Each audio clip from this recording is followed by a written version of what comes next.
Sí, sí.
Good morning. This is a test from Barbados.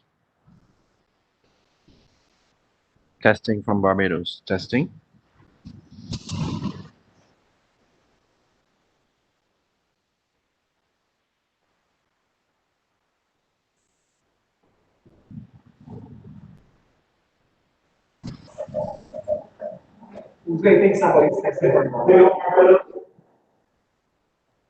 Hello, Barbados is testing. Can you hear me? Perfectly.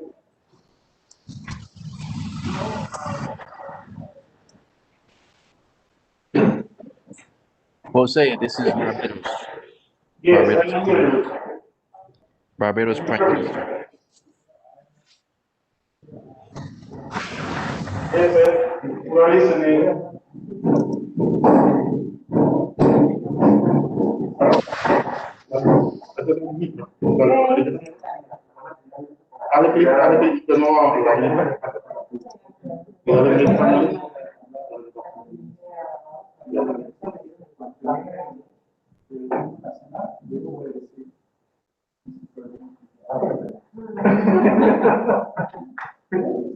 Por si acaso, que estás pensando que lo voy a agarrar. Oh, me engañó. Jose, can you hear me? This is from Barbados. Yes, we can hear you. Yes, we Can you hear me? Yes. Can you hear me? Yes, please. I can hear you very well. Ya, pero tengamos una con Alejandro, sí. Is that you, Tamara? ¿Dónde vamos a metro? Ya, perfecto. Ya, genial. Gracias. Ya nos vemos. Was that Gracias. Tamara just now?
It's open, Mark.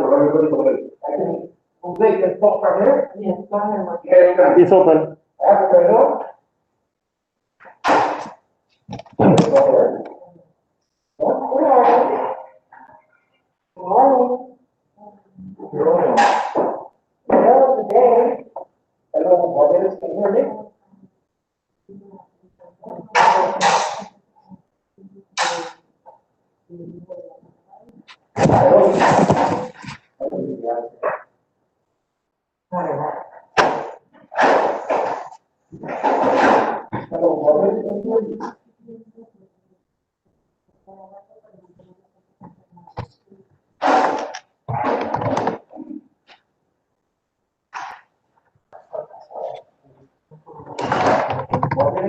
Jose, Barbados can hear you, but you sound very far away from your microphone.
José la está imprimiendo.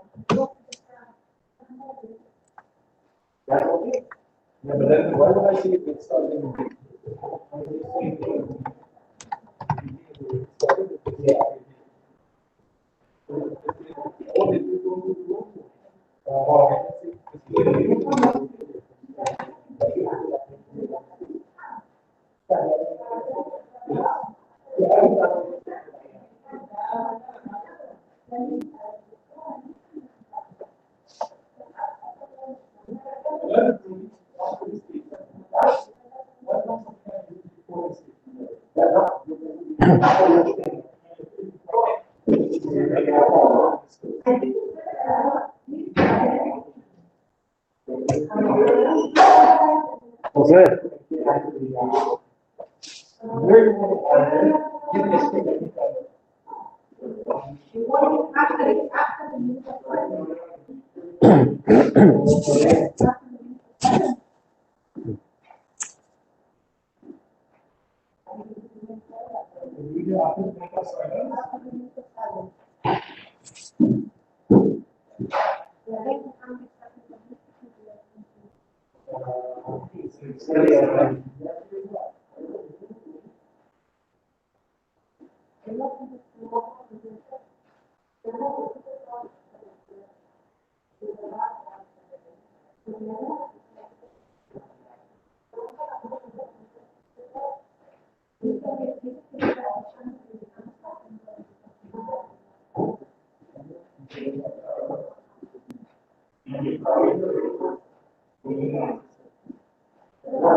¿Pongo los videos o me empiezan?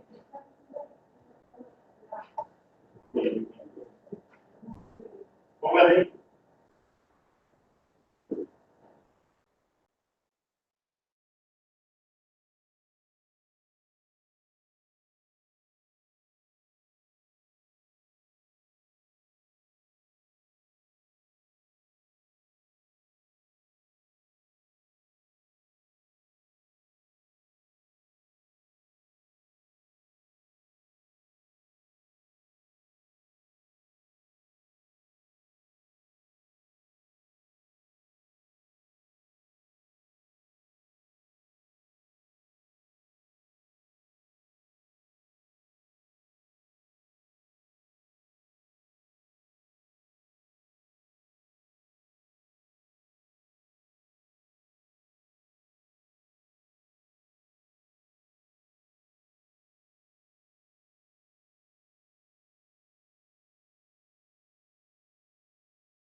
Dear friends of Latin America and the Caribbean, as we gather virtually on behalf of our people to formalize plans for enhancing this region's environment, the second wave of COVID-19 is bearing down on all of us.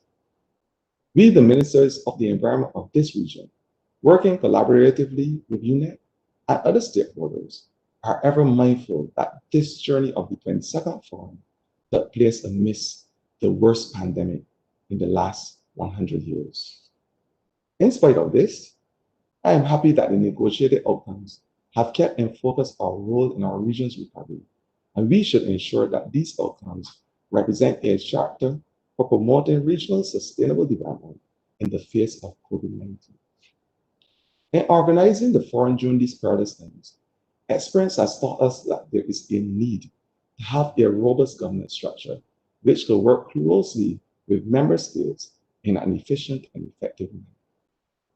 I say this to underscore that there is a need for the strengthening of the governance structure for the Forum of Ministers of the Environment for Latin America and the Caribbean as a necessity. Our failure to do so as a matter of urgency might cause the Forum to lose its luster, influence, and the voice for the environment at this critical juncture. Such strengthening is also necessary to ensure that the decisions and outcomes of the Forum are implemented in an efficient and effective manner, and the necessary resources mobilized to facilitate their implementation. The onus is upon us, the guardians of the environmental dimension, to ensure that the 700 million souls inhabiting our region are positively impacted by our efforts. We fully recognize the need to enhance the effectiveness of the forum in implementing, especially if we are to survive and recover from the severe impacts of this pandemic. Our forum has yet again proven to be a model for true regional cooperation. In this regard, my colleagues and I have pledged to ensure that the environmental dimension remains at the forefront of our recovery and the linchpin for building and sustaining our region and its people. Thank you.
members of the media.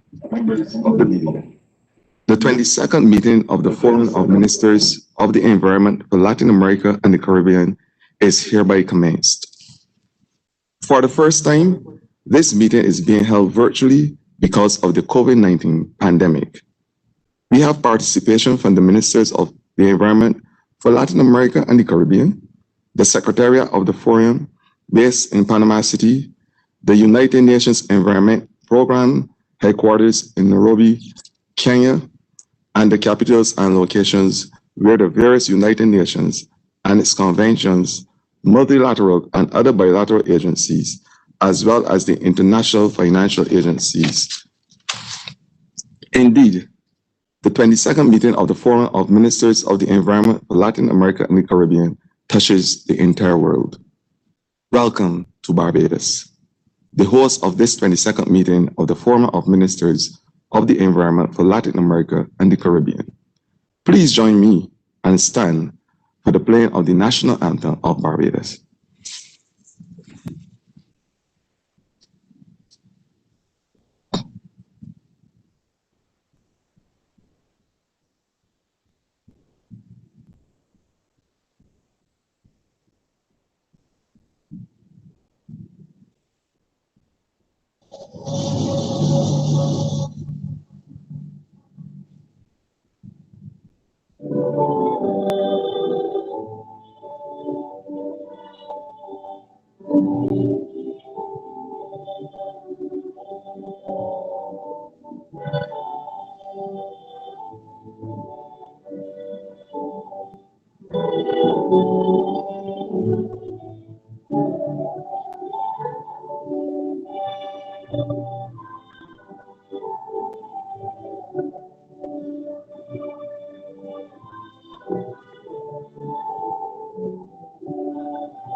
Thank you.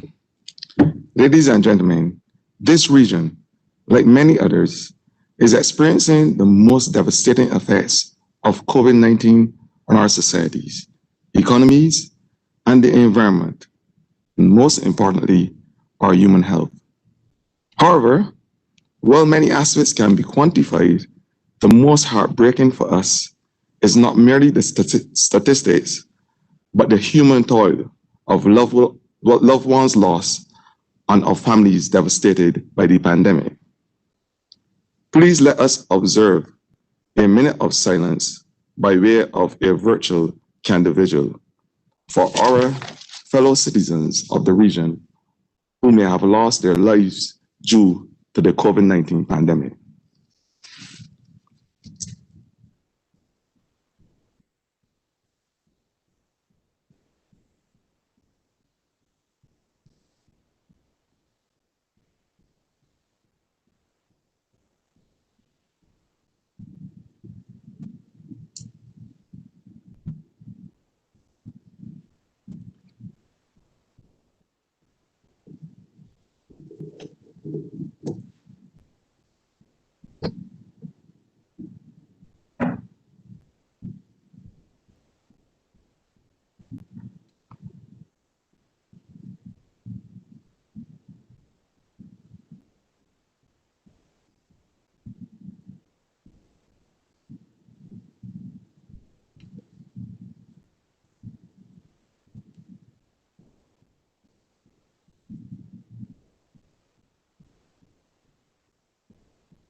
Excellency Prime Minister of Barbados, fellow ministers of the Environment of Latin America and the Caribbean, Executive Director, United Nations Environment Program, Regional Director, United Nations Environment Program, Regional Office for Latin America and the Caribbean, heads of United Nations offices and conventions, invited guests, ladies and gentlemen, members of the media. Good morning and welcome. It is indeed a distinct honor and privilege for me to welcome you to this, the 22nd meeting of the Foro of Ministers of the Environment for Latin America and the Caribbean, which is being hosted by our beautiful island, Barbados. This is the first meeting of the Forum of Ministers, which is being held virtually. As you are aware, this is so because the meeting is being convened during the worst pandemic in our lifetime. Notwithstanding, you have all made an effort to participate in this meeting, and for this, we are indeed grateful. Given this context, in which this 22nd meeting of the Forum of Ministers of the Environment of Latin America and the Caribbean is being convened, we have selected the theme, the environmental dimension of the COVID-19 Sustainable Development Recovery, as the theme of this meeting. This theme has been selected since there is a consensus among us ministers of the environment of Latin America and the Caribbean that the environmental dimension of our development has to be at the core of any COVID-19 sustainable recovery strategy in our respective countries. Later this morning, we will explore this theme in greater detail during the first high-level segment of the meeting. We hope that resulting from that discourse, we would have laid the foundation for a new regional multi-partnership and practical roadmap for a robust cooperation and investment program that can help our member states, not only to build back better, but to address some of the structural issues which the COVID-19 pandemic has brought to light more vividly. The fact that we are meeting today with a number of substantive outcomes is testimony to the dedication and commitment by all of us. But more so, to those who organize the various preparatory meetings and the representatives from our respective member states who participated actively in the various processes. I would therefore like to thank all of them. With these few words of introduction, I would like to take this opportunity to welcome the Regional Director for the United Nations Environment Program, Regional Office for Latin America, which serves as the Secretariat for the Forum of Ministers for Latin America and the Caribbean, to make a brief statement. Mr. Leo Hellman, Regional Director, you have the floor.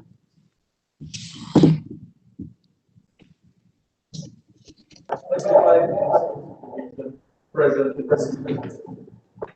Your Excellency, Ms. Nia Amal, Prime Minister of Barbados, Honorable Adrian Paul, Minister of Environment and National Beautification of Barbados, Honorable Ministers of Environment, Ambassadors, and country representatives of all Executive Director of NEP, Executive Secretary of the Economic Commission for Latin America and Caribbean, Ms. Alicia Barcena, Commissioner of the Environment of the European Union, Mr. Dimitris Simplicius, Head of United Nations Offices and Conventions, heads and representatives of regional and multilateral institutions, representatives of civil society, the private sector, financial institutions, and academia, ladies and gentlemen. Es un gran placer, un gran honor estar hoy con ustedes en este foro tan importante. Bienvenidos todos. Como Secretaría del Foro de Ministros de Medio Ambiente de América Latina y el Caribe, y en nombre del Programa de las Naciones Unidas para el Medio Ambiente, quiero expresar nuestro más profundo agradecimiento a Barbados y en particular al ministro Foro por su liderazgo y dedicación como presidente de este foro, así a todos los miembros del Foro del Foro, oficiales de alto nivel y representantes de los países que durante los últimos meses trabajaron incansablemente en las negociaciones y preparativos de esta 22ª reunión del Foro. Expreso nuestra solidaridad con todos los países de la región por el inmenso sufrimiento que la pandemia COVID-19 ha traído a toda nuestra gente, así como a quienes han sufrido pérdidas y devastaciones por huracanes, inundaciones, deslizamientos de tierra, incendios y otros desastres. Este encuentro refleja la importancia de los temas ambientales para los gobiernos de América Latina y el Caribe y demuestra la confianza en el multilateralismo para abordar metas comunes y trabajar juntos hacia soluciones regionales. La pandemia llegó en un momento en que el mundo ya estaba lidiando con los impactos de la triple crisis planetaria: la crisis de cambio climático, la crisis de degradación del hábitat y la pérdida de biodiversidad, y la crisis de contaminación generalizada. La recuperación de los impactos socioeconómicos y en la salud de la pandemia de COVID-19 también debe abordar estas otras crisis de manera integrada. Y ahora voy a continuar mi discurso en inglés. Despite significant progress in environmental policies and measures over the last decade, multiple negative trends persist that demand urgent attention and collective action. Two recent assessments by UNEP Cartagena Convention Secretariat showed widespread pollution and habitat degradation in the Caribbean Sea. The forest areas in our region is declining. The latest Living Planet Index showed that our region suffered the highest biodiversity loss worldwide, with 94% of the populations of mammals, birds, fish, reptiles, and amphibians in Latin America and the Caribbean are declining. This is attributed to a combination of factors, including changes in land and sea use, habitat loss and degradation, overexploitation, invasive species, climate change, and pollution. Such changes in turn are linked to declines in food, water, energy, and health, reflecting the ongoing reduction of nature's ability to contribute to human quality of life across the region. This is a sharp contrast with the economic value of nature's contribution. The Intergovernmental Science Policy Platform on Biodiversity, Ecosystem Services, IPBES, Assessment for the Americas estimated that terrestrial ecosystem delivers services value of at least $24 trillion per year, which is equivalent to the region's gross domestic product. The International Labour Organization has projected that circular economy can generate 4.8 million green jobs in the region in 2030. The UNEP Zero Carbon Report for the region estimates that a transition to renewable energy and electric mobility will create over 35 million new jobs by 2050. In addition to job creation, decarbonization and sustainable consumption and production can also help address problems such as the 145,000 tons of solid waste that end up in open dumps, open across the region every day. Latin America and the Caribbean is the second most disaster-prone region on the planet, with up to 20% increase in climate change-related extreme events over the last 3 decades. A stable climate is absolutely critical for us. Major investments in ecosystem-based approaches and environment-friendly solutions will be essential to close the adaptation gap in Latin America and the Caribbean. It is precisely in this context that this ministerial forum, under the leadership of Barbados, aims at positioning the action for climate, for nature, and for a pollution-free planet at the center of the region's sustainable recovery pathway. In the preparatory meetings for this forum, countries identify priorities and achieve consensus on regional plans to accelerate the response towards climate objectives, sustainable consumption and production and circular economy, conservation, restoration, and sustainable use of biodiversity and ecosystems, the implementation of waste management, pollution control, and plastic reductions, the integration of environmental data and information in decision-making, gender equality and the environment, and the response to environmental emergencies and crises. The discussions, exchanges, and agreements that the Ministers of Environment will have over these 2 days will be critical in helping us emerge from the crisis with a conviction and commitment to a development pathway that is sustainable. The decisions and actions by this forum will deliver the mandate and direction to put the region on a track towards an environmentally sustainable recovery that provides solutions for our people and for nature, to which our survival is inextricably linked. This forum will respond to the call from civil society, particularly the youth, who clearly see their destinies and their hopes linked to a healthy environment. It will also provide the region's input into the 5th session of the United Nations Environmental Assembly in 3 weeks' time. I take great pleasure in mentioning the entry into force of the Escazú Agreement on access to information, public participation, and access to environmental justice. Congratulations on this major regional environmental agreement. Achieving its objectives throughout the region is our collective responsibility. And furthermore, will honor all the people who pursue a healthier and safer environment for all. I convey my assurances of the continued commitment of UNEP to work jointly with the rest of the UN system in serving the countries to overcome the current challenges and to achieve a peaceful, more prosperous, and sustainable future for the region. We will work vigorously to support the implementation of your decisions that you take in this meeting. Thank you, Mr. President. Muchísimas gracias. Merci beaucoup y muito obrigado. Câmara. Over.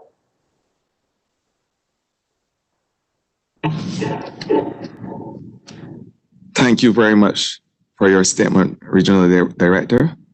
I would like to echo some of the sentiments highlighted by both the Regional Director and the Executive Director of UNEP. In particular, the recent trends shown that our region has suffered a harsh biodiversity loss worldwide due to a myriad of factors, including habitat loss, climate change, and pollution. Despite these challenges, the region's natural wealth and its associated potential for job creation, decarbonization, and investment in ecosystem-based approaches is significant, and the role, outcomes, and partnerships mobilized by our Forum of Ministers of the Environment is essential for environmentally sustainable recovery. Thank you once again, Regional Director.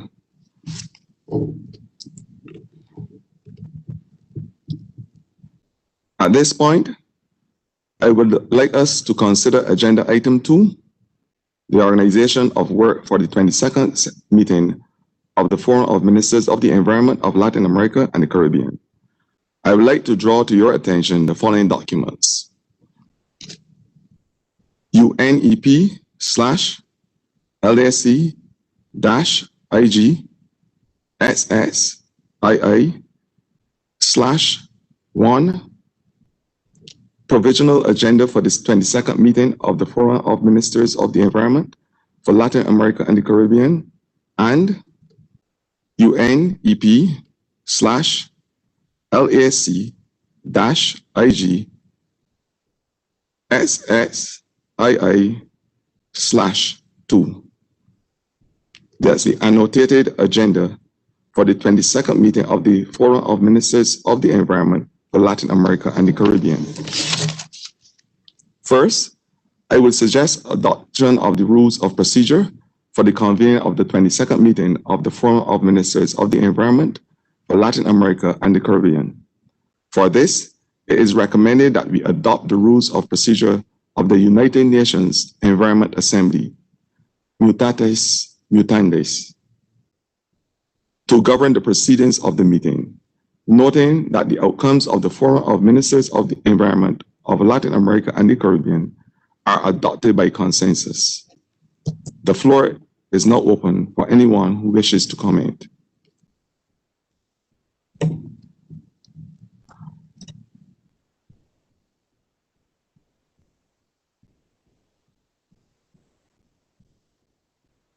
I see no one.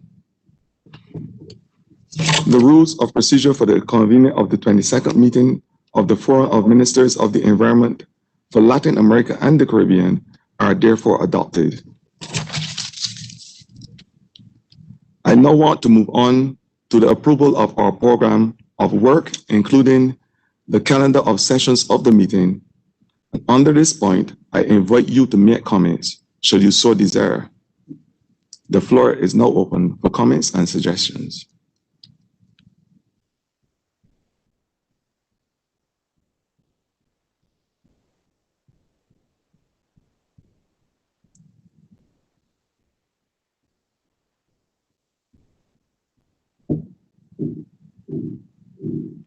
I see no one asking for the floor.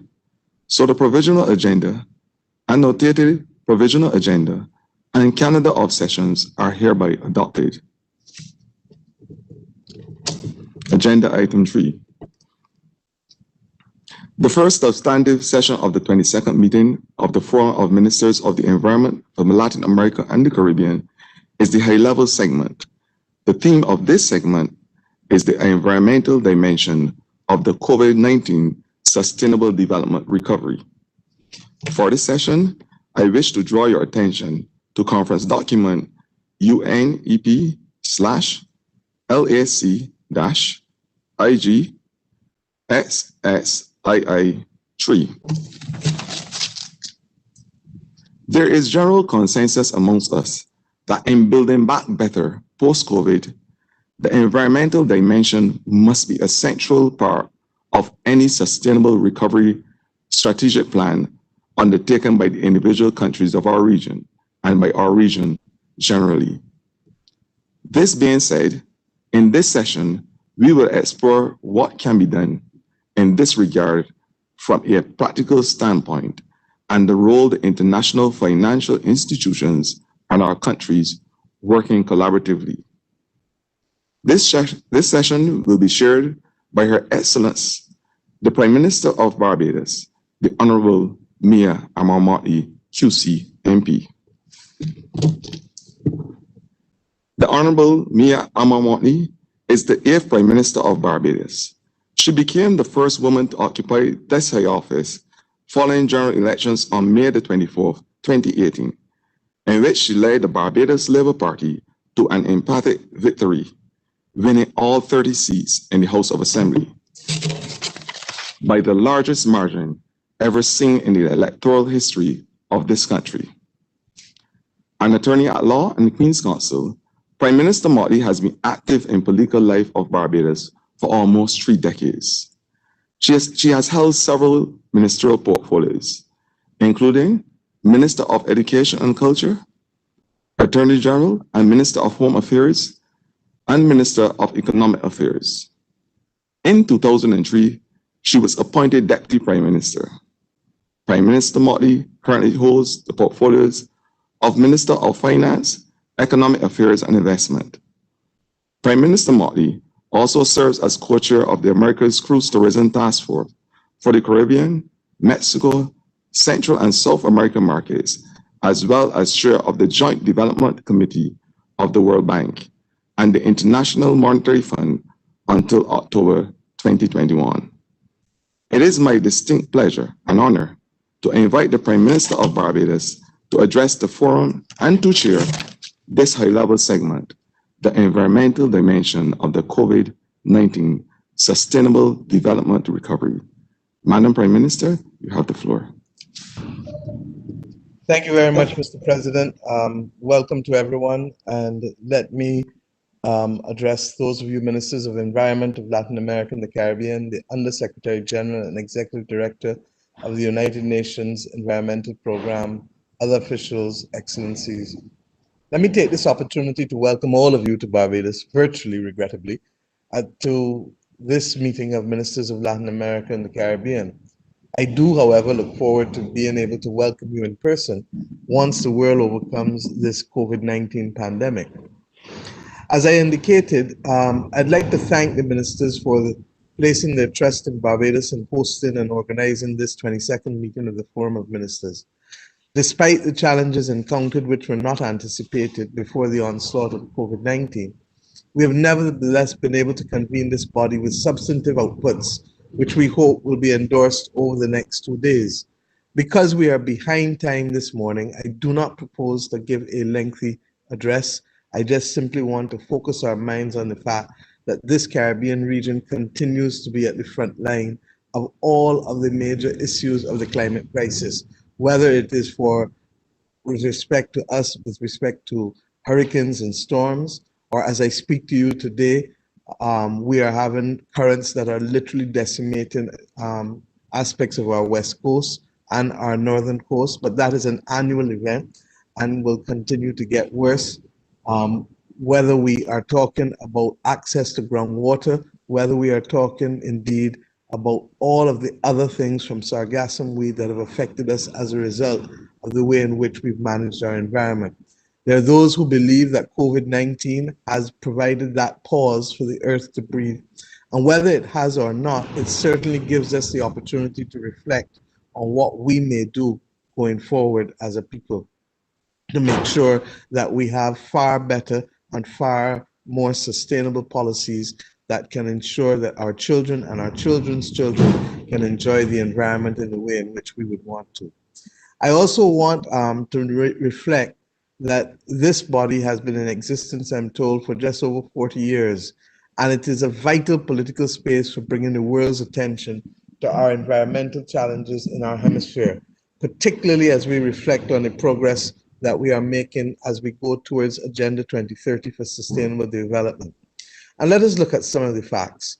As we move to end hunger in this part of the world, the use of pesticides intensified 12% in Mesoamerica and the Caribbean region, more than doubled in South America in the last 2 decades. Related, however, is the fact that our region generates about 350 tons of food waste each and every day, and this brings higher pressure for the local environment. Added to that, our region's recycling rates, regrettably, are amongst the lowest in the world, and that level of public education leaves much to be desired. UNEP's Measuring Progress, the environmental dimension of the SDGs, also shows that the average number of climate change-related extreme events has increased by 10 to 20% over the last 3 decades in our region, despite our efforts to reinforce our levels of climate resilience and to decarbonize our economies. We therefore have to forge ahead, honoring our commitments in the national determined contributions which we make under the United Nations Framework Convention on Climate Change. At this point, on behalf of my government and people, I'd like to really convey our deepest regret as well as our solidarity with the countries of the region that were severely impacted by the hurricanes, in particular, of course, Nicaragua, Honduras, Guatemala, El Salvador, Colombia, and our own CARICOM state, Belize, was twice affected.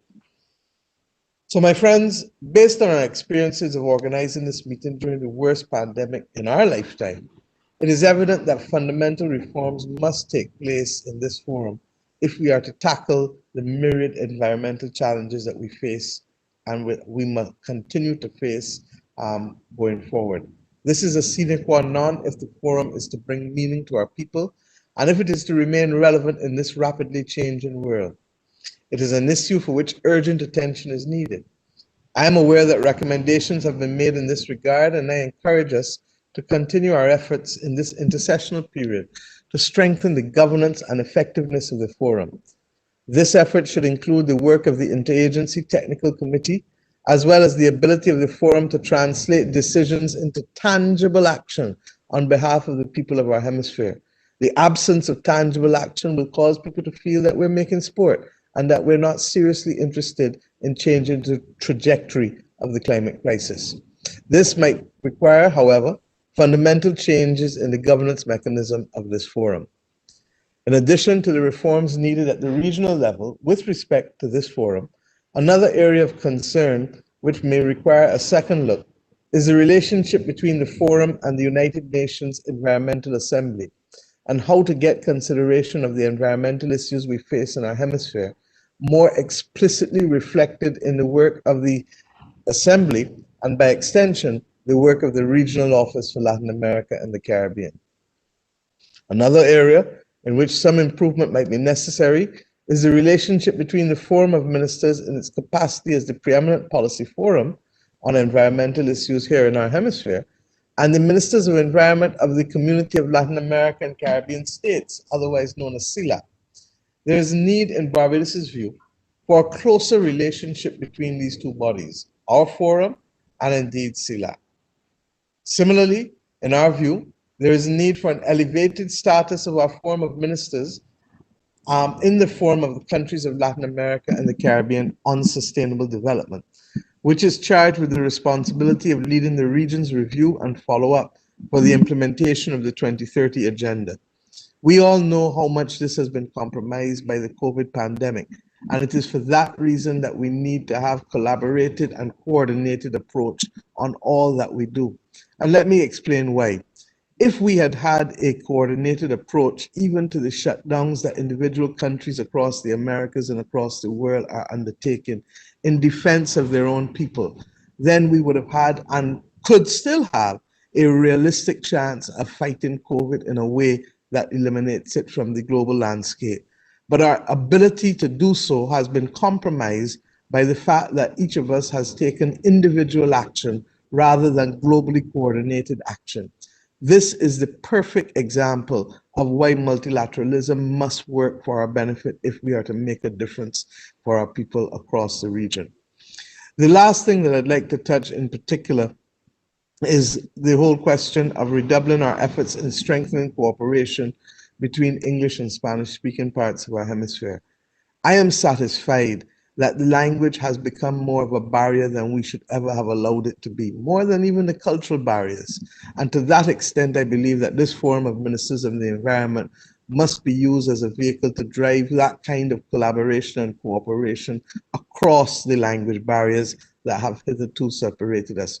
We may come together in meetings, but regrettably, the level of bilateral cooperation and the level of people-to-people engagement, especially at the level of civil society, in an area that is completely charged by civil society, the environmental framework, that the absence of that appropriate collaboration and coordination is largely driven by issues of language.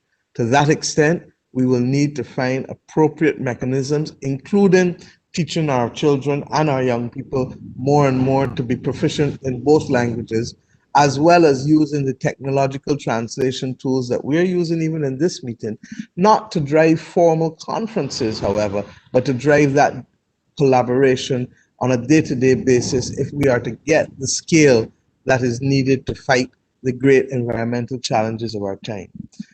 Over the course of the last 40 years is when the region, particularly the Caribbean region, started to treat the issues of the environment. And it is for this reason that we need to continue going down that path. Many of us are considering, as Barbados is, the establishment of a mission at Nairobi to the United Nations Environmental Program, to the United Nations Habitat, in order to ensure greater levels of coordination between our countries and indeed what is happening at a global level with UNEP. So I look forward, my friends, to us being able to use many of these things that we've spoken about today. There is also a need, as I said, for further bilateral action, catalyzed in particular by this existence of this forum. The building blocks do exist to concretize a pragmatic and impactful regional cooperation program, and I know that we can do it. The very basis for the establishment of this forum came out of that kind of discussion. The reality is that there exists active cooperation in many instances, but we don't talk about it sufficient.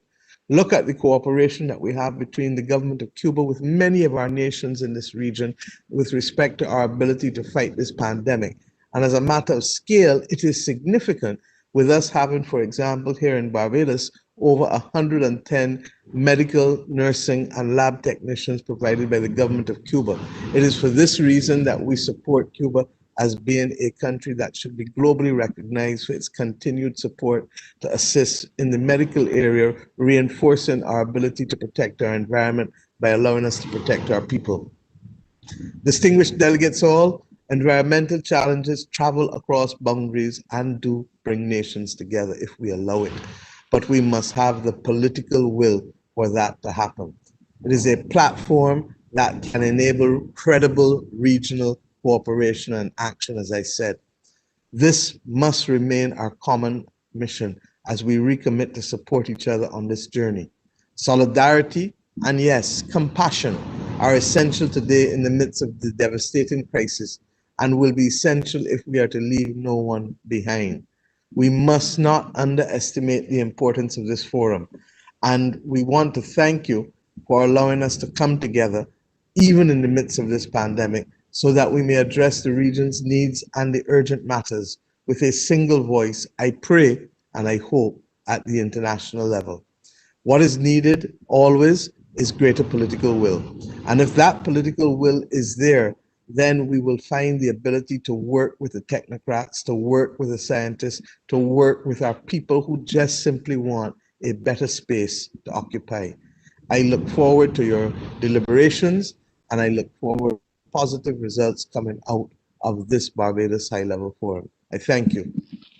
I'd like to now turn my attention to the high-level panel. I think we have with us virtually the Honorable Juan Cabandi, Minister of Environment and Sustainable Development of Argentina, Honorable Simon Steele, Minister of Climate Resilience, the Environment, Forestry, Fisheries, and Disaster Management of our sister island, Grenada, the Honorable Elvis Rodas, Minister of Environment and Natural Resources of Honduras, the Honorable Ricardo Salles, Minister of Environment of Brazil, the Honorable Sumaya Castillo, Minister of Environment and Natural Resources of Nicaragua, and the Executive Director of the United Nations Environment Programme, Inga Anderson, and the European Commissioner for Environment, Oceans and Fisheries for the European Commission, Mr. Virginus Sinclair-Rikes. I hope I pronounced your name correctly, and if I didn't, I apologize, sir. The Executive Secretary of the Economic Commission of Latin America and the Caribbean, Ms. Alicia Barcena, a good friend of our regions, and the Regional Director for Sustainable Development for Latin America and the Caribbean, Ms. Anna Wellenstein. Excellencies, ladies and gentlemen, I'd like to thank our panel and our ministers for coming and for agreeing to accept to participate in this high-level segment. The truth is that even with the virtual participation and the absence of that face-to-face engagement, I believe that this panel has the capacity to add serious value as we go forward. The session is on the theme, the environmental dimension of COVID-19, sustainable development recovery. In my view, and I'm sure in many of our views, this is an extremely critical and timely topic, as all of our countries, especially now in the Americas, are grappling with a new wave of COVID and indeed the possibility of new strains affecting all of us. The absence of an equitable program for vaccinations may well mean that new strains will continue to be developed before we can get to the point of vaccinating sufficient numbers of our people to achieve herd immunity. That is not why the multilateral systems were set up 75 years ago, to facilitate cooperation and collaboration between countries. I hope, however, that we can, through the example of this morning, express that there is political will to work together as we deal with the environmental aspects of COVID-19. We have lost, I'm told, almost 500,000 people in our region, 1/4 of all of the deaths globally, which is a disproportionate number given our population numbers. With 2020 being deemed by the World Meteorological Organization as one of the 3 warmest years on record, our nature-based vulnerabilities surrounding our ability to meet our people's basic human needs of food, water, decent shelter, health, and livelihoods have never been this exposed in a generation. And even before I get to the fundamental point of COVID again, only last week with Inga Anderson, I participated in a forum for One Health Global Initiative to be able to allow us to deal with the other pandemic, the slow motion pandemic, that of antimicrobial resistance, driven by an overuse of antibiotics at the level of humans, a use of certain products, similarly on livestock and plants, and then the consequences of our interaction with the environment leading to a degradation of many of the things environmentally that we rely on for life and sustenance, like clean water and clean air. So my friends, we are at a unique moment, and as we confront the immediate twin crisis of COVID-19 and the climate, as we prepare to understand the further crisis of the slow motion pandemic of AMR, I'd like us to reflect on these things and to be able to determine what kind of policy interventions we should be making in a post-COVID-19 recovery, while at the same time recognizing the need to protect the biodiversity of our planet. This is a unique moment for policy innovation and for new forms of regional cooperation, as we're reminded that our region pre-pandemic was already challenged with issues of high levels of income inequality and regrettably low labor productivity. Eco-innovation policies buttressed with new digital and financial technologies are now within our grasp to be part of the environmental and economic recovery response to the COVID crisis. Building back better has become the mantra of all. Our crisis, however, beckons our courage, our compassion, our conviction, and indeed a renewed commitment to build that better, more sustainable, and more people-centered future than we would have experienced, particularly over the course of the last 100 years. Ministers, distinguished panelists, I would now like to refer to the concept note for this high-level segment, and I believe that all members have copies of it for the guidance. And along with the guiding questions, I'm proposing 3 working objectives for this session. 1, that we identify the environmental challenges caused or exacerbated by the COVID-19 pandemic in Latin America and the Caribbean. 2, that we identify the public policy and program interventions and actions for enabling an environmentally responsible and resilient post-COVID recovery in Latin America and the Caribbean. And finally, 3, that we identify opportunities for strategic intervention and partnerships by the multilateral financial institutions to support environmental resilience building, as we've been calling for in the Caribbean, and to support its mainstreaming in Latin America and the Caribbean. I want, however, to place for your consideration a number of program ideas that have been shared with me this morning. 1, a Latin American Caribbean Ecosystems Restoration Sustainable Investment Program. Such an initiative would aim to restore our ecosystems partly as a means of reducing the potential risk of zoonotic diseases, addressing the immediate and underlying pressures of biodiversity loss and ecosystems degradation, as well as creating options for livelihoods, all of which must be addressed in an integrated, effective, targeted, and sustained manner. 2, a Latin American Caribbean Low Carbon Research, Development, and Innovation Business Support Initiative. A lot of words, it sounds like, but what is it really? To focus on de-risking capacity development, on partnership development, and indeed on trade facilitation. Such an initiative, we believe, could have a special facility for creating new micro-enterprises for young people to support the region's low-carbon transition while enabling new livelihoods and for new development opportunities. A sustainable food and health security hemispheric cooperation initiative is the 3rd one. This will be an engine for boosting interregional trade and building our resilience to climate change. This is where our collective innovation, imagination, and indeed industry beckons. 4thly, and for us very importantly now, a sustainable tourism value chain reactivation strategy that would support countries in designing and implementing the changes needed, including the formulation of strategies for building a more sustainable, innovative, and resilient tourism industry, which is more environmentally sensitive. Finally, I wish to hear your views on the creation of a new Latin American and Caribbean political compact for environmentally responsible economic diversification, cooperation, and market integration. In terms of the orders, my friend, of this session, first, I will invite now the Executive Director of UNEP to set the stage for the dialogue. And this will be followed by brief statements from the 5 selected ministers from our region on the theme of the session for 5 minutes each. And then, of course, this will be followed by statements from our invited guests. We will then have an exchange of views between the panelists and the ministers of the forum in general. And our other partners, including the heads of the Interagency Technical Committee and the heads of the United Nations conventions, will be invited to make brief interventions at this point. Thereafter, the panelists will then be invited to respond and to summarize and to offer any specific actions that would need to be taken. This session would then close with a summary. For all of this, we need to identify a number of practical and transformational interventions which can be implemented and for which probably the financial agencies can partner with the governments of our region in terms of mobilizing the much needed resources. I'd like at this stage now to invite the Executive Director of the United Nations Environmental Program, Ms. Inga Anderson, who now has the floor. Thank you very much.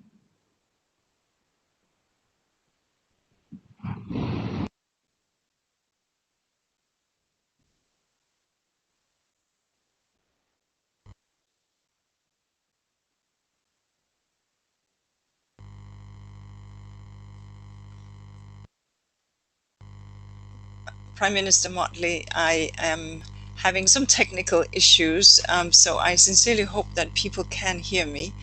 But I heard your brilliant speech, Madam, and it is indeed a pleasure for me to be here today. And I very much thank you for the leadership that you have shown on so many matters, including obviously being, you cannot hear me. All right, including obviously being such a strong leader on the environmental dimension. I understand that I may not be visible, but at least I'm audible, and I will, with your permission, Madam Prime Minister, proceed. First of all, of course, to thank you for the invitation to address the 22 Latin American and Caribbean countries, the forum here. This forum has in many ways set the standard for other regions and told us how to react, and your priorities have often been very, very influential in setting the broader UNEP agenda. During this forum, as you have rightly outlined, you will drive that agenda on solving the region's environmental challenges, but doing so by eradicating poverty, understanding that we need to look at the two sides of the same coin here. Poverty and environmental sustainability go hand in hand so that we can hit all the targets on the SDGs and dealing with that pandemic in the throes of which we find ourselves. Achieving these goals, as you rightly highlight, Madam, is going to be very difficult.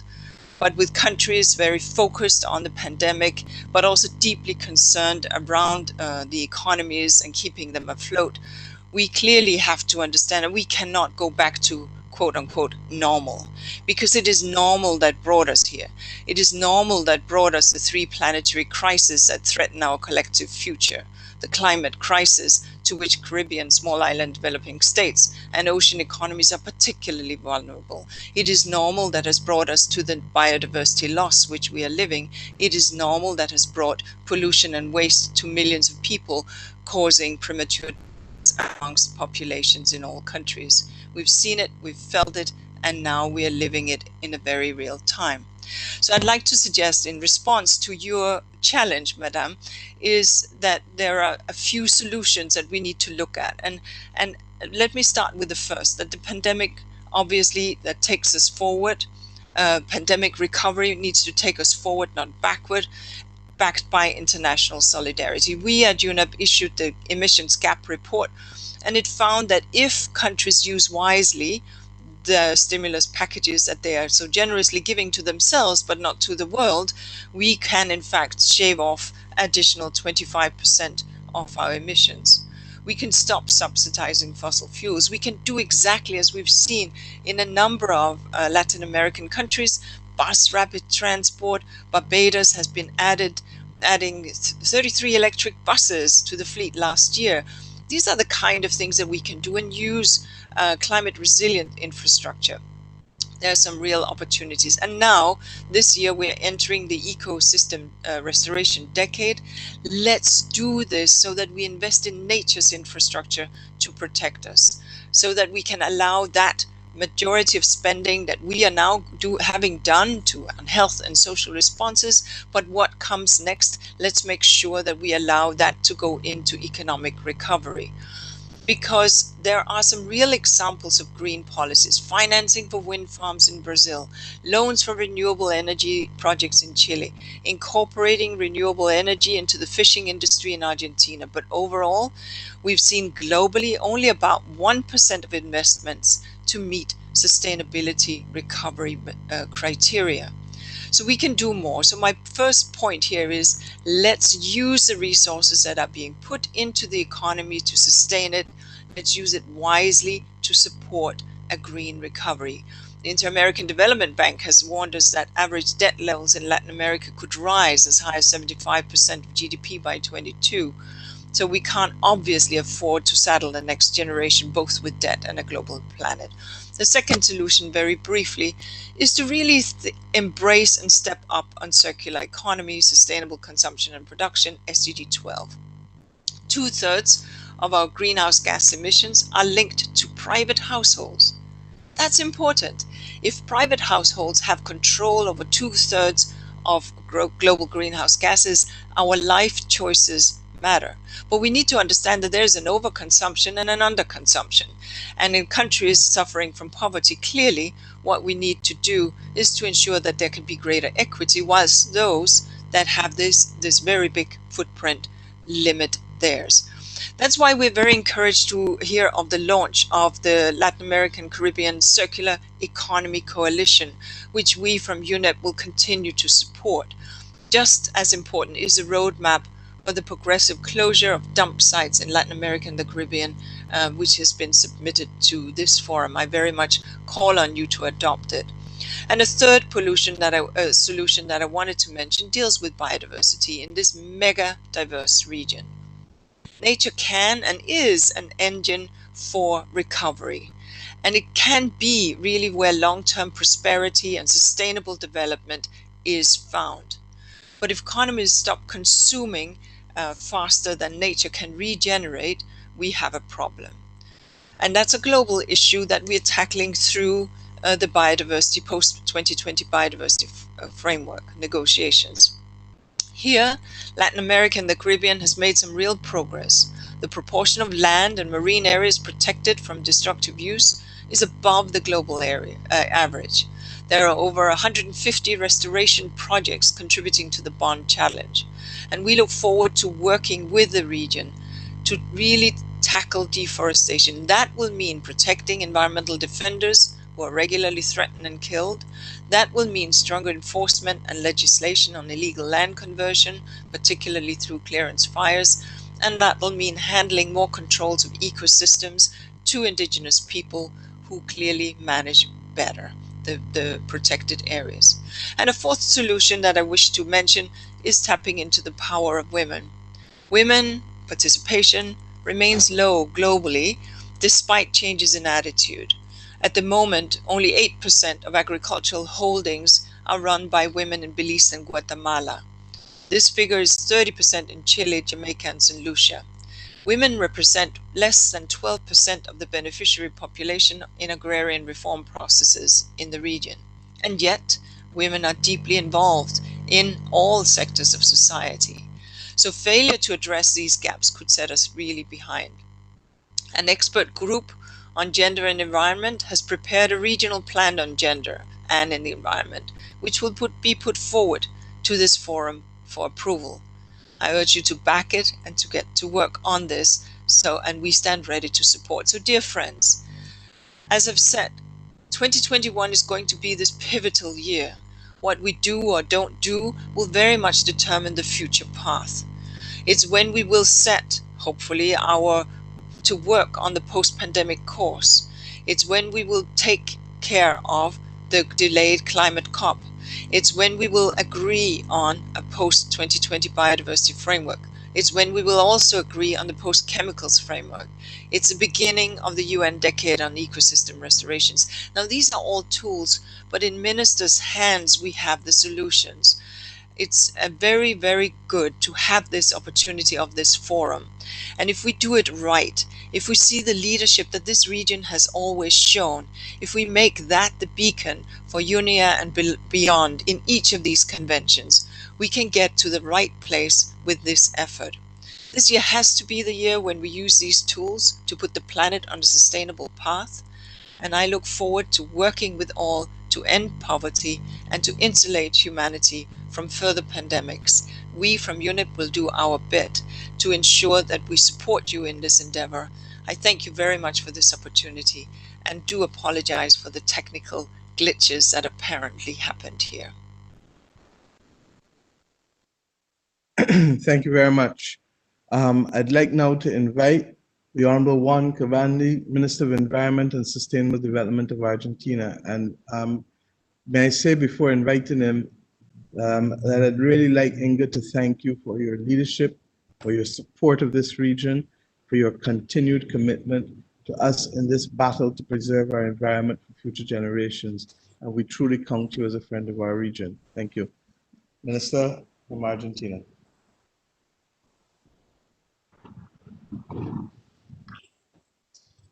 Muchas gracias. Quiero saludar en primer lugar a Barbados por ser el anfitrión importante del Foro de Ministros de Ambiente, Latina y el Caribe. Aprovechar y saludar a todas las autoridades ambientales de los 33 países que estamos congregados virtualmente.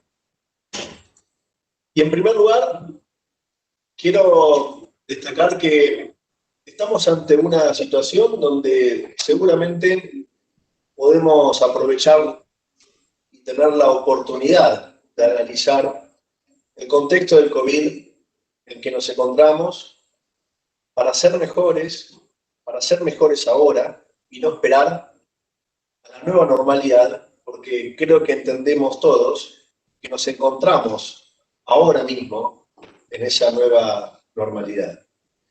Tenemos la oportunidad para ser mejores como sociedad, para construir una estructura económica sostenible y no cometer los errores del pasado. Tenemos una crisis por la pandemia. En la región ha costado la reducción del 8% del Producto Bruto Interno. Las estimaciones dicen que vamos a tener una pérdida de 47 millones de empleos en el conjunto de los países de la región. Por eso creo que, además de una crisis de pandemia, una crisis pandémica, también en la región tenemos una crisis de deuda. Una crisis de deuda que acecha con criterios muy estrictos a los países que tenemos deudas con organismos internacionales de crédito. Y esos organismos son muy estrictos a la hora de exigirnos vencimientos de deuda, pero también tenemos que entender que nuestra región es una región que tiene una enorme biodiversidad, un patrimonio natural enorme, y que en algún punto también somos acreedores de esos países que nos exigen el cumplimiento del pago de las deudas. Porque nuestros ecosistemas, nuestro patrimonio natural, beneficia al conjunto de la sociedad global. Por eso creo que es oportuno que entre todos podamos construir ideas comunes, que tengamos posiciones justas en la región, que pensemos en proyectos de infraestructura, que empecemos en la matriz energética que Latinoamérica y el Caribe necesitan modificar. Pero para eso vamos a necesitar el acceso al crédito internacional. Por eso es que estamos ante una situación donde podemos favorecer la dimensión ambiental si nos ponemos de acuerdo en esos criterios, en los modelos necesarios, en los aspectos necesarios y útiles para conformar una economía circular. Creo que tenemos que trabajar mucho en la acción climática efectiva. ¿Cuáles son esas obras de infraestructura? ¿Cuáles son las necesidades de modificación de matriz energética? ¿Quién lo va a financiar? ¿Cómo lo va a financiar? En Argentina tenemos una posición muy clara con respecto al cambio climático. El cambio climático en nuestro país es una política de Estado. Es por eso que a partir de la militancia, el activismo de movimientos ambientales, a fin del año 2019, el Congreso de la Nación pudo sacar una ley de presupuestos mínimos de adaptación y mitigación para el cambio climático. Y eso dio origen a un gabinete de cambio climático, que es el que trabajó durante todo el 2020 para poder presentar una nueva contribución ante la Convención Marco de Naciones Unidas, 26% más ambiciosa de la última presentación que habíamos presentado como país en el 2016. Además, ratificamos y somos parte del Acuerdo de Escazú. Además, estamos a punto de votar en el Congreso de la Nación argentino una ley de educación ambiental que va a trabajar sobre los contenidos ambientales para todas las instancias educativas de nuestra educación en Argentina. Pero sinceramente creo, colegas, amigos, amigas, que tenemos que construir juntos una narrativa de Latinoamérica y el Caribe. Una claridad con respecto a cuál va a ser el financiamiento, cuáles son las obras necesarias. Porque América Latina tiene ese peso de las deudas de nuestros países, pero al mismo tiempo tenemos que preservar este patrimonio natural que beneficia a la comunidad global.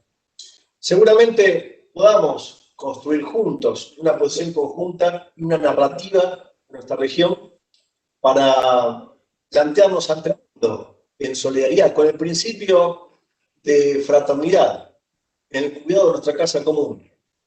No con el principio de la competencia, sino con el principio de la cooperación con el conjunto de los países, abonando el multilateralismo. Ahora, creo que nos tiene que convocar para construir esta narrativa ambiental la ética de la responsabilidad ambiental, para construir uno de cientos de miles de salvoconductos para la supervivencia de las próximas generaciones y por supuesto de la nuestra también, porque lo que está en juego es la supervivencia humana. Quiero agradecer mucho nuevamente a todas las autoridades de Perú, de los organismos, a Barbados y al conjunto de las autoridades ambientales de todos los países. Muchas gracias a todos y a todas.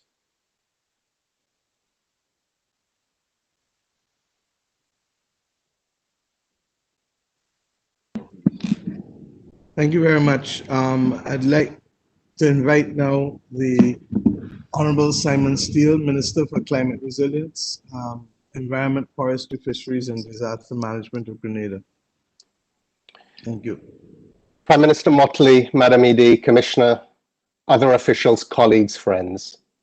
We're at a crossroads where we can decide to either continue along the path that has led us to the current confluence of crises we now face, or choose to embark on a new journey towards a sustainable development recovery.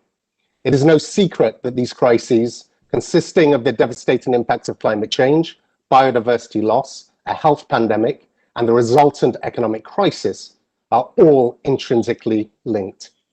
The COVID pandemic has forced all of us to focus on protecting lives and livelihoods through the development of social and economic stimulus packages. This has provided us with an opportunity to review our development model and move to a new model which is more inclusive, more just, and which could restore a better human relationship with nature. an opportunity to ensure that the investments in recovery combine the environmental and sustainable development dimensions. Unfortunately, this opportunity to accelerate a green transition has, to date, been broadly missed. Colleagues, the pandemic recovery stimulus packages we develop must align with our Sustainable Development Goals, the Paris Agreement, the Disaster Risk Reduction Framework, and the Financing for Development Framework. The key question, therefore, is how do we do this? How do we strengthen sustainable recovery at the local, national, regional, and international levels?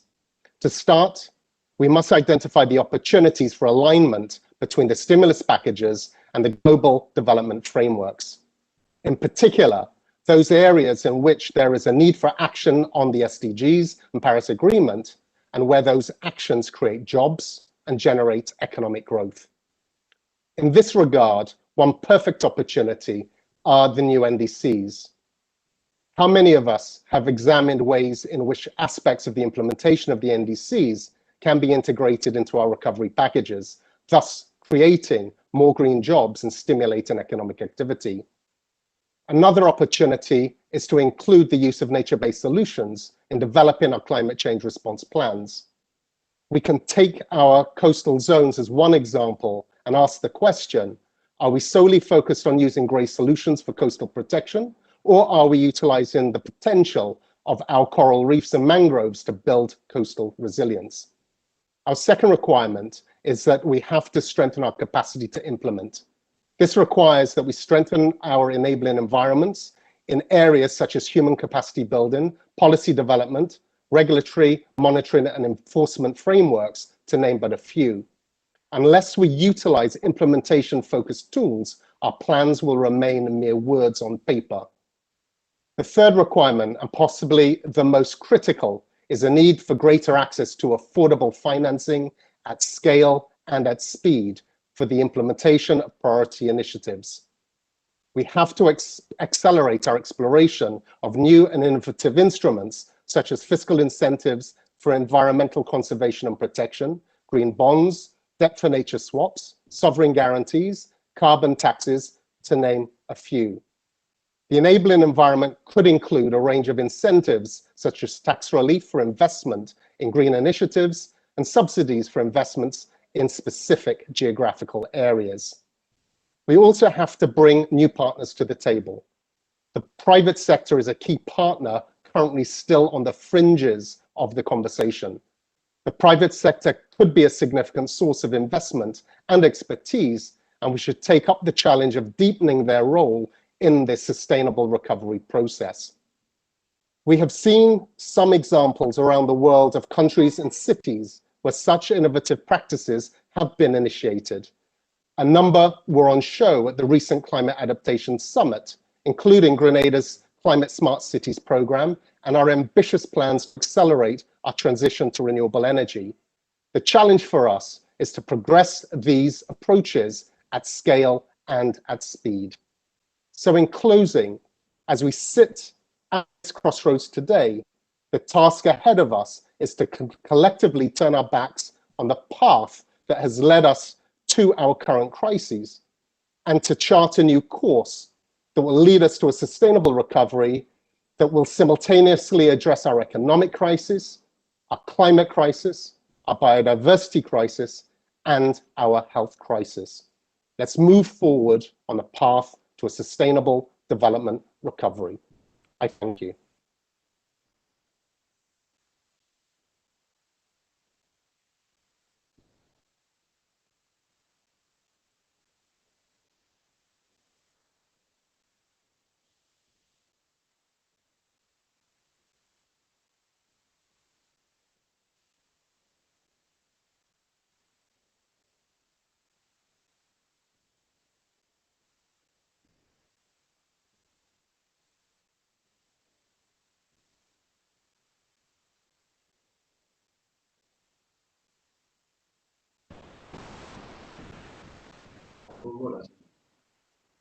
Minister Rodas, can we invite you now, please?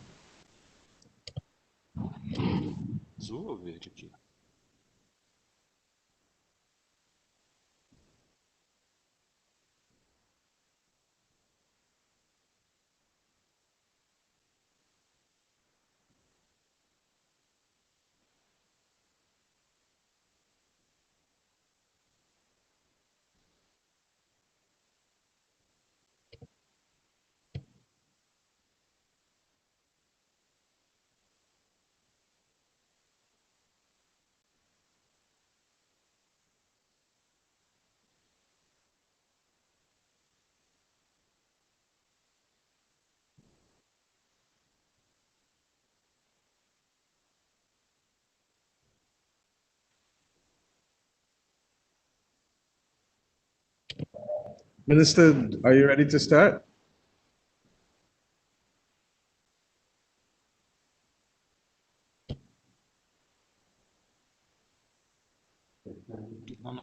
Minister, you can proceed. Dear Prime Minister of Barbados, Her Excellency Mia Mottley, Executive Director of UNEP, Inger Anderson, Commissioner for Environment, Oceans and Fisheries of European Commission, Virginius Sinkevicius, Executive Secretary of Economic Commission for Latin America and the Caribbean, Alicia Bárcena, Regional Director for Sustainable Development for Latin America and the Caribbean of World Bank, Anna Valenstein, distinguished ministers, ambassadors, and authorities, ladies and gentlemen, dear delegates. On behalf of the Brazilian Minister of the Environment, Ricardo Salles, I, as Secretary for Climate and International Affairs, will deliver our speech today. And I would like to start by conveying our special gratitude to the government of Barbados for hosting the 22nd Forum of Ministers of Environment of Latin America and the Caribbean. First, I would like to extend my condolences for the loss of so many lives.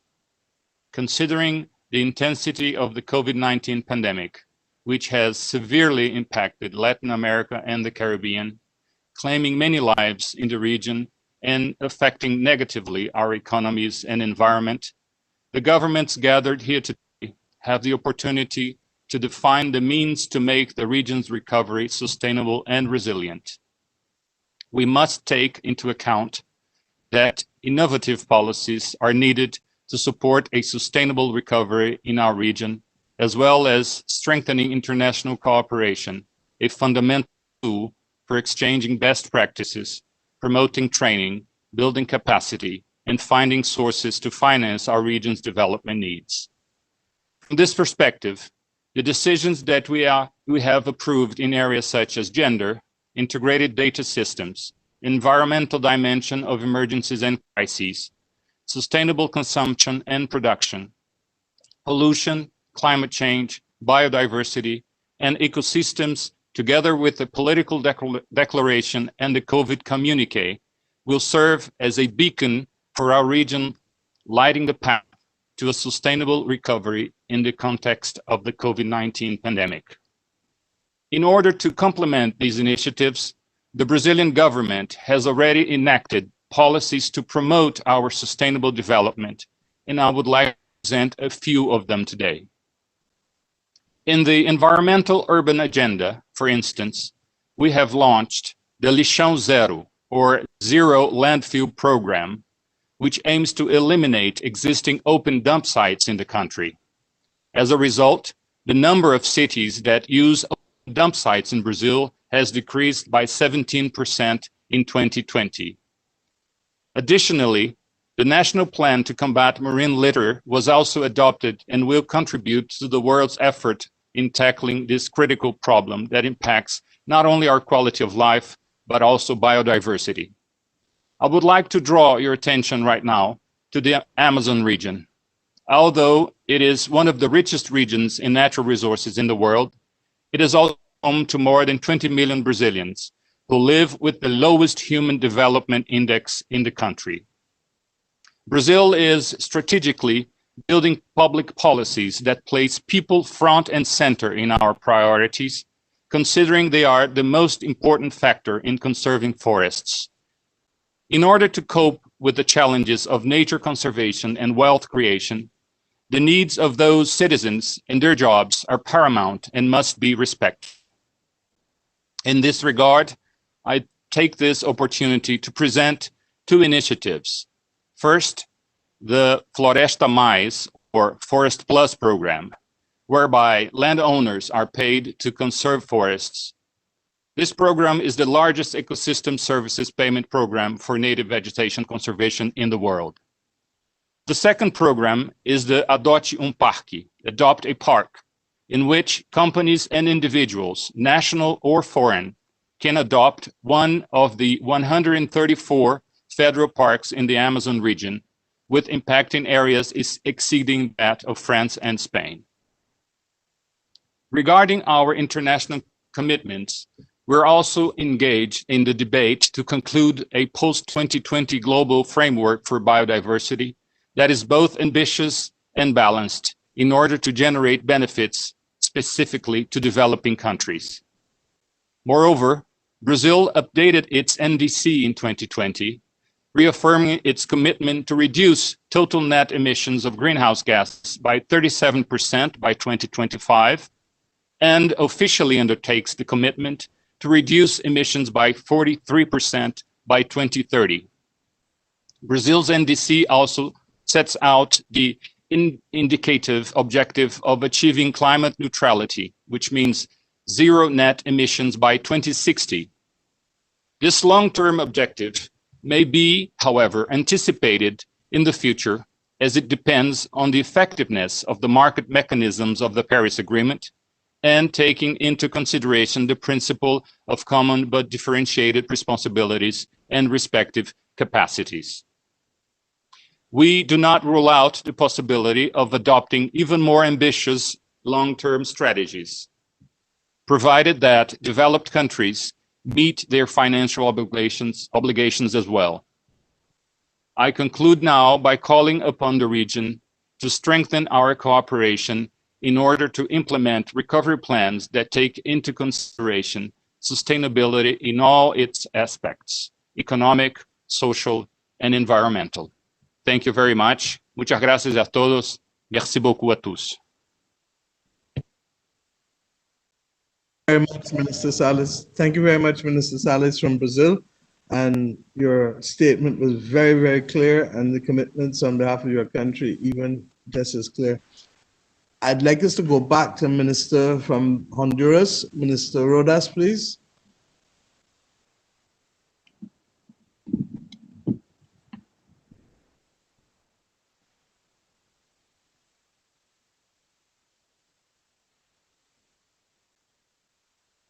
There.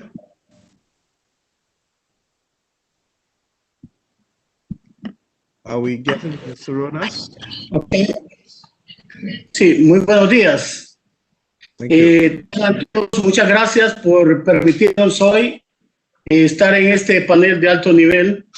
Honorable Adrián Ford, Ministro de Ambiente y Presidente de la 22 Reunión del Foro de Ministros de Medio Ambiente de América Latina y el Caribe. Señor Leo Heinemann, Director Representante Regional de América Latina y el Caribe del Programa de Naciones Unidas para el Medio Ambiente.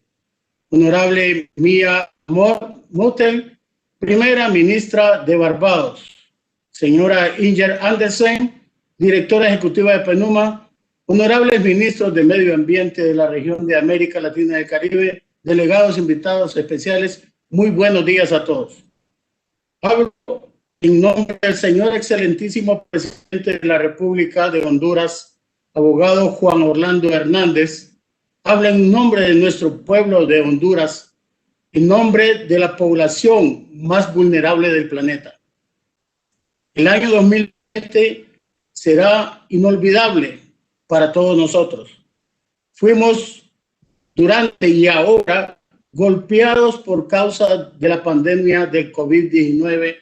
América Latina y el Caribe tiene exactamente el 7% de la población mundial y tiene el 25% de la población afectada por esta pandemia, la cual ha sido afectada de manera desproporcionada según el Consejo Nacional de la Empresa Privada. Esta pandemia a la fecha nos ha dejado con menos de 500,000 puestos de trabajo y nuestro Banco Central de Honduras reporta la reducción del Producto Interno Bruto alrededor del 7%, afectando de esta manera sectores económicos de mayor generación de empleo, como son el turismo en decadencia con un 80%, el sector construcción con un 66%, la industria de manufactura con un 44% y el transporte nacional con un 38%, así como otros sectores productivos que han sido gravemente afectados.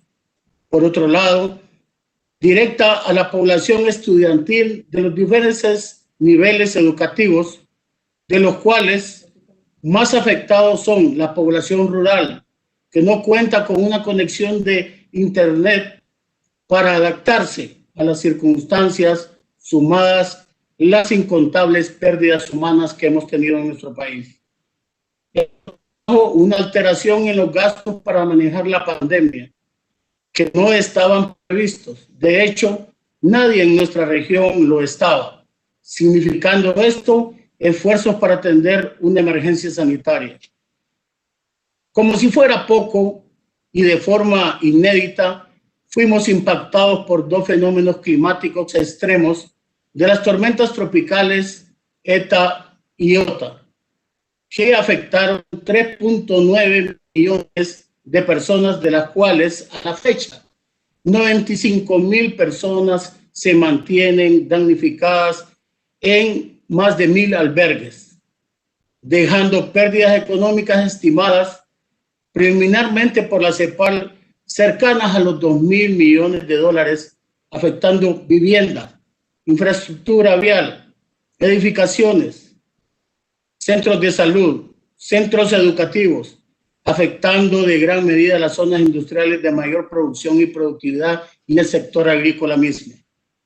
Como país, hemos sido los primeros en decir presente y establecer compromisos internacionales, pero sí hemos sido afectados por grandes inundaciones, por la pandemia y también por grandes sequías, o sea, en verano o en invierno somos gravemente afectados.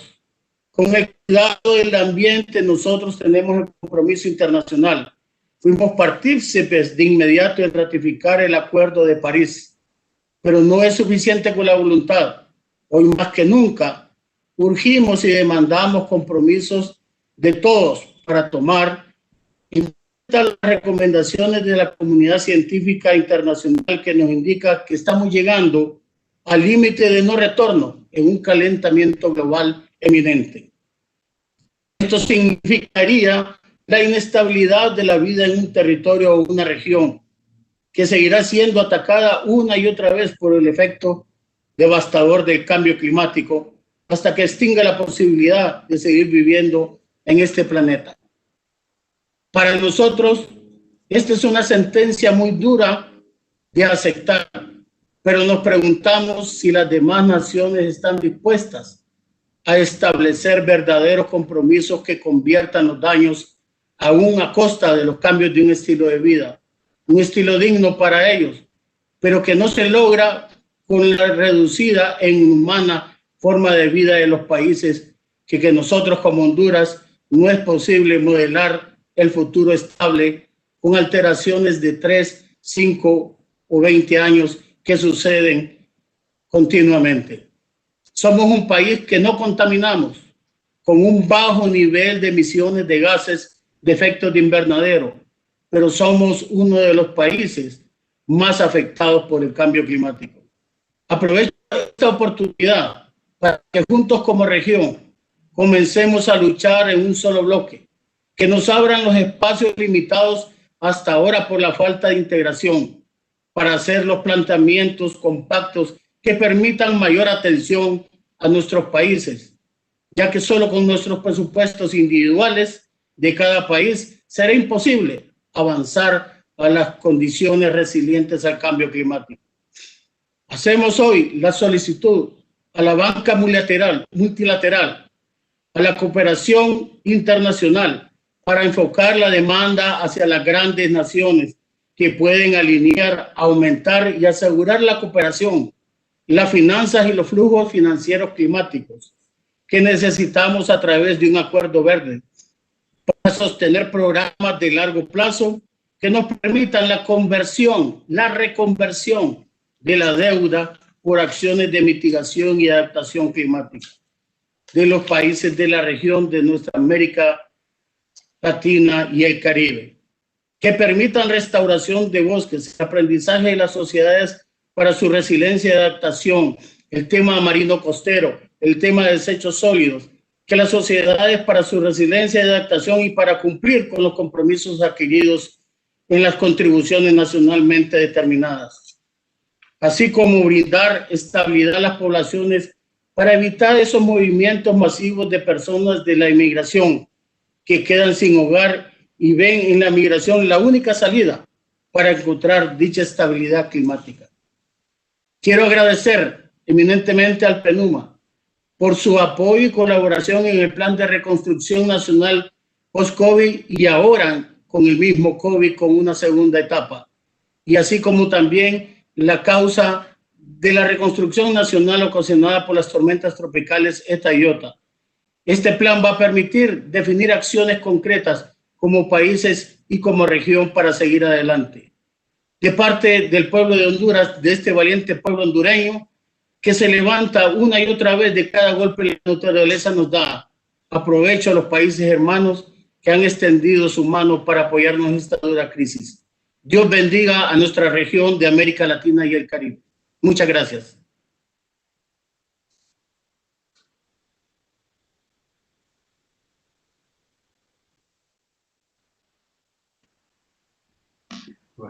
Thank you very much, Minister, and thank you also for reminding us of the impact of this crisis on persons, leading to migration that is undesirable. May I invite now the Honorable Sumaya Castillo, Minister of Environment and Natural Resources of Nicaragua. Thank you.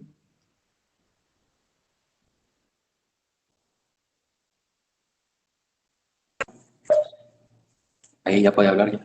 Muchas gracias, señora presidenta, primera ministra de Barbados, honorable señora Mia Motley, estimado señor Leo Heilemann, director regional del PNUMA para América Latina y el Caribe, estimados ministras y ministros de Medio Ambiente de nuestra gran región latinoamericana y caribeña, invitados especiales, saludos y solidaridad en esta 22 reunión del Foro de Ministros y Ministras de Medio Ambiente. Para la delegación de Nicaragua es motivo de honor transmitirle el fraterno saludo de nuestro presidente, el comandante Daniel, y de nuestra vicepresidenta, la compañera Rosario Murillo. Nuestro agradecimiento y fraternal saludo a Barbados y PNUMA por los esfuerzos y liderazgo que, a pesar de la crisis sanitaria por el COVID-19, ha mantenido el espíritu de trabajo para hacer realidad este importante foro.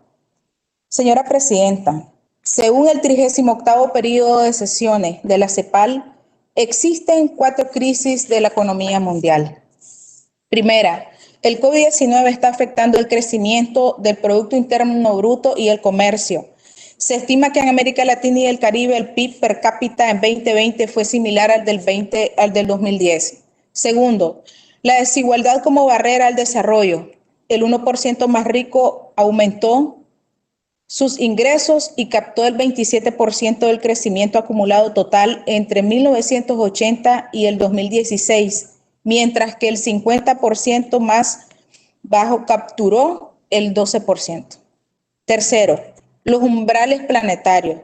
El desarrollo ha llegado a un punto de no retorno, poniendo en riesgo la sobrevivencia del sistema ecológico, los ecosistemas y la biodiversidad. Se está reduciendo a velocidades alarmantes y hay más de 1 millón de especies en vías de extinción.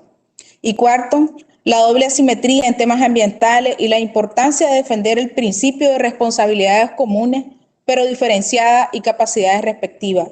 Los costos de mitigación y adaptación, incluyendo pérdidas y daños, no deben recaer a todos por igual. Los países más ricos fueron los que más contribuyeron al deterioro ambiental y los que más se benefician y son los que más esfuerzos deberían de hacer para reducir los impactos. Señora presidenta, Nicaragua es un país altamente sensible a los impactos del cambio climático. En noviembre del 2020 fuimos golpeados por 2 fenómenos naturales hidrometeorológicos de alta intensidad, como fue el huracán ETA y el huracán Iota, dejándonos daños por el orden de 738.6 millones de dólares, que representan el 6.2% del Producto Interno Bruto. A pesar de lo anterior, nuestro país cuenta con 73 áreas protegidas, el 7% de la biodiversidad mundial, 68 ecosistemas, más de 20.400 especies de flora y fauna y 4.7 millones de hectáreas de bosque, que representan el 35% del territorio nacional, donde al menos el 50% de estos se encuentran gestionados en los 23 gobiernos de nuestros gobiernos territoriales indígenas. También Nicaragua actualmente ya cuenta con 4 reservas nacionales como biosferas reconocidas a nivel nacional, que son nuestro río San Juan, la isla de Ometepe, Bozaguas y esta última que se llama Reserva de Biosfera del Caribe Nicaragüense, reconocida en la semana anterior, de las cuales las 3 primeras son reconocidas por UNESCO. Y actualmente nuestro geoparque Río Coco, reconocido como el primero de América Central. El gobierno de Nicaragua hace grandes esfuerzos para generar un desarrollo humano y combatir la pobreza. Y es por ello por lo que desarrollamos un modelo de gestión pública basada en la democracia directa, la economía creativa, solidaria y el buen vivir en armonía con la madre tierra, la cual es consistente y contribuye con la Agenda 2030 de los Objetivos de Desarrollo Sostenible, la Convención Marco de las Naciones Unidas sobre Cambio Climático, el Acuerdo de París, entre otros convenios y esfuerzos regionales. Señora Presidenta, la actual pandemia del COVID-19 es una señal del creciente irrespeto del ser humano a los ecosistemas del planeta. Las enfermedades zoonóticas emergentes muestran las consecuencias negativas de la presión humana sobre la naturaleza. Esto se acelera con la degradación de nuestros ecosistemas y la deforestación de los bosques. Pero también el COVID-19 es una oportunidad para cambiar los modelos de desarrollo, consumo y producción hacia sistemas solidarios, respetuosos y cooperativos que nos permitan considerar las asimetrías de nuestros pueblos y el respeto a nuestra madre tierra. La hermandad de los pueblos hacia objetivos comunes es el camino para el bienestar y la calidad de vida de las generaciones actuales y futuras. Señora Presidenta, Nicaragua reafirma el compromiso para continuar trabajando hacia un modelo de desarrollo sostenible, de cuidado, amor y respeto hacia la madre tierra, de la mano de nuestros protagonistas, nuestros grupos sociales, mujeres, jóvenes, familias, comunidades indígenas y rurales. Asimismo, instamos a la comunidad internacional a fortalecer la transición verde en países en desarrollo para una recuperación sostenible de COVID-19, incorporando la adaptación de los ecosistemas naturales como la mejor forma de crear resiliencia ante el cambio climático, la bioeconomía como fundamento para la sostenibilidad basada en ecosistemas naturales y la economía circular para preservar la utilidad y el valor de los materiales, reduciendo los niveles de contaminación. Muchísimas gracias, señora Presidenta.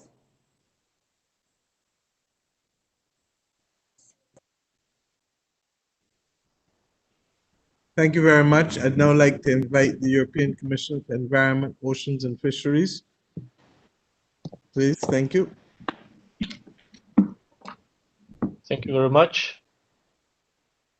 Minister Forde, Mr. Helaman, delegates and colleagues, thank you for this invitation to address the forum.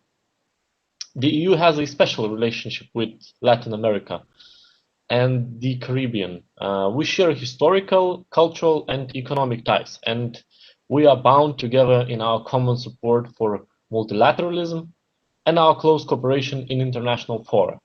Let me start by thanking you for the choice of the topic for our discussion today. The environmental dimension of the COVID crisis is a very important one, and I hope we will all agree that the road to a sustainable recovery can only be a green one. Now, looking back, COVID has transformed our lives. It has brought suffering and a socio-economic crisis that the world had not seen for decades. The EU and Latin America have been hit especially hard. It takes solidarity to overcome a crisis, and the EU is committed to helping partners around the globe to recover, including in Latin America and the Caribbean. But if we want a sustainable recovery, we need a new approach. We cannot slip back into our previous habits, damaging the world we depend on every day. We need to tackle the big global challenges: climate change, biodiversity loss, and environmental degradation. Building back better means building back greener. What we have is a unique opportunity to reset our economies on a path towards the Sustainable Development Agenda, the Paris Agreement, and the biodiversity goals to be set this year. In the EU, we are trying to build a different kind of economy. Our recovery efforts are built around a new growth strategy. The European Green Deal, which has sustainability and social justice at its heart. Our long-term goal is a shift towards a resilient, regenerative economy, an economy that reverses climate change and environmental degradation and minimizes pollution, an economic model that is compatible with the long-term interest of future generations. And in the short term, we are creating growth and jobs with investments in green sectors where people are happy to work. These include circular economy, biodiversity, water and air quality, clean transport, sustainable food, and clean energy. We do not think of the European Green Deal as an environmental policy or a policy for climate. It's a policy for our whole economic model. There are actions there to transform EU industry as a whole, from agriculture and energy to transport and construction.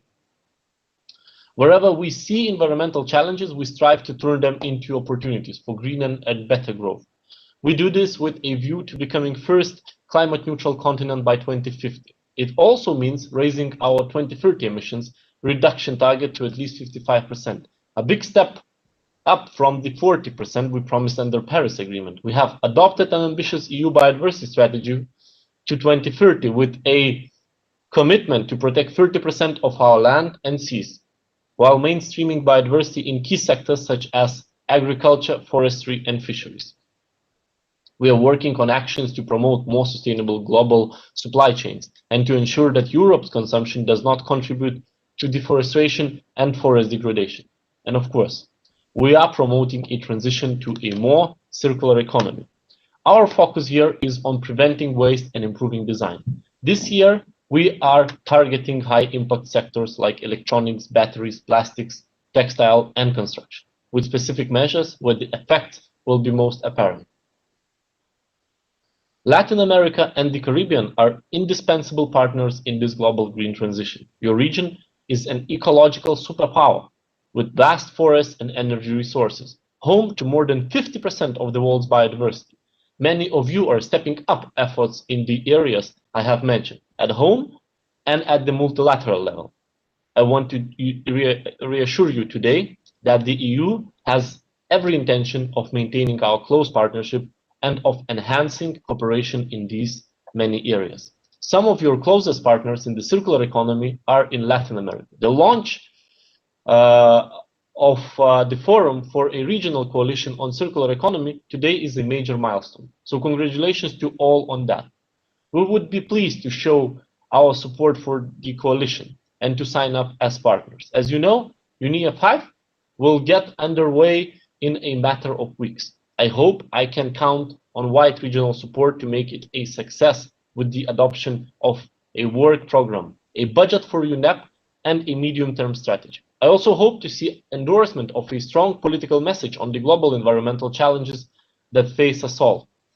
In the margins of UNEA, we will be launching a global alliance on circular economy and resource efficiency. Chile is joining, and I very much hope they will be joined by more partners from the region. But the work will not stop there. 2021 will be a year of intensive preparations for the second session of UNEA 5 in early 2022, where a number of important policy decisions will be on the table. In this context, I would also like to call for support for the launch of negotiations on a new global agreement on plastics. Congratulations to Peru for the leading role it has taken by committing to the table the resolution which we are certain will be supported by many countries. I would like to assure you of our continuous support in this regard. Biodiversity is another area where we have everything to gain from closer cooperation. This year's Conference of Parties to Convention on Biological Diversity in Kunming will be a global milestone. It will be essential to adopt an ambitious and realistic post-2020 biodiversity framework, putting nature on a path to recover. We are counting on Latin America and Caribbean countries to work with us towards far-reaching, measurable and time-bound targets, stronger monitoring and review, clarity on the means of implementation, and strong stakeholder involvement. I would also strongly encourage you to join the High Ambition Coalition on Nature and People and endorse the Leaders' Pledge for Nature. You can also encourage businesses, local authorities, and civil society to join a range of coalitions to foster implementation and action on the ground. Many of you are already doing an excellent job conserving and restoring ecosystems. Not just governments, but committed indigenous peoples, local communities, and businesses too. My congratulations to the whole region for the entry into force of the XXII Agreement, recognizing the rights and contribution of all citizens in relation to the environment. On climate issues, we can build on existing initiatives like Euroclimate and on the Latin America Investment Facility.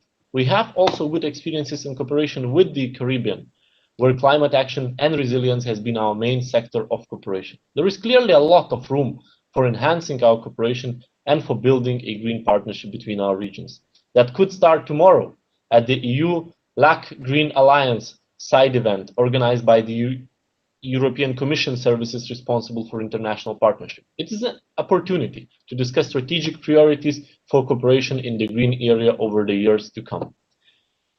If we have learned one thing from the pandemic, it's that we can't isolate ourselves from its consequences. We need to study that lesson quite carefully, because it will also be true for biodiversity loss and climate change. But it is still time to act, time to invest in a low-carbon, circular economy where nature is protected and pollution does not impact the lives of millions. But we have to dare to make the change, and we have to do it on a global scale. The EU wants to lead by example, but we won't achieve a healthy planet, the Sustainable Development Goals, or the Paris objectives on our own. We do it together, in partnership and collaboration. And for that, ladies and gentlemen, we very much need your help. Thank you very much for your attention. Thank you very much, Commissioner. And I'd like now to invite the Executive Secretary of ECLAC, Alicia Barcena. My sister, how are you? Hello, good morning, good afternoon for some. First of all, let me thank you so much. It's really an honor and a pleasure to say hello, to greet Your Excellency, Prime Minister of Barbados, Honorable Mia Motley. Thank you so much for this invitation, Prime Minister. I also want to thank Inger Anderson, Executive Director of UNEP, of course, Leo Heilemann, his Regional Director. And I would say to all of you, the ministers of the region, colleagues of the UN, representatives of the civil society, happy to share this also with Europe and other participants from other regions. It's an honor to be here in this 22nd Forum of Ministers of Environment of Latin America and the Caribbean, because this forum is part of my professional life. Since my time as Vice Minister of Environment in Mexico back in the 80s, I was a strong supporter of this forum. And it has been an honor for me to be a founding member, by the way, of the Interagency Technical Committee. When I was in UNDP, of course, I'm revealing my age, no question about it, but it doesn't matter, because it was back in 1998 when this Interagency Technical Committee was founded.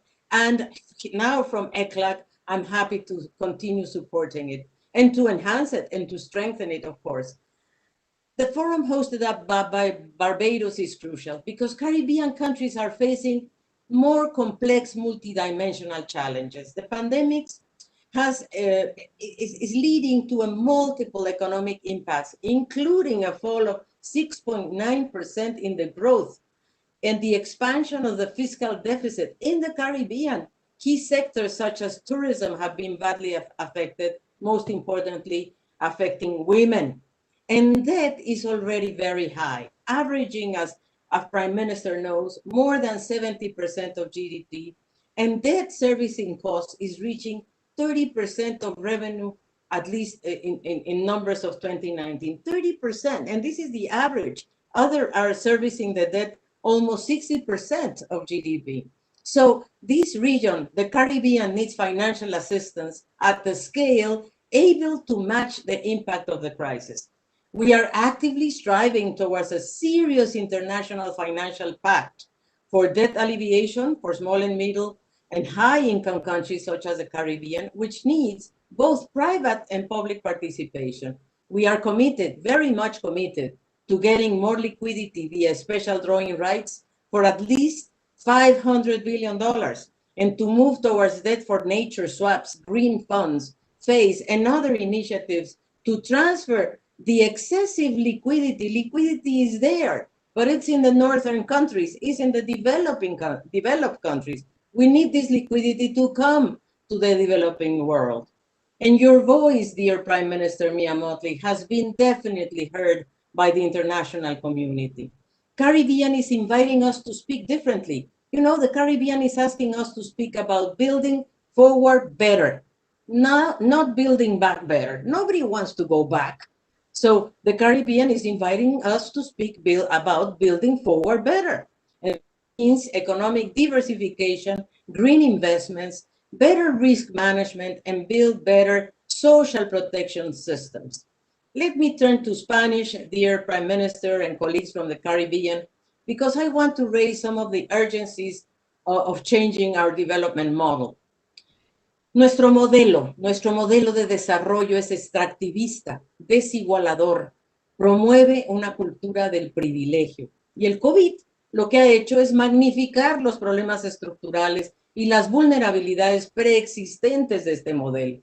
Ha agravado las desigualdades entrecruzadas, el crecimiento mediocre, la baja productividad, la alta informalidad, la insuficiente diversificación de exportaciones y el poco espacio fiscal. Y por supuesto, ha agudizado el deterioro ambiental creciente.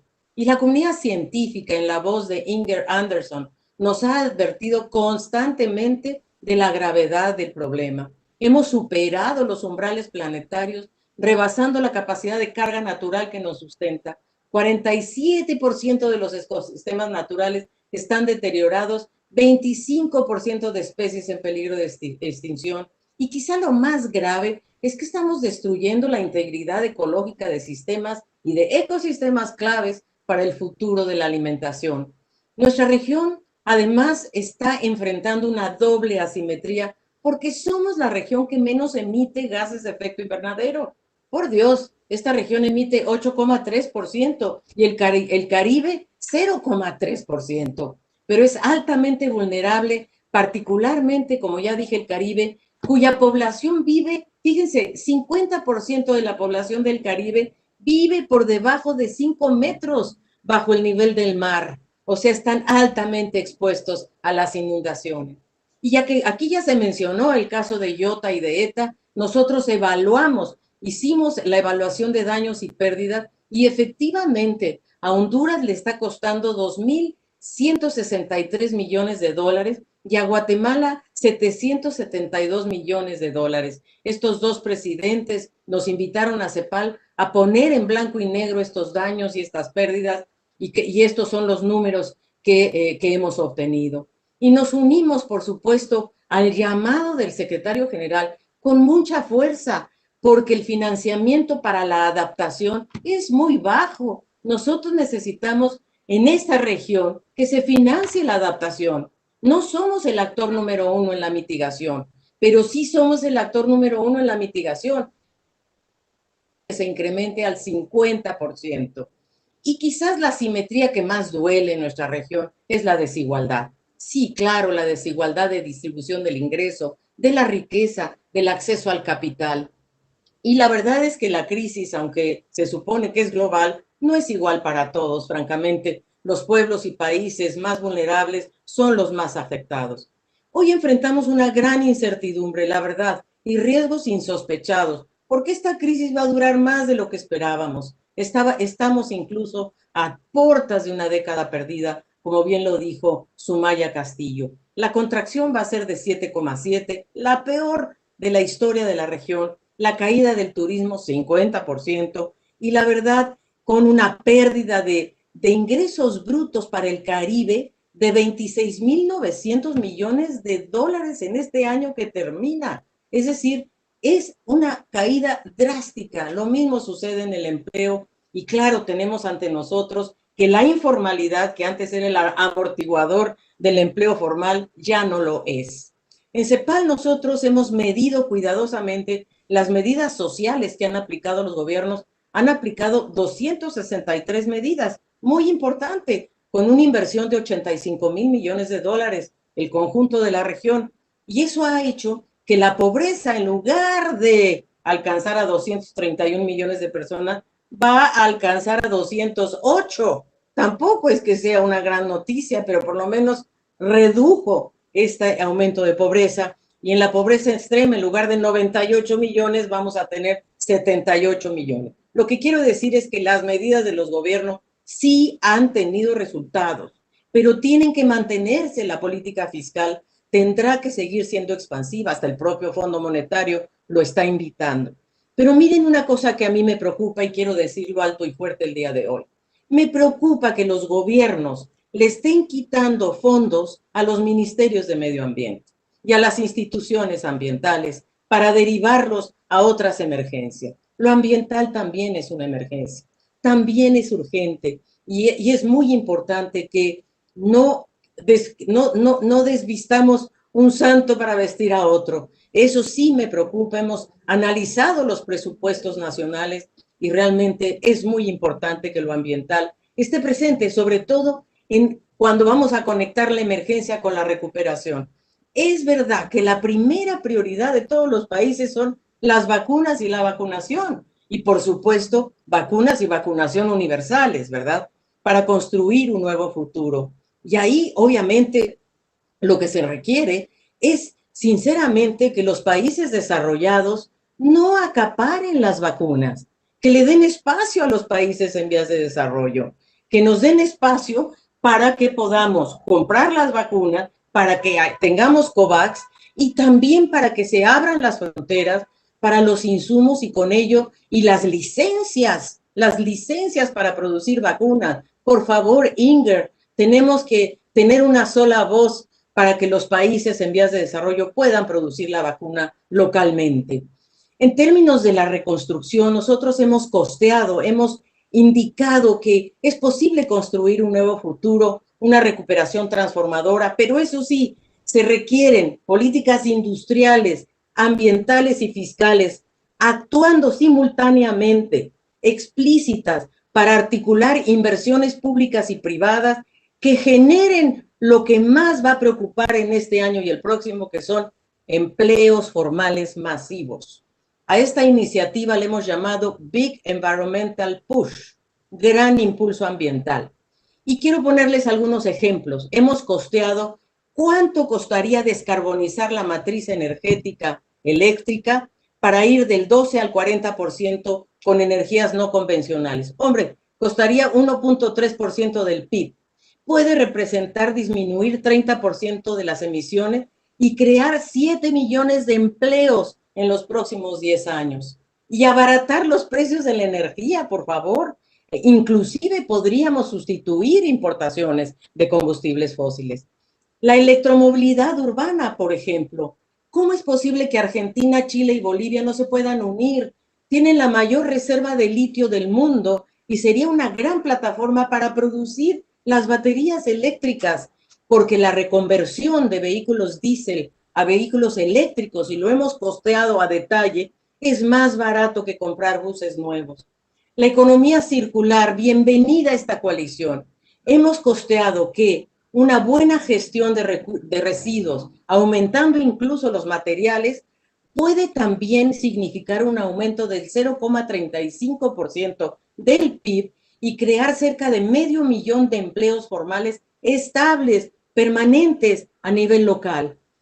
La inclusión digital, fíjense que nuestra región tiene 40 millones de hogares no conectados a Internet, o sea, están excluidos de todo en esta era de la teleeducación, del teletrabajo. Entonces hay que otorgar una canasta básica digital que tiene un costo de 1% del PIB para darle una laptop, para darle una conexión más barata, para darle una tablet a estos 40 millones de hogares. Y ahí el sector privado tiene que entrar y la banca también. Y por supuesto una industria manufacturera de salud. Necesitamos que, comenzando con lo que están haciendo Argentina y México con AstraZeneca, con Liomont, realmente, y de la mano de COVAX, ¿verdad?, podamos tener capacidades regionales para producir las vacunas. Esta brecha se está abriendo una grieta entre el norte y el sur. ¿De qué va a servir que el norte esté muy vacunado y el sur no lo esté? Creo entonces que tenemos que pensar seriamente cómo resolver este tema. Y soluciones basadas en la naturaleza, protegiendo la integridad ecológica de los ecosistemas. Hay que mirar al mar. Necesitamos mirar al mar. Por eso la conferencia de Portugal es una oportunidad. Porque el turismo sostenible a la que nos llama Mia Motley es un turismo que incorpora el mar con la tierra y que nos puede permitir hacer cadenas de valor regionales y subregionales. Amigas y amigos, una recuperación económica sobre bases ambientales sostenibles y con igualdad podría ayudarnos a salir de este agujero en el que nos encontramos, pero con mejor calidad de vida y con mejor salud. ¿Qué se requiere? Pues una agenda de políticas diferente. No podemos esperar, no podemos seguir haciendo lo mismo y esperar resultados diferentes. Necesitamos nuevas coaliciones, formas inéditas de cooperación, y por eso agradezco a Euroclima, a Europa, porque nos ha ayudado, por ejemplo, a CEPAL. Tenemos un análisis de todos los NDCs, los compromisos nacionalmente determinados de toda la región, país por país, y lo que estamos mirando es cómo ampliar esta ambición. Así es de que necesitamos ampliar también, por cierto, a la ciudadanía y poder mirar que el acuerdo de Escazú, por ejemplo, que es un gran acuerdo muy importante para la región, que es el acceso a la información, a la participación pública, a la justicia ambiental, es el primer acuerdo del mundo que protege los derechos de los activistas ambientales. Gracias, PENUMA, por ayudarnos a esto y felicidades a todos los ministros, México y Argentina, que ratificaron la semana pasada, y eso hace que el acuerdo entre en vigor. Y el primer día que vamos a celebrar este acuerdo va a ser el 22 de abril, el Día de la Tierra. Me sumo pues así a todas las propuestas que ha hecho Mia Motley para restaurar, para proteger. Necesitamos un nuevo acuerdo y un pacto global, un nuevo pacto de financiamiento para el desarrollo, la refundación de Bretton Woods, que de una vez por todas enfoque la deuda pública de manera colectiva, redistribuya la liquidez del norte a sur, capitalice la banca de desarrollo y que sobre todo apoye a los pequeños estados insulares, especialmente a los de medio ingreso. Por último, quiero invitarles a participar en el Foro de los Países de América Latina y el Caribe, que se celebrará del 15 al 18 de marzo, auspiciado por el gobierno de Costa Rica, virtual, como todo lo que estamos haciendo ahora. Y decirles, gracias, queridos ministros, queremos que sepan y que cuenten con la CEPAL, bajo su liderazgo y con dirección clara. Yo soy optimista, muy optimista, y quiero citar a nuestra querida joven poetisa activista estadounidense Amanda Gorman, cuando dijo hace unos días en la ceremonia de cambio de Estados Unidos, donde decía, y cito, "For there is always light. If only we are brave enough to see it. If only we are brave enough to be it."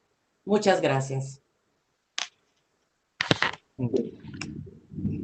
Thank you very much, my sister, and thank you for also raising and putting back at the center the very critical issues of our financial and economic circumstances. I noticed that you quoted some figures in terms of a 50% decline in tourism and an 8-9% decline in GDP, which is what has been predicted for the region. But I regrettably have to inform you that it is far worse than what those numbers have suggested. In our own case in Barbados, we have a 90% reduction in tourism.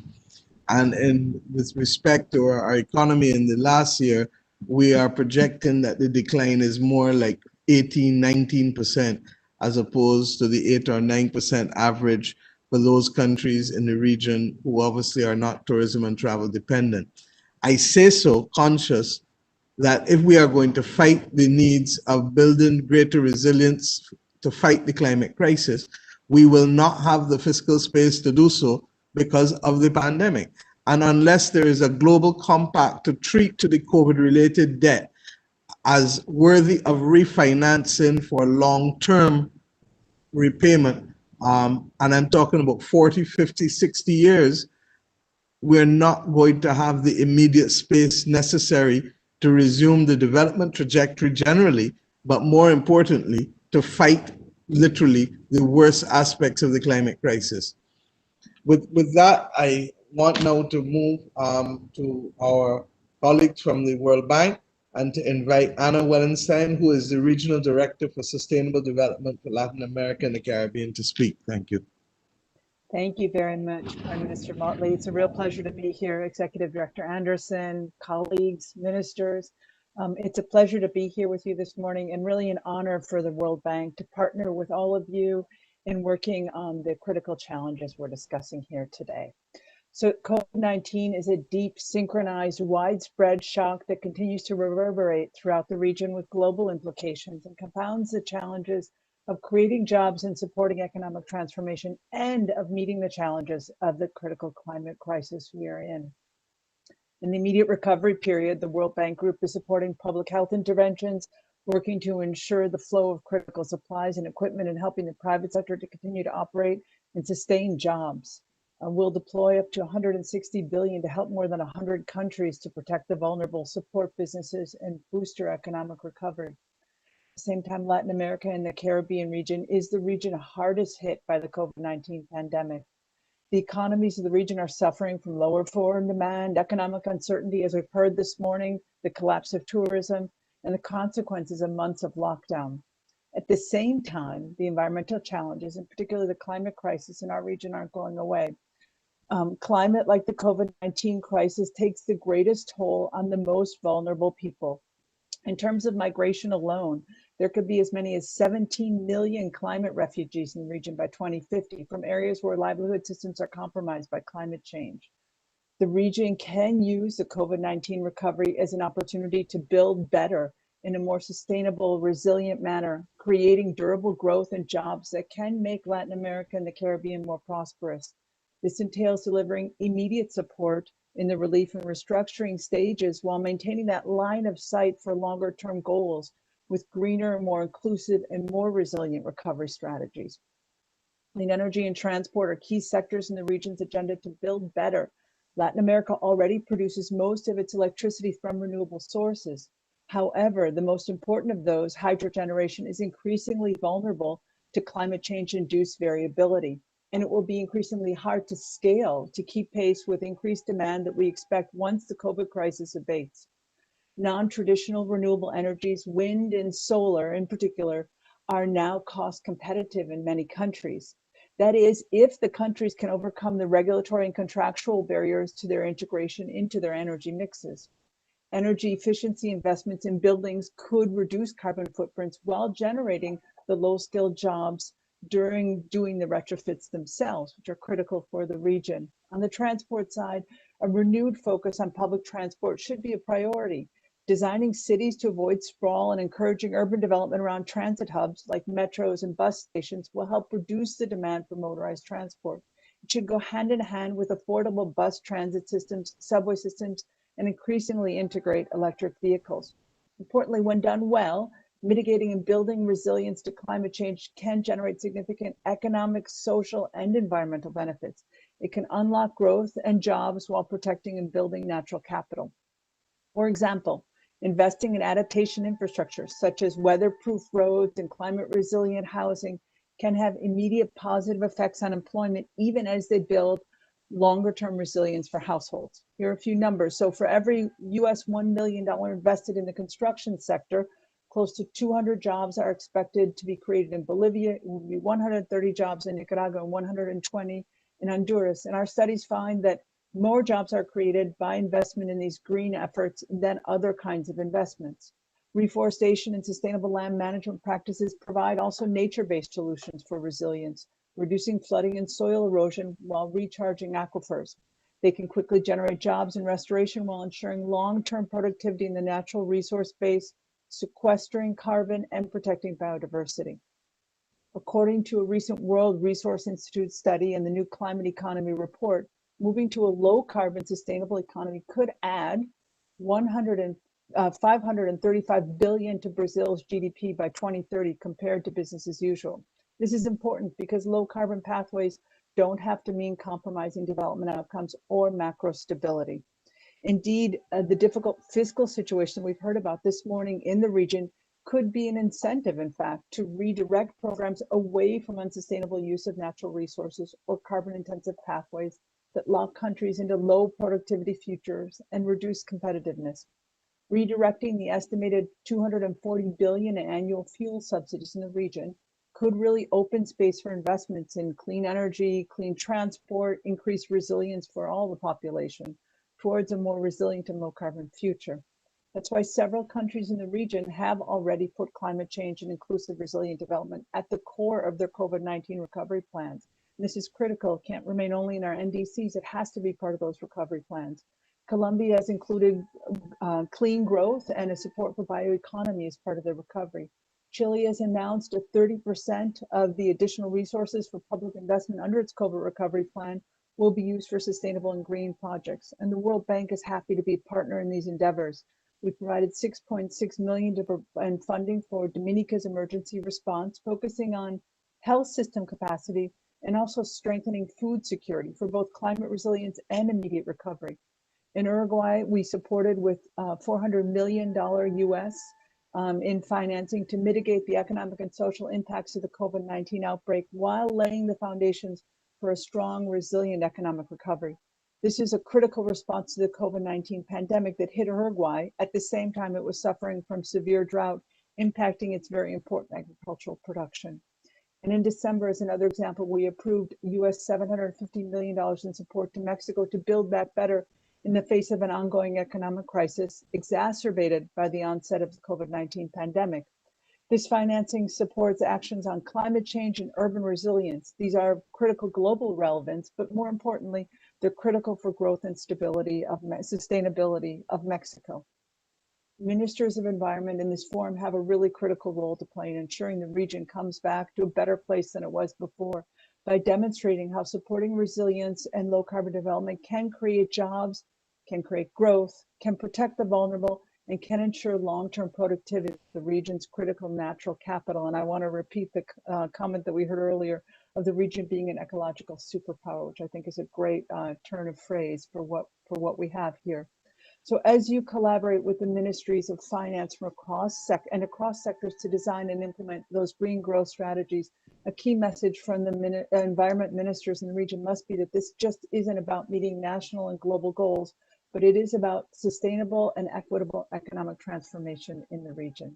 Thank you very much for the opportunity to be here.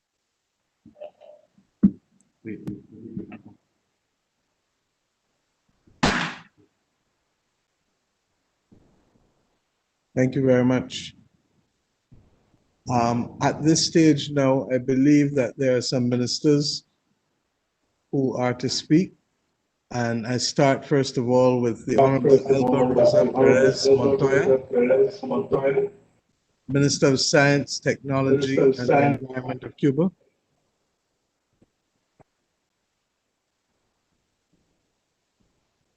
Minister.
Not sure.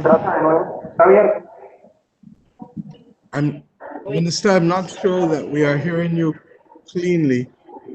The signal is dropping in and out.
Is hearing me? I'm not sure whether the minister is hearing me, but we really are not hearing her properly.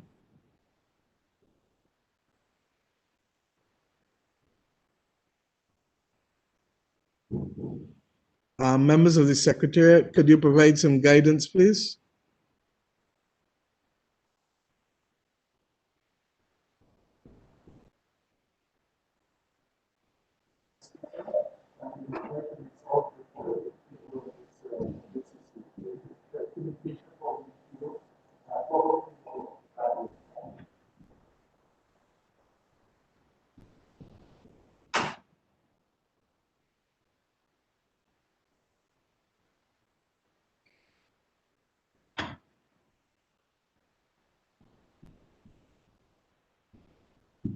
Is the Secretariat hearing me?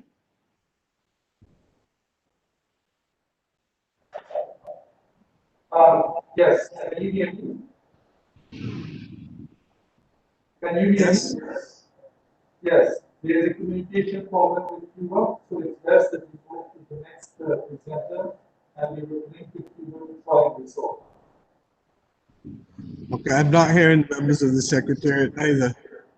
So, do I just go to the next speaker? Yes. Thank you. Thank you. Can we invite now the Honorable Minister of Environment and Natural Resources of the Dominican Republic, the Honorable Orlando Jorge Mejera, please.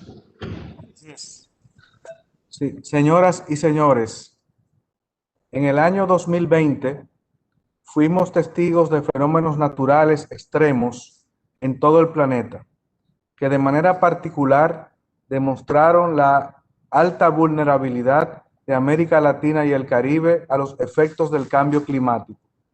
Fue un año récord en la actividad ciclónica, con terribles inundaciones y deslizamientos de tierra, con fuegos forestales despiadados en diversas partes del mundo y registrando el promedio de temperatura más alto en 4 años. Conjuntamente nos vimos afectados por la peor crisis de salud en un siglo, con la pandemia causada por el virus COVID-19.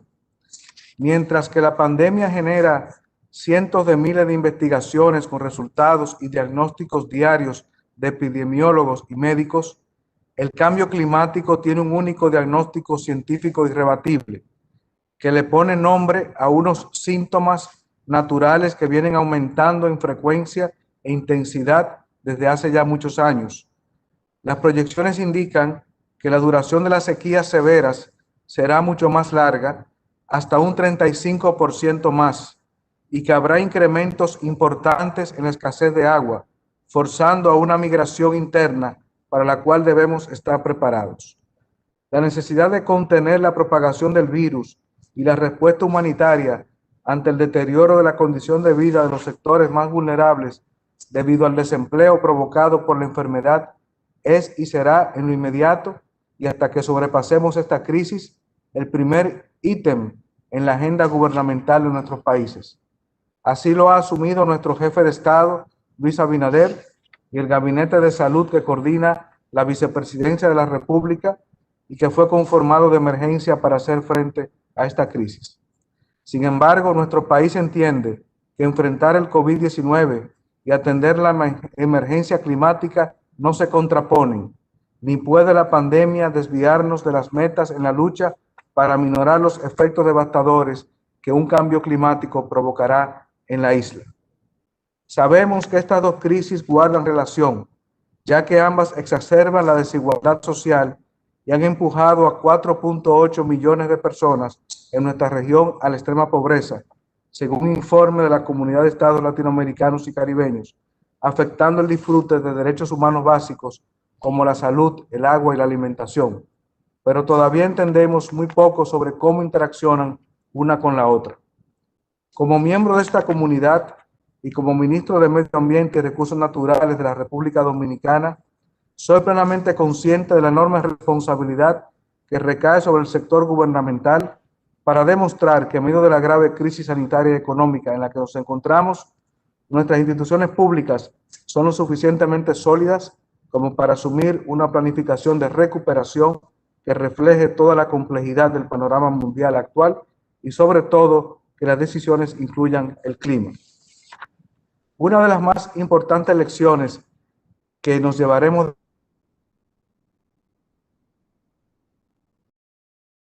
una relación y de tener una visión a largo plazo.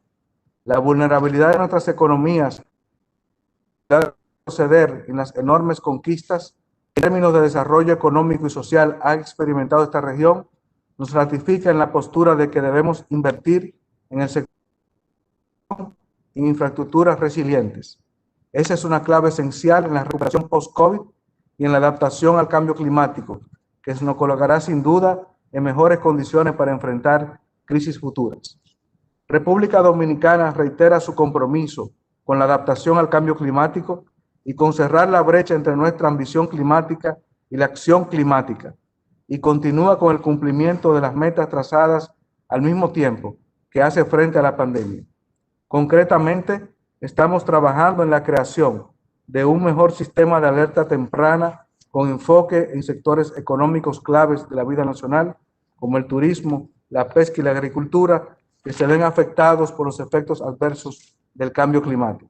La restauración y conservación de nuestras áreas protegidas, con especial énfasis en nuestras costas, para crear barreras frente a las inundaciones y subida del nivel del mar, es otro eje de nuestra política de adaptación. Para hacer todo esto, nos preparamos para tener acceso a mecanismos financieros que nos permitan invertir en sistemas resilientes de energía, transporte, proteger las fuentes hídricas, garantizar seguridad alimenticia, preservar la biodiversidad y bosques y proteger las costas. Como isla compartida con la vecina República de Haití, somos de los países que resultarán más afectados a nivel mundial por los eventos extremos que se pronostican, inundaciones, sequías y subidas del nivel del mar principalmente. Es por tanto nuestra prioridad corregir las debilidades y contar con un sistema financiero sostenible que oriente la inversión hacia la acción climática, logre una mayor presencia del sector privado y diversifique el marco de instrumentos financieros existentes. En ese sentido, hemos concertado recientemente sendos acuerdos entre los dos gobiernos y entre los ministerios de Medio Ambiente de ambos países, República Dominicana y Haití, para actuar de manera coordinada, tanto en el desarrollo fronterizo como en medidas medioambientales que nos colocarán en mejor condición para lidiar con los efectos que dejaría un cambio climático en el Caribe. En el plano nacional, nuestras instituciones públicas van ganando día a día la confianza de la ciudadanía, mejorando la transparencia y fortaleciendo nuestra democracia, lo que definitivamente es un paso importante hacia esta meta de desplegar la inversión para un futuro post-COVID mucho más verde, resiliente e inclusivo.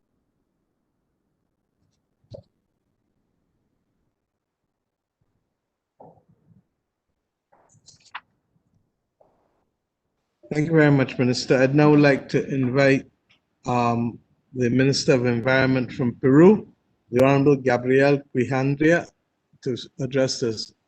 I hope I've pronounced your name correctly, sir. You pronounce it perfectly, Minister Motley. Thank you very much. And now let me shift to Spanish. Siendo la primera vez que Perú toma la palabra en el marco del presente evento, quiero, a nombre del gobierno peruano, saludar y felicitar al gobierno de Barbados por la organización de este 22 Foro de Ministros de Ambiente, un espacio de intercambio fundamental de aporte al bienestar de nuestros países y más aún en una coyuntura crítica como la actual, marcada por una pandemia de origen zoonótico, originada como resultado de un relacionamiento disfuncional con la naturaleza. La incorporación de la dimensión ambiental en los planes de recuperación económica nos brinda la oportunidad de construir un puente entre el escenario actual de estancamiento o retroceso económico y el impulso de la acción multilateral necesaria para poder atender graves retos globales como los que nos plantean el cambio climático o la pérdida de diversidad biológica y sus servicios asociados. La pandemia de la COVID-19 ha puesto de relieve la importancia de la relación entre las personas y la naturaleza, para lo cual es imprescindible lograr una intervención inclusiva e interdisciplinaria, con la aplicación del enfoque de una salud, con miras a cambiar el paradigma actual y promover un desarrollo sostenible que respete los límites de la naturaleza. Estamos convencidos de que un desarrollo que no sea ambientalmente sostenible y socialmente inclusivo no será competitivo en el mundo actual, y apostamos por eso por el enfoque de desarrollo verde y las soluciones basadas en la naturaleza. La implementación de las contribuciones nacionalmente determinadas, su actualización con sentido de urgencia y ambición, la elaboración de un plan nacional de adaptación y la construcción de estrategias de largo plazo para un desarrollo bajo en carbono y resiliente al clima son un claro mensaje de que es posible incorporar la dimensión ambiental en la variable de desarrollo y en la reactivación económica. Al mismo tiempo, las discusiones en camino hacia un nuevo marco post-2020 para la biodiversidad y los esfuerzos nacionales asociados nos muestran claramente la necesidad de empezar a entender a la naturaleza como el mejor aliado que podemos tener en nuestros esfuerzos para cerrar las brechas de bienestar de nuestros pueblos y hacer que esto se mantenga en el tiempo. A nivel de nuestros países, el trabajo multisectorial y multinivel es fundamental para asegurar y promover la recuperación económica con dimensión ambiental para conservar y recuperar los ecosistemas, previniendo nuevas amenazas como la COVID-19. En este sentido, resalto 4 ejemplos nacionales. 1. Sobre la base de un proceso participativo y articulado, 13 sectores y el Centro Nacional de Planeamiento Estratégico del Perú, identificamos 154 medidas de adaptación y mitigación al cambio climático orientadas al logro de nuestras contribuciones nacionalmente determinadas. De estas, 13 medidas, más el teletrabajo y la promoción de bicicletas, contribuyen directamente a una reactivación económica post-COVID. El Ministerio del Ambiente y el Ministerio de Economía del Perú tienen diversos espacios en los que trabajan de manera coordinada en temas fundamentales como la revisión de los proyectos que postulan al Fondo Verde para el Clima o la implementación de una hoja de ruta para las finanzas verdes en el país. Esfuerzos que buscan capitalizar los aproximadamente 55.000 millones de dólares en beneficios económicos que nuestro tránsito a la carbono neutralidad podrían generar al 2050. Asimismo, ambos ministerios hemos desarrollado diversos mecanismos para promover la recuperación y conservación de los ecosistemas en el país, entendiendo a estos como bienes públicos de similar importancia a la seguridad pública, la educación o la salud, y por tanto merecedores de un flujo creciente de recursos públicos y privados. Además, el Perú viene impulsando el desarrollo de una estrategia de financiamiento de medidas frente al cambio climático, en un esfuerzo de coordinación entre todos los sectores implementadores de las NDCs. Dicha estrategia, que estará lista a mediados de este año, servirá para facilitar la implementación de proyectos que permitan adaptarnos al cambio climático y mitigar nuestras emisiones de gases de efecto invernadero. Las soluciones basadas en la naturaleza tienen el potencial de abordar múltiples desafíos de manera simultánea, como la reducción de emisiones de gases de efecto invernadero, la reducción de la degradación ambiental y la pérdida de la diversidad biológica.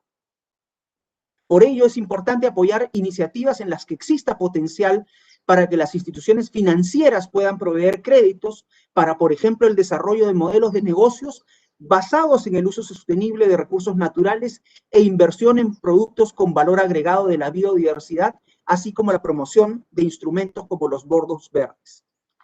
Las soluciones basadas en la naturaleza, junto con las energías renovables, la electrificación de la economía y la promoción de la economía circular, son áreas de transformación para lograr la carbono neutralidad al 2050 con beneficios económicos, ambientales y sociales. El cambio climático y la diversidad y la pérdida de diversidad biológica, al igual que la pandemia, no conocen fronteras. Esta crisis ha desencadenado una extraordinaria solidaridad y cooperación global.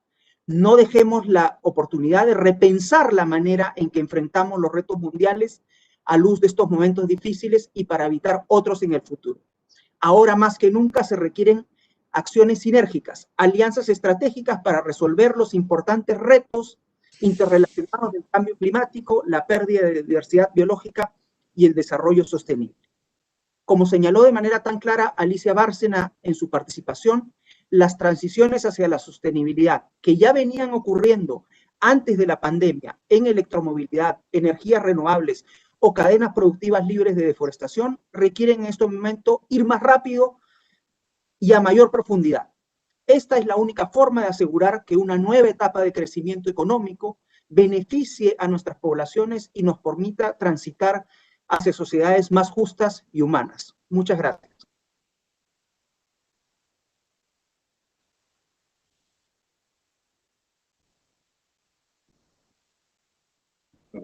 Thank you very much, Minister. I am not sure what we are doing with the Minister from Cuba. Can the Secretary please advise?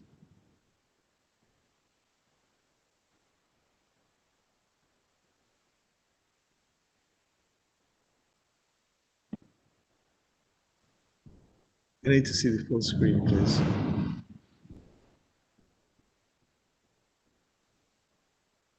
Is the Secretariat available, please?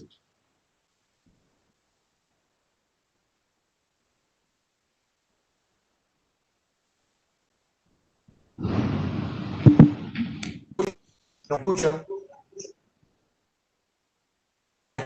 Ahora. No se escucha. Yes, I'm not sure who is speaking.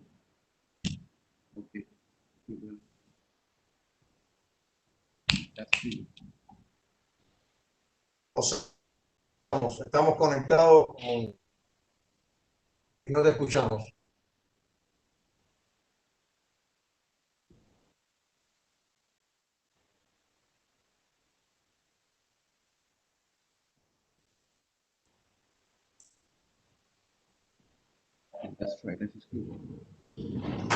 Can we get a song test just to see whether it's working or not?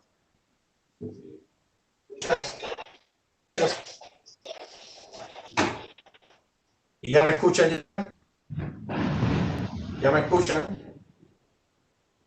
José.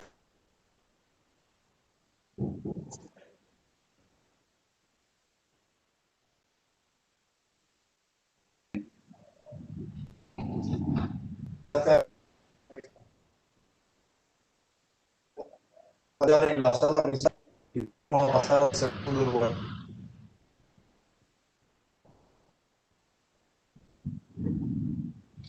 Okay. Tell them I'm passing over to LAC to handle this part of the program. Obviously, we're not hearing, and could I invite the minister from Cuba to submit this speech in writing for the records? Okay, and we'd like to move to the discussion. I'm told that ministers from Ecuador and Chile have both raised their hands to speak. Can we start with the minister from Ecuador? And before I go there, I may have to leave this meeting for an urgent matter. The country is going on a shutdown within less than 2 days, and there are some matters that demand my urgent attention. And I will ask the Minister of Environment to take over from me here and to deal with the chairing of this meeting. Thank you. José, ¿me escuchas? Can we go to Ecuador, please? ¿Y el video?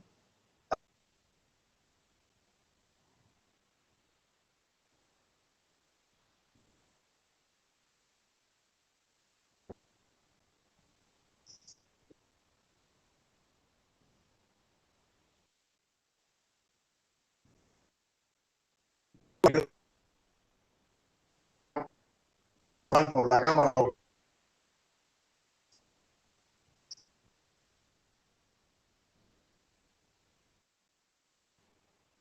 Evidentemente manda la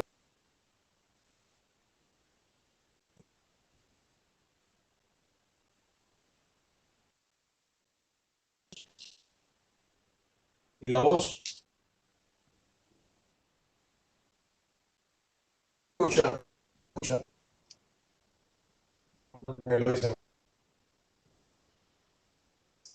¿Se escucha? ¿Me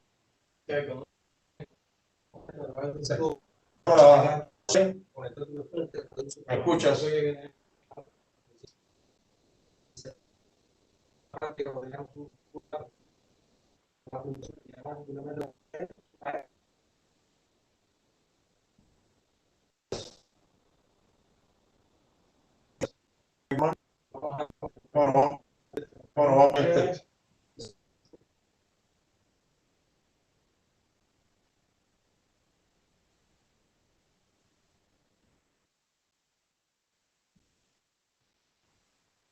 No se escucha.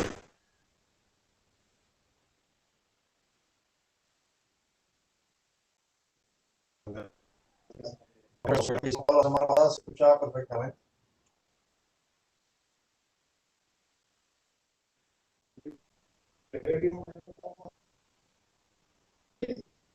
Sí, pero...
Can you hear me?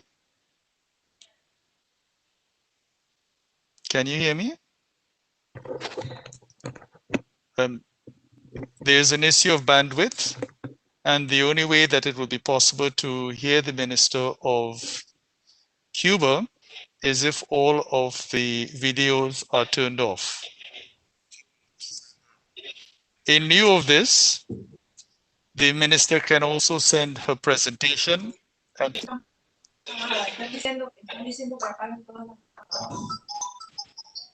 Leo, ¿me escuchas? sí. Ahora Cuba está hablando conmigo en la línea. Sí. Hay que apagar los videos. Transmisión.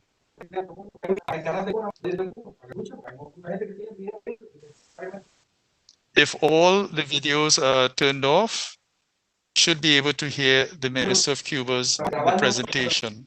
Failing this, the Minister will send the presentation and it will be read off on her behalf. Thank you. Over.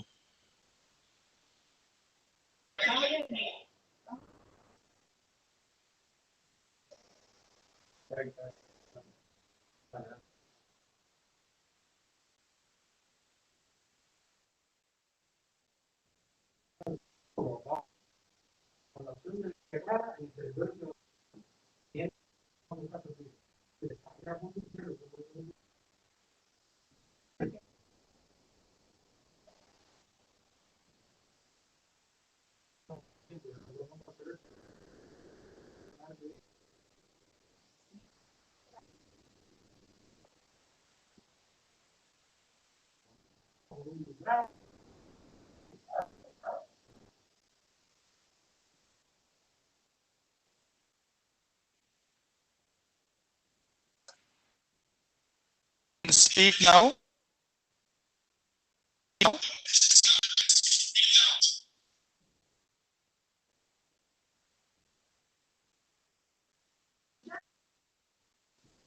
Sí, me escucha.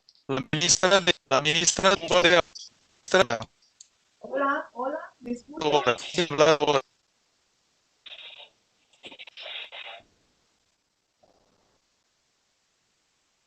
Honorable primera ministra de Barbados, distinguidos representantes de organismos regionales, estimados ministras, ministros, delegados en agradezco al gobierno de Barbados y la Oficina Regional de Perú por la convocatoria de esta reunión, trata un contexto mundial precedente para nuestras naciones. En particular, la región del Caribe, Perú, de la CEPAL, concluyó con el peor desempeño económico de su historia en los últimos 20 años, agravado por los impactos de 5 crisis globales en pleno desarrollo: la sanitaria ocasionada por la COVID-19, la ambiental, hídrica, energética, alimentaria y nutricional. Como consecuencia, la pobreza aumentó un 38% respecto al 2019. Estas dinámicas a la responsabilidad de los organismos, ministerios, en la preservación del medio ambiente sano para las actuales y futuras generaciones. Aprovechemos un momento como este de profundas crisis, grandes soluciones en el presente y en la recuperación post-COVID. En ese sentido, Cuba aboga por una recuperación amigable con el medio ambiente en la región y el mundo, priorizando la implementación de políticas nacionales para combatir el cambio climático por la magnitud de su impacto, aumentar la cultura ambiental, disminuir la contaminación y cambiar los patrones de producción y consumo actuales. Aprovechemos la biodiversidad de nuestra región, cuyas potencialidades son enormes. De desechos peligrosos y la implementación de modelos como la entre otros. Todo lo anterior requiere una mayor disponibilidad y acceso a recursos financieros. También financiar más la ciencia y la innovación. Solo con su empleo podremos vencer los retos actuales y futuros que tenemos. Entre ellos, está lograr la soberanía tecnológica de nuestros países con vista a cambiar los procesos productivos contaminantes, modificar la matriz de generación, incrementar la movilidad eléctrica e implementar todas las medidas de adaptación al cambio climático necesarias como prioridad de los pequeños estados insulares del Caribe. Dan sentido al conocimiento sobre el papel de la ciencia y la tecnología en varias de las decisiones que se adoptarán en el foro. Los reiterados llamados a incrementar los medios de implementación. Al respecto, solicitamos que en una regional que todos los países tengan acceso a financieros y creación de capacidades que se ofrezcan en el marco de las iniciativas. En el ámbito nacional, Cuba ha continuado garantizando la atención al medio ambiente con el respaldo de la Constitución aprobada en el 2019. En 2020 concluimos la implementación del primer periodo del Plan de Estado para enfrentar al cambio climático, en el cual se la reducción de 6 millones de toneladas de emisiones de CO2 anuales, la utilización de variedades adaptadas al cambio climático en más de 48.000 hectáreas, la siembra de 2.000 hectáreas de mangles de protección y la implementación de un programa de recuperación de playas con una inversión de más de 10 millones de pesos. En el Plan Nacional de Desarrollo Económico y Social al 2030, tenemos metas ambiciosas, como el incremento de la superficie boscosa hasta el 33%, el mejoramiento del 65% de los suelos agrícolas, el incremento de un 15% del reuso del agua, la reducción gradual del plástico de un solo uso, la prevención y enfrentamiento a los delitos e ilegalidades que afectan la flora y fauna silvestre y usar un 24% en la generación de energía a partir de fuentes renovables, entre otras. También, sobre los temas relacionados con el nuestro país reafirma su compromiso de continuar fortaleciendo las políticas y valorar la contribución de la mujer en el desarrollo sostenible, todo lo cual se trabaja en el marco Programa Nacional de Adelanto a las Mujeres recién aprobado. Ante tales desafíos, ratificamos la voluntad del gobierno y pueblo cubano de continuar avanzando en estos compromisos, a pesar del bloqueo económico, financiero que nos impone el gobierno de los Estados Unidos de América.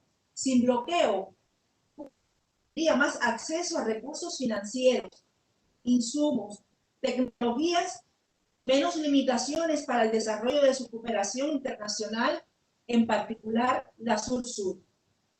Deseo concluir con las siguientes palabras del presidente de la República, Díaz Canel Bermúdez, en su intervención en la cumbre virtual del Movimiento de Países Unidos contra la COVID-19, por su relevancia para la etapa post-pandémica.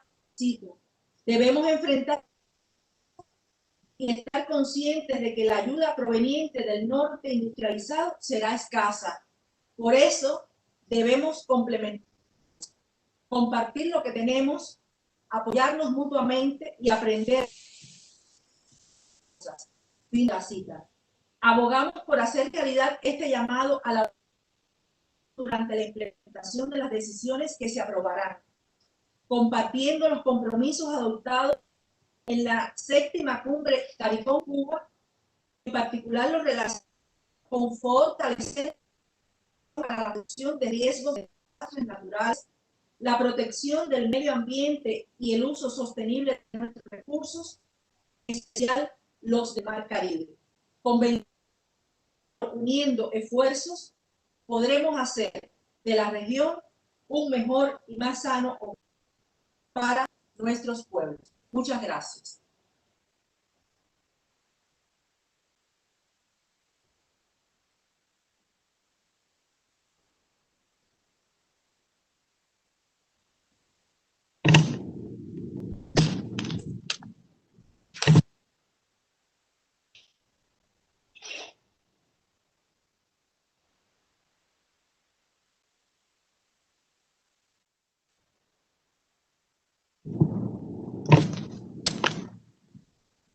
Fellow ministers, we will conclude the session in 5 minutes.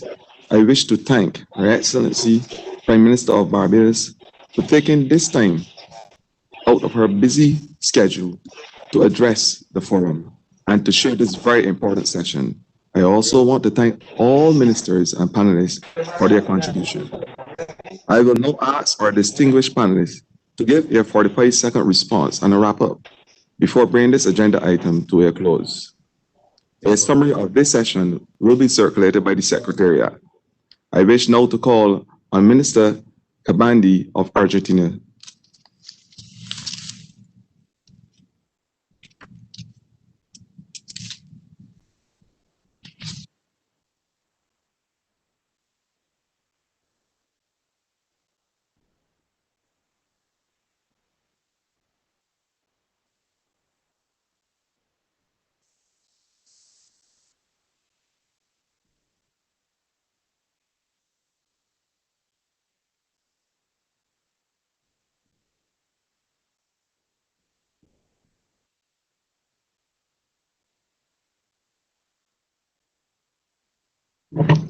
Is the Minister of Argentina with us still?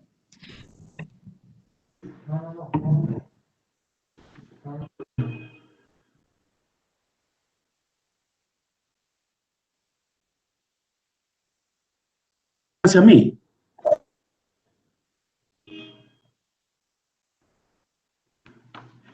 Buenos días con todos los presentes. Soy Paulo Proaño, ministro de Ambiente y Agua de Ecuador. Muchas gracias, señor presidente, con Adrián, ministro de Ambiente y Embellecimiento Nacional de Barbados, y muchas gracias también al director y representante regional de América Latina y el Caribe del Programa de Naciones Unidas para el Medio Ambiente, señor Leo Hillman. Un saludo a todos los ministros de la región y sus delegaciones, así como cada uno de los participantes en este foro. En relación a lo discutido en este espacio y desde la perspectiva del Ecuador, entendemos que para fortalecer la recuperación sostenible post-COVID a nivel nacional y regional, es importante considerar que los problemas ambientales se relacionan con acciones o comportamientos humanos referentes a temas económicos, sociales, culturales.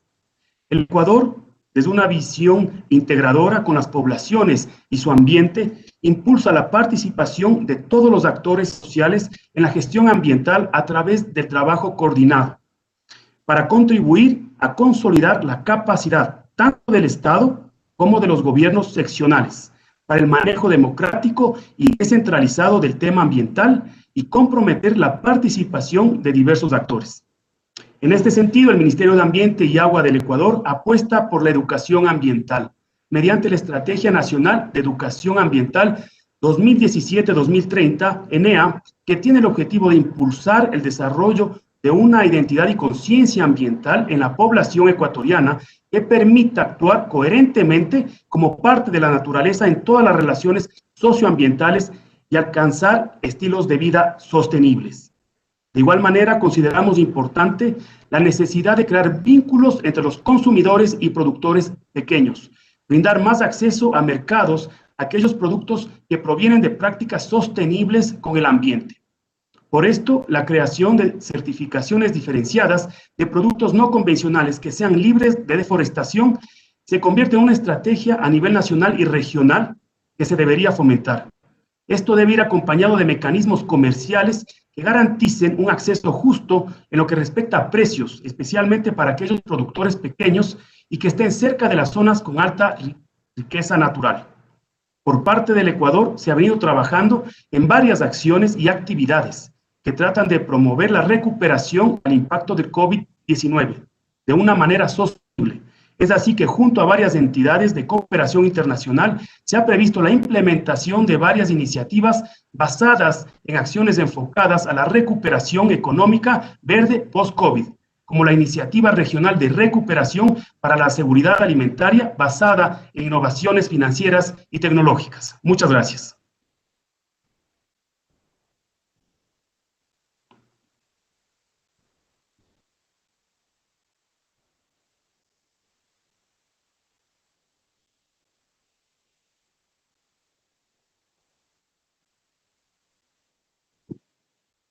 The Minister of Costa Rica, you had indicated that you wanted to speak.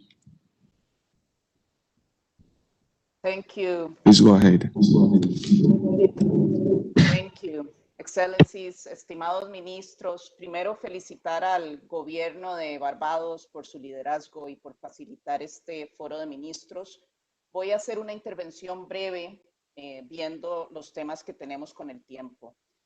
Este año está siendo un año muy decisivo y que requiere decisiones audaces que tracen cuál es el camino que estamos planteando para esa recuperación verde e inclusiva.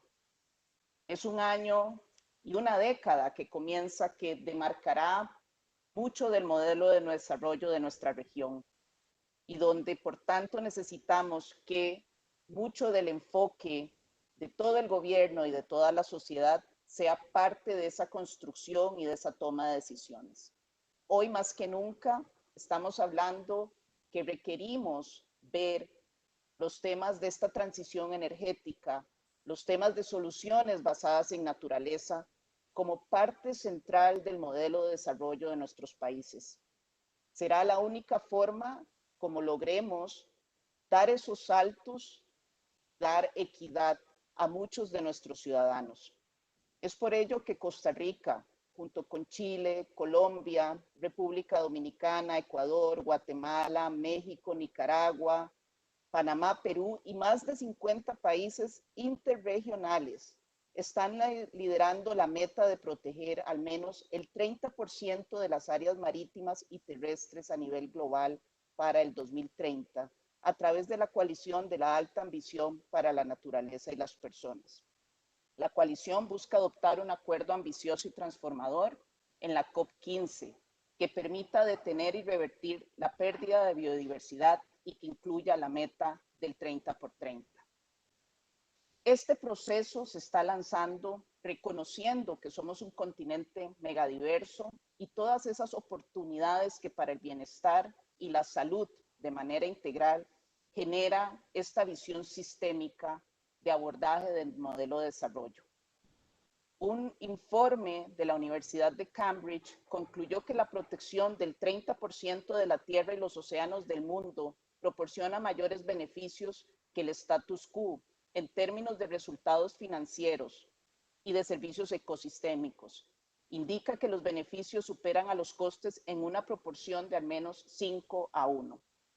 Todos estos esfuerzos y como Costa Rica seguimos muy comprometidos en seguir impulsando las metas climáticas, las metas de biodiversidad con un enfoque integral de modelo de desarrollo, llevándolo a nuestros planes nacionales de desarrollo, a nuestros sistemas de planificación, haciendo innovación en los esquemas de protección social y haciendo que esas políticas ambientales realmente sean parte central de esta agenda para lograr bienestar. Excelencias, el mundo espera soluciones, necesitamos dar mensajes políticos claros y necesitamos entregar resultados. Y este foro de ministros y la próxima reunión de UNEA es un espacio fundamental para dar mensajes contundentes y como región un espacio fundamental para mostrar innovación. Muchas gracias.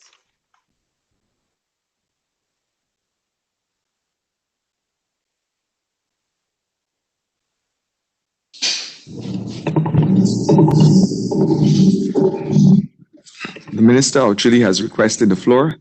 In the interest of time, I will thereafter bring this agenda item to a close. Minister of Chile, you have the floor.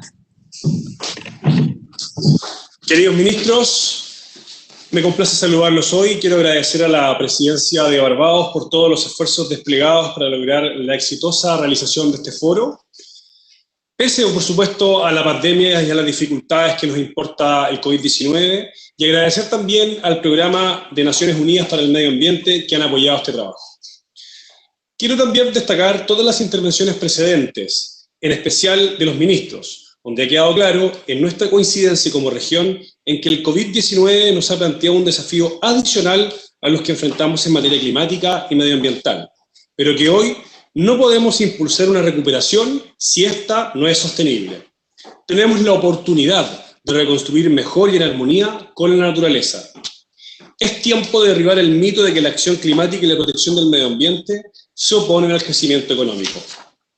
Por ejemplo, en economía circular, se podría generar hasta 4,8 millones de puestos de trabajo en América Latina y el Caribe según la CEPAL. En Chile nos hemos fijado el objetivo de crear más de 180.000 empleos formales de cara a la economía circular para el año 2040. Y en relación al cambio climático, avanzar hacia una economía baja en emisiones y resiliente no solo es necesaria para cumplir con el Acuerdo de París, sino también una oportunidad de desarrollo social y económico para nuestros países. Un reporte del PNUMA mostró que América Latina y el Caribe se ahorraría hasta 621.000 millones de dólares anuales si los sectores de energía y transporte logran la neutralidad de emisiones para el 2050. En el caso de Chile, por ejemplo, hay un estudio del Banco Mundial que señala que alcanzar la carbono neutralidad al año 2050 permite aumentar el Producto Interno Bruto de nuestro país en 4,4% y traer beneficios netos para Chile que superan los 30.000 millones de dólares. Para lograr la carbono neutralidad, Chile presentó nuestra nueva y actualizada y ambiciosa NDC o Contribución Nacional Determinada, que incluye compromisos en materia de mitigación y adaptación al cambio climático.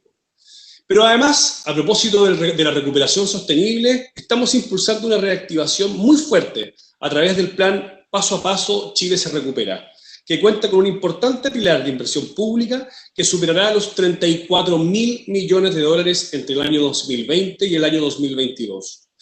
Donde no todos estos proyectos, además de cumplir con la normativa ambiental, se destinará un 30% de la inversión pública a proyectos que permitan acelerar la transición al desarrollo sustentable, bajo en emisiones y resiliente al clima. Sin duda, la recuperación no será fácil. Enfrentamos múltiples necesidades y urgencias, pero esta crisis representa una oportunidad única para nuestros países de acelerar nuestra transformación hacia una economía más inclusiva y saludable, baja en carbono y resiliente para las futuras generaciones. Esperamos que continúe este positivo intercambio de experiencia en este foro, de manera que nuestros países puedan avanzar juntos en una recuperación sostenible. Muchas gracias.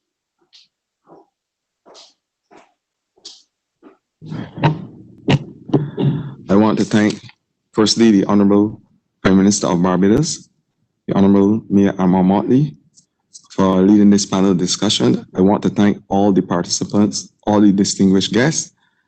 Let me say for the onset that the COVID pandemic has affected all persons in the world, whether in Latin America or the Caribbean, whether in Europe.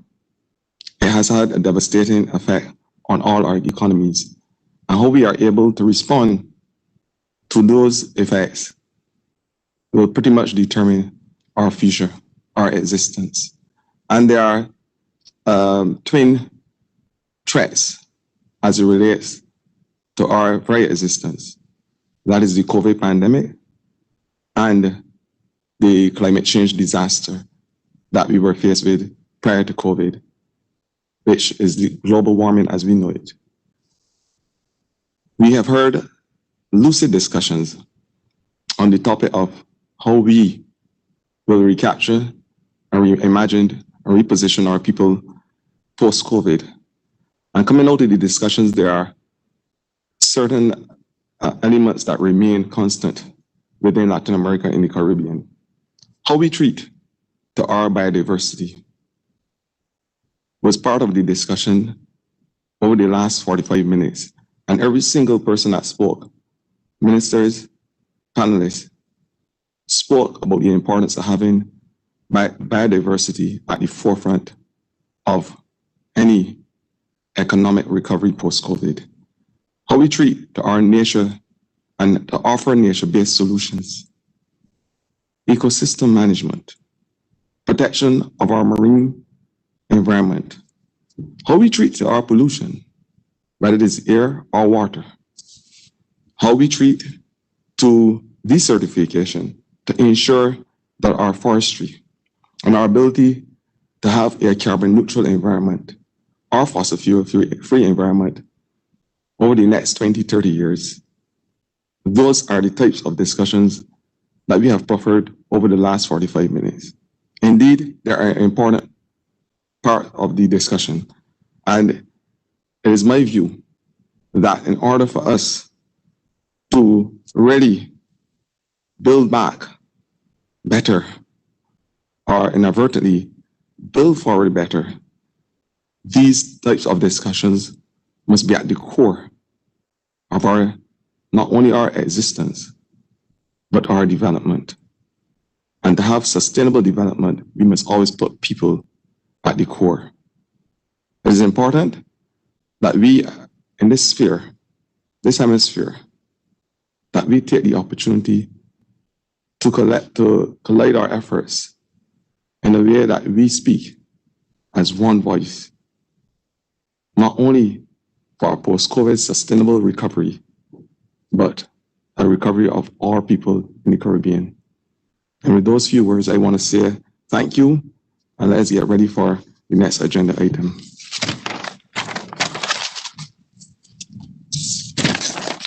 I now turn my attention to agenda item 4, and let us turn our attention to the preparations for the United Nations Environment Assembly, UNEA 5. Under this agenda item, we will receive a briefing from the President of the 5th United Nations Environment Assembly, or UNEA 5, the Honorable Swevnal Rottivand. And please forgive me if I did injustice to that pronunciation. Minister of Environment and Climate of Norway, who has graciously accepted our invitation to brief us on the preparations to date. Following the presentation by the President of the UNEA and any other questions you may have, we will have a statement by the regional facilitator of the major groups and stakeholders. As you are aware, the Civil Society Forum was convened on the 29th of January, 2021. I had the privilege of addressing that gathering in my capacity as President of the Forum of Ministers of the Environment for Latin America and the Caribbean. In my address, I challenged civil society to come up with a number of tangible projects, programs, and initiatives which we as a government and the representatives thereof can support. With that in mind, let us hear from Ms. Lorena Terrazas Arnes, Director of PAZINDI in the plurinational state of Bolivia, elected in August 2019 as Regional Facilitator of Civil Society and Major Groups accredited to UNEP. Mr. President, you have the floor. Muchísimas gracias a todos los ministros y ministras aquí presentes. Hoy los saludo desde Bolivia. Mi nombre es Lorena Terrazas. Soy facilitadora regional para los grupos principales de América Latina y el Caribe. Quiero mencionar que este mensaje que hoy les traigo es producto de un amplio proceso de consultas y a nivel regional y por lo tanto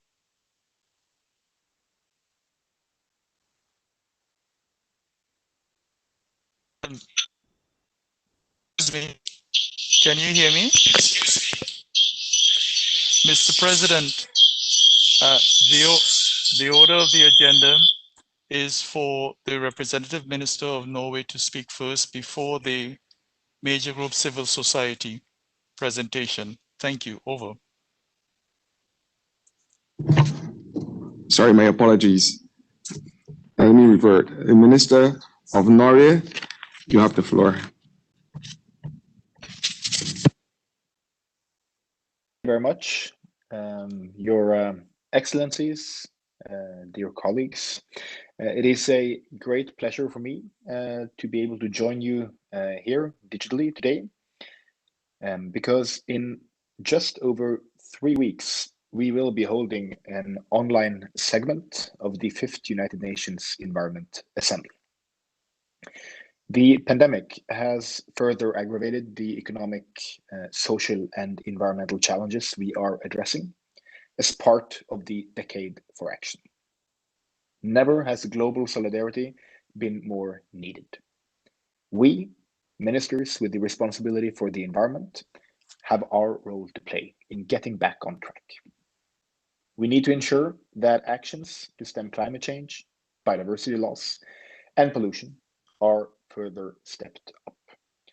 The recovery must be green and also sustainable.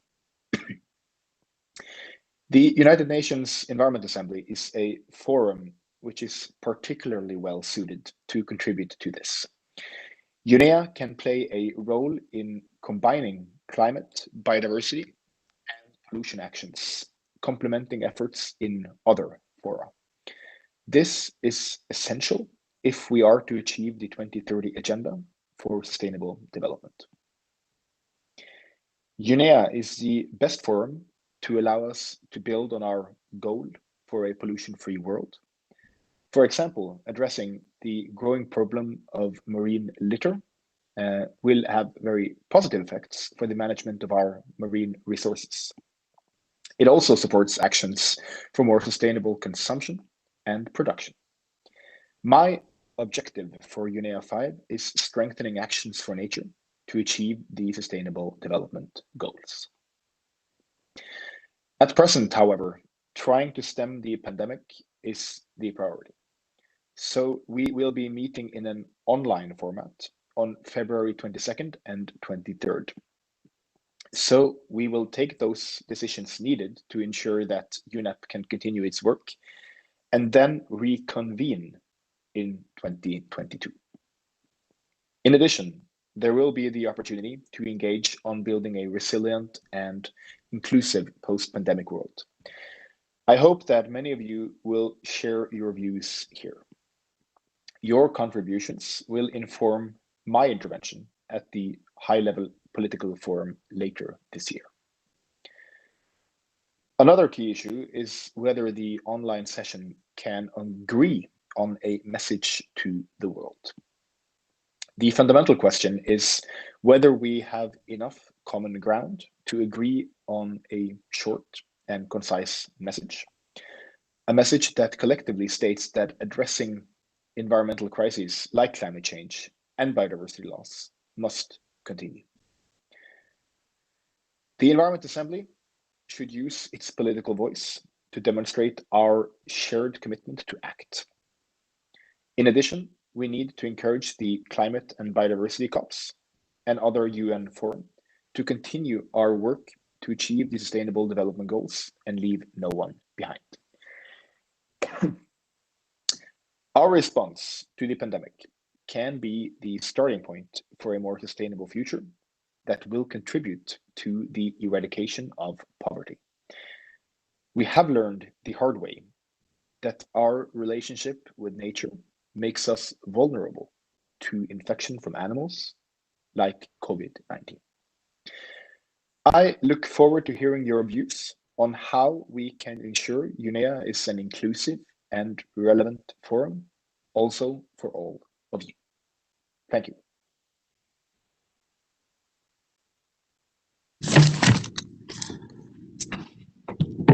Let us now hear from Ms. Lorena Terrazas Arnes, Regional Facilitator of Civil Society and Major Groups, accredited to UNEP.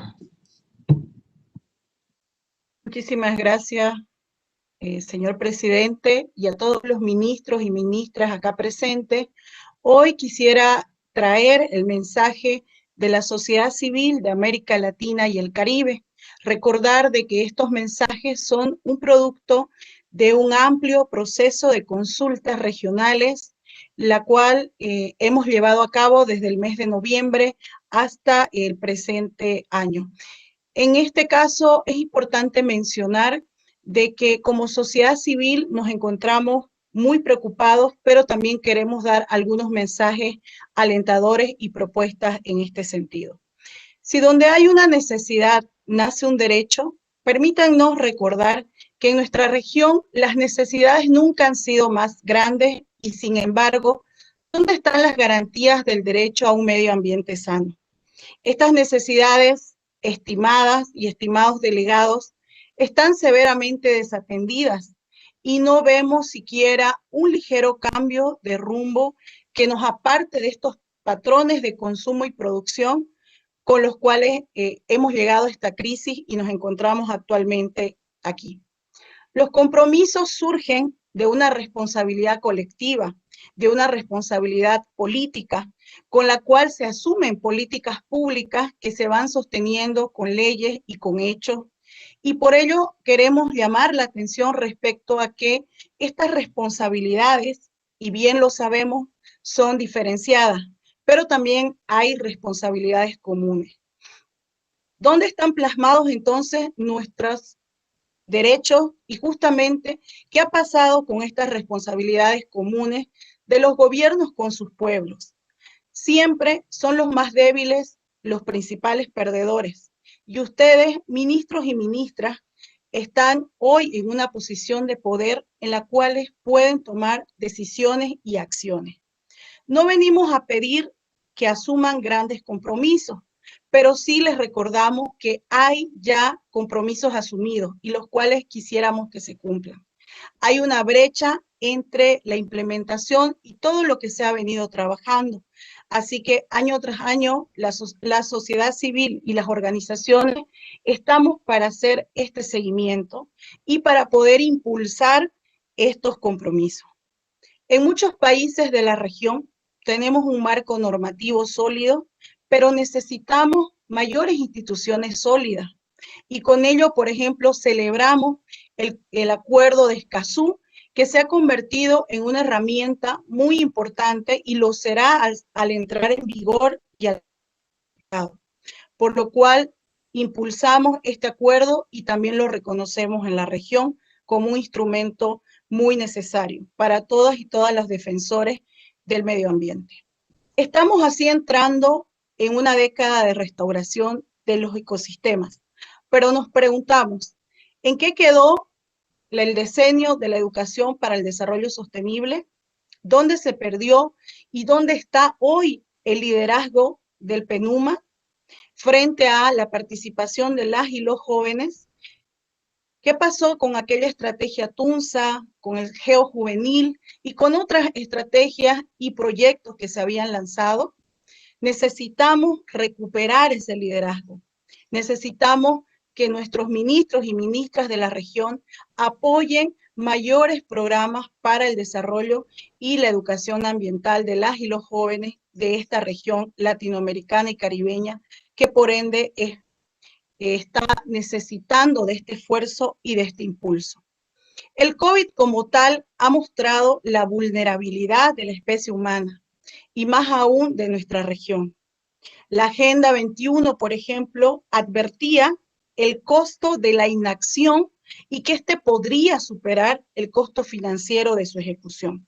Es decir, hoy la sociedad civil pide y solicita que se incrementen aquellos presupuestos sensibles al medio ambiente. Lo que decía antes nuestra representante de CEPAL, necesitamos mayor incremento presupuestario, presupuestos públicos que puedan transformar estas finanzas públicas para hacerlas más sostenibles, mirando no solo el presente, sino el futuro inmediato. Hoy debemos repensar esta recuperación verde, sostenible y sustentable frente al COVID-19. Y estaremos como sociedad civil junto a nuestros gobiernos ayudando a que cada comunidad se ponga de pie y que la humanidad pueda sanar esas heridas que nos ha ocasionado la pandemia. Estamos hoy, aunque sea un paso de evitar que esto vuelva a suceder, nos preguntamos.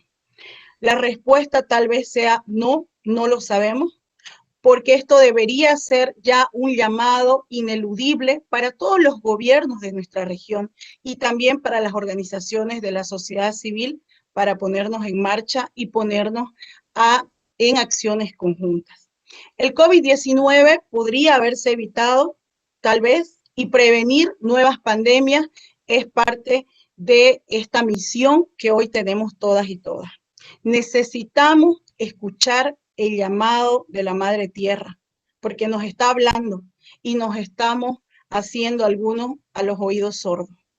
Necesitamos mayores acciones. Señoras ministros y ministros, hoy quiero llamar su atención respecto a la importancia de esta participación de la sociedad civil, de las propuestas que podemos presentar y sobre todo de que somos aliados para trabajar bajo los mismos misiones bajo los mismos proyectos.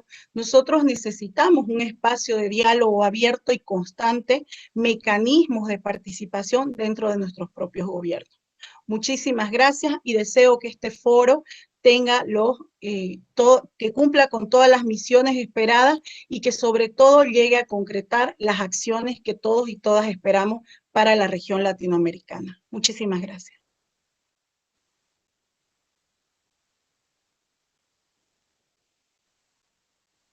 I want to thank both the President and the Regional Facilitator of Civil Society for their contribution.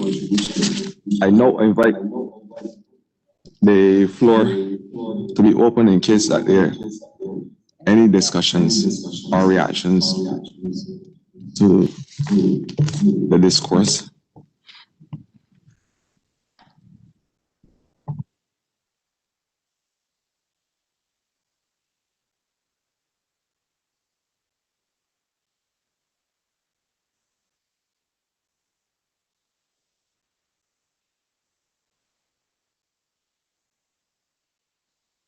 If there are no comments, I would like to move on to agenda item 5. Let us begin agenda item 5, the ministerial dialogue entitled Enhancing Implementation of the Forum Outcomes Towards Strengthened Environmental Governance. This agenda item, the presidency of Barbados considers to be of crucial importance for the future of the Forum of Ministers and the extent to which we can improve its efficiency in terms of the implementation of the outcomes on which we decide. Based on our experience in the preparation for this ministerial session, in the midst of the COVID-19 pandemic, many weaknesses in the operations of the forum were experienced, including inter alia, a bureau which prior to the COVID-19 pandemic did not meet on a regular basis. It is important to note that the Bureau was required to meet regularly at the ministerial level to provide policy direction to the preparatory process for this meeting. Overall, during Barbados' tenure as president, the Bureau met on 6 occasions. I would like to thank all the members of the Bureau for their participation in those meetings and the contributions they made. The second aspect refers to the working groups created by the forum. Our interpretation of the situation of the working groups is that the work can be optimized and more synergized if a central body of a foreign secretariat could coordinate the work of the various working groups. This, in our view, would assist the member state-led chairpersons of those groups significantly and would improve the functioning and implementation of the outcomes of the Forum of Ministers. Currently, there is no mechanism to assist the Forum in the mobilization of resources to finance the outcomes of the Forum. Since the outcomes of the Forum do not automatically become the work program of UNEP, we believe that there is a need for a mechanism which could assist the Forum of Ministers with the mobilization of resources to implement its outcomes. The consideration of these issues became easier since the intersessional meeting held in November 2019, where a number of recommendations were made for the strengthening of the functions of the Forum. These included, inter alia, a call for the establishment of a dedicated Foreign Secretariat in UNEP, Latin America, and the Caribbean to further support on a continuous basis the follow-up of the outcomes of the Forum, and the establishment of an implementation framework with responsibilities, deadlines, and a follow-up mechanism, as well as the review of the role and functions of the Interagency Technical Committee. To facilitate our discussions on this agenda, the document proposal of the presidency on enhancing the implementation of the outcomes of the Forum of Ministers of the Environment for Latin America and the Caribbean, which was presented to the meeting of the Bureau on 25th of November 2020, is available in the reference documents on the meeting. It deals not only with the strengthening of the Forum, but also with the expansion of the Interagency Technical Committee and its mandate, to better support the implementation of the outcomes of the forum. The 2030 Agenda for Sustainable Development recognizes that the Sustainable Development Goals can only be achieved with stronger cooperation among all development stakeholders. All the SDGs include targets referred to by the means of implementing sustainable development, and SDG 17 is a dedicated enhancement of the partnerships. This regional forum has served to define collective responsibilities for the provision of a regional environmental good and the management of regional, sub-regional, and transboundary multi-country issues. It also promotes inter alia, joint-up analysis and monitoring of regional trends, gaps, opportunities, and risks, scaled-up collaboration on data and policy support, and the establishment of partnerships and joint resource mobilization efforts. To enhance the implementation of regional agreements, it is fundamental to work with regional and sub-regional integration entities and other regional partners to facilitate cooperation among multiple stakeholders so that we can enable and multiply result-oriented actions.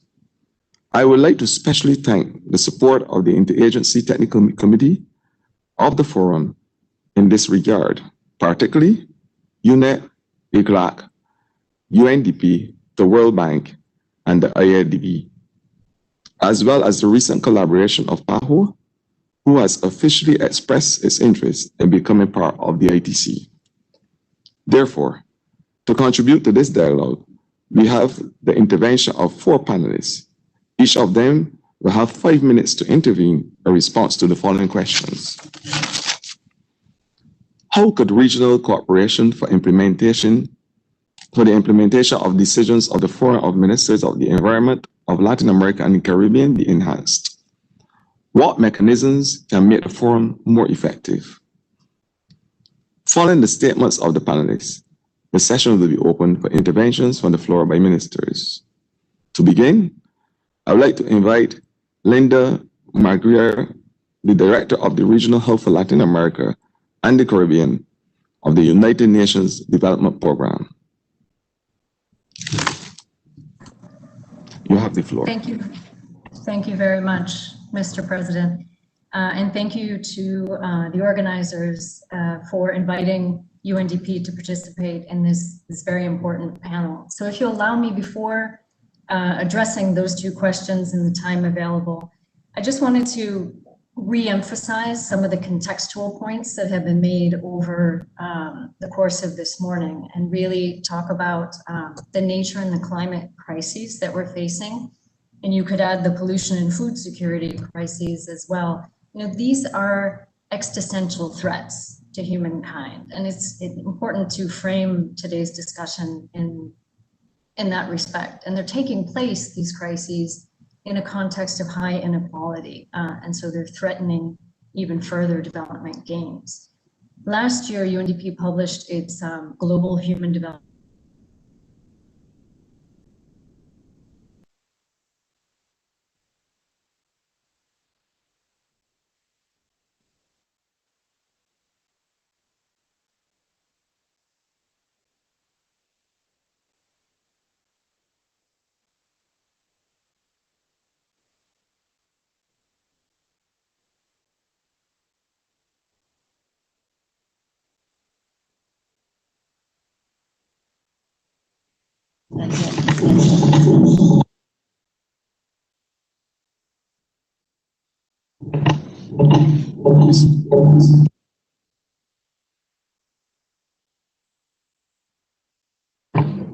Secretariat, can you assist, please?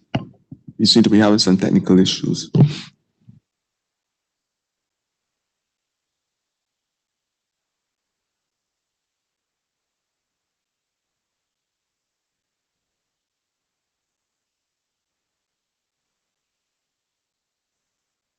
It seems the speaker has connectivity problems, and I suggest we move connectivity so that we can resolve this issue. Thank you.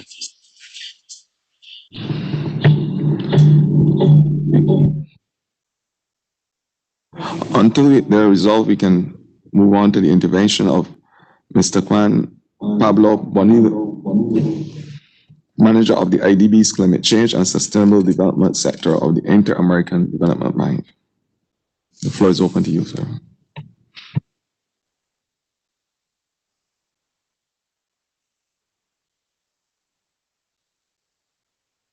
Thank you very much, first of all, for the invitation to participate. I was just wondering if you listen well. All right, perfect. I'll try to be very brief, but on behalf of the Inter-American Development Bank, it's a pleasure being part of this discussion. And as it was mentioned at the opening, Latin America and the Caribbean has had a tremendous impact, not only economically, but also from COVID, from the pandemic. We have a tremendous challenge right now for the recovery, but at the same time, a great opportunity to do that better. And as it was mentioned, the green recovery, not only the vision about the new NDCs, the long-term strategies, but the link with nature-based solutions, with biodiversity, and with developing resiliency for the region is gonna be key. We are, as IDB, in that process. We just approved in November the new action plan for climate for the next years.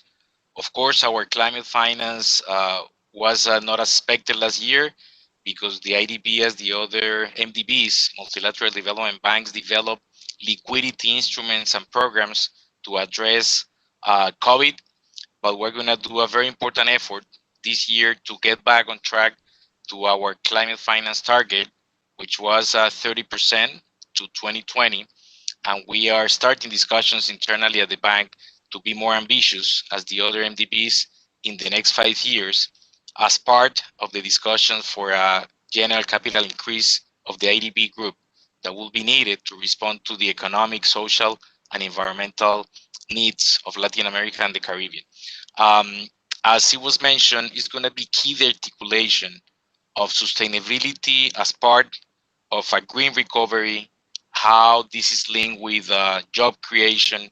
We have many opportunities if we start thinking about sustainable infrastructure.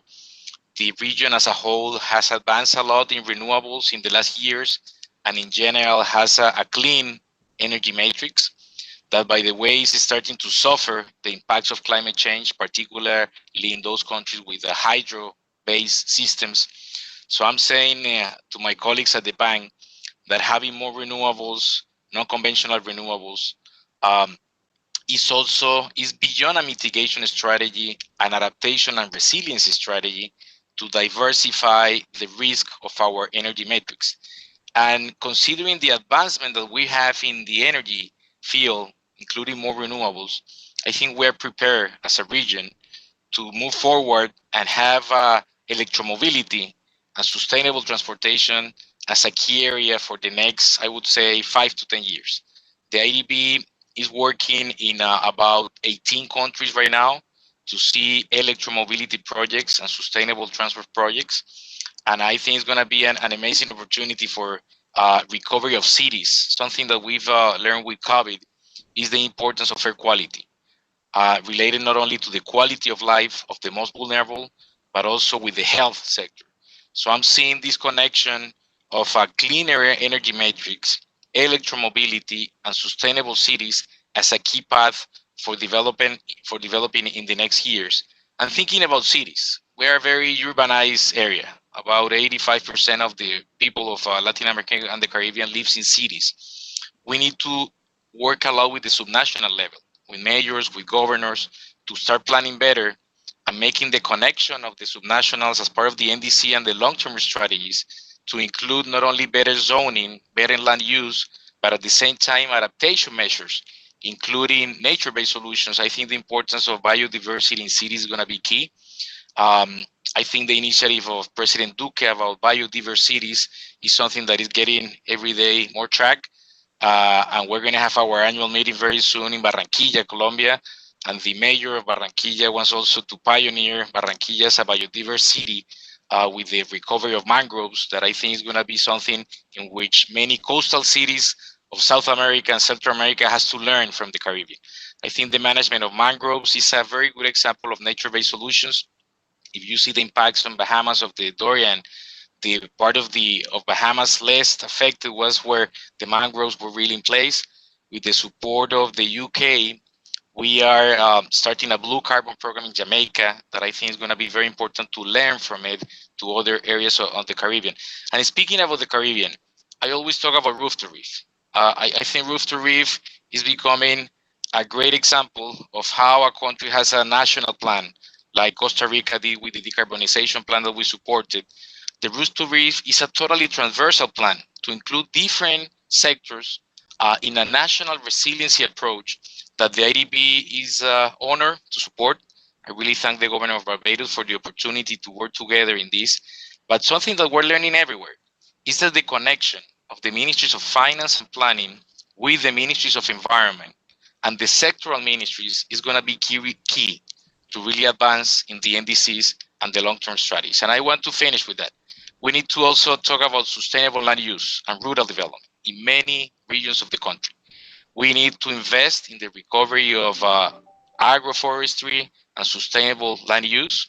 And this needs to be also part of nature-based solutions linked with biodiversity and bioeconomy for the future. But at the end, we need Ministries of Finance and Planning to see the economic case, not only for a green recovery, but also that this is going to be integrated part of green recovery in the next years as part of the impact that COVID and the economic impact that the region is suffering. So I just would like to end by saying that we have NDC Invest, our platform that is supporting different NDCs in the region, the NDC Accelerator, that is a facility to support the development of different projects, and thinking about policy making, we're doing different policy-based lending to then have investment programs related to the green recovery in the next years. Again, thank you for the opportunity.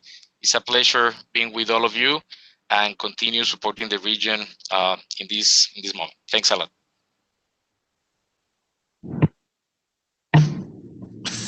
Thank you. And we know we worked Ms. McQuarrie. She was having some technical challenges, so I just wanted to make sure that we give her the opportunity to speak. So much. I'm back, and I apologize for the technical difficulties. I'm going to keep my video off to maximize the bandwidth. But I had left you, I think, when I spoke about the Human Development Report of 2020, and I just wanted to say that really talks about a whole of society and a whole of government approach that's required to really bend the curve on these issues. And so perhaps say nothing more on the context than that, and that, national level action, of course, is critical, but regional and sub-regional action is what we're really talking about here, and echoing the previous speaker as well. So coming back to the questions, regional cooperation, coordination are absolutely imperative. And up until now, a lot of focus has been on improving knowledge, including awareness raising, capacity building, creating networks for exchanging information. And this is very important, but this knowledge has not always been well exploited and not always translated into policy reforms and the required investments to pursue those. And so now with COVID, we do have an opportunity to coordinate and cooperate around those common goals, whether it's on very short-term, micro level rescue policies, or a longer-term green economy transition planning. So in this respect, I wanted to highlight very briefly, seven actions that UNDP believes can help in addressing greater regional cooperation. The first is really mainstreaming green recovery targets into the key priorities and plans of existing regional platforms and mechanisms, such as the sub-regional economic communities.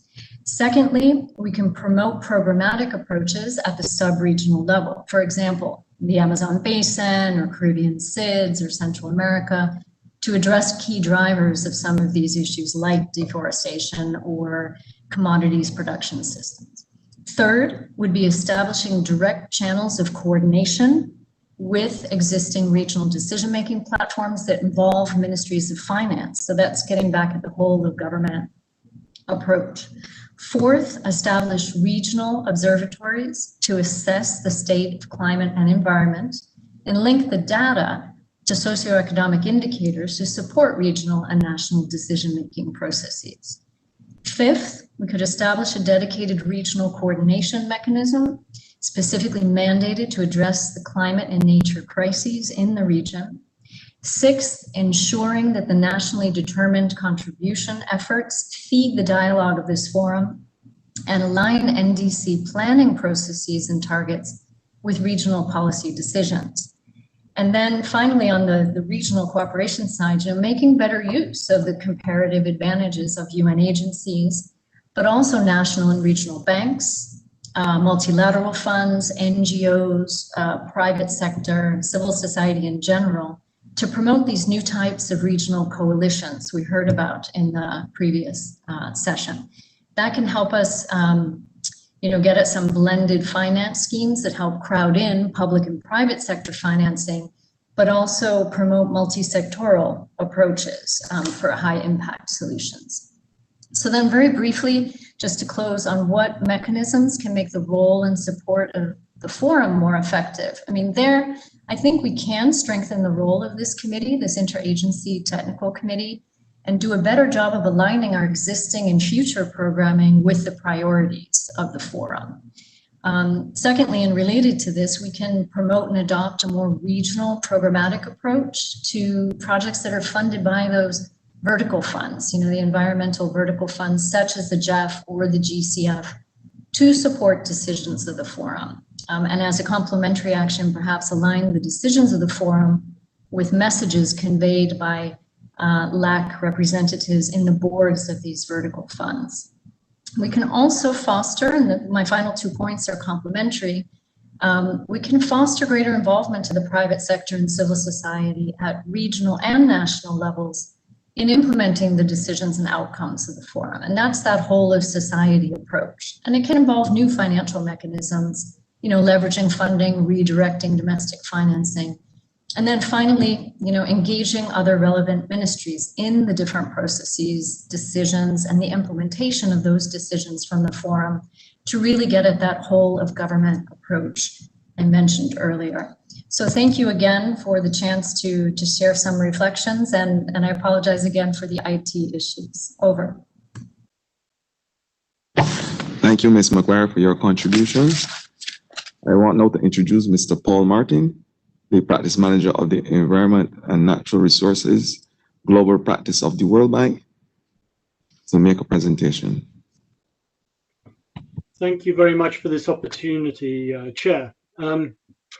Your Excellencies, Ministers of Environment and distinguished participants, Ministers of Environment and this forum have a critical role to play in ensuring the region builds forward better, in the new term that we heard for the first time today and that I rather like, by demonstrating how supporting resilience and low carbon development can create jobs and growth, protect the vulnerable, and ensure the long-term productivity of the region's critical natural capital. As members of this forum collaborate with ministries of finance and across sectors to design and implement green growth strategies, a key message of environment ministries must be that this is not just about meeting national and global commitments, but about sustainable and equitable economic transformation. As Mrs. Alicia Bárcena, Executive Secretary of ECLAC, emphasized, this forum and the Interagency Committee have been established for a long while. And we now face a historic opportunity to use this framework to orient the investments necessary for COVID recovery towards green growth and jobs. Investment in adaptation infrastructure protects future growth and can create significant numbers of jobs in the short term.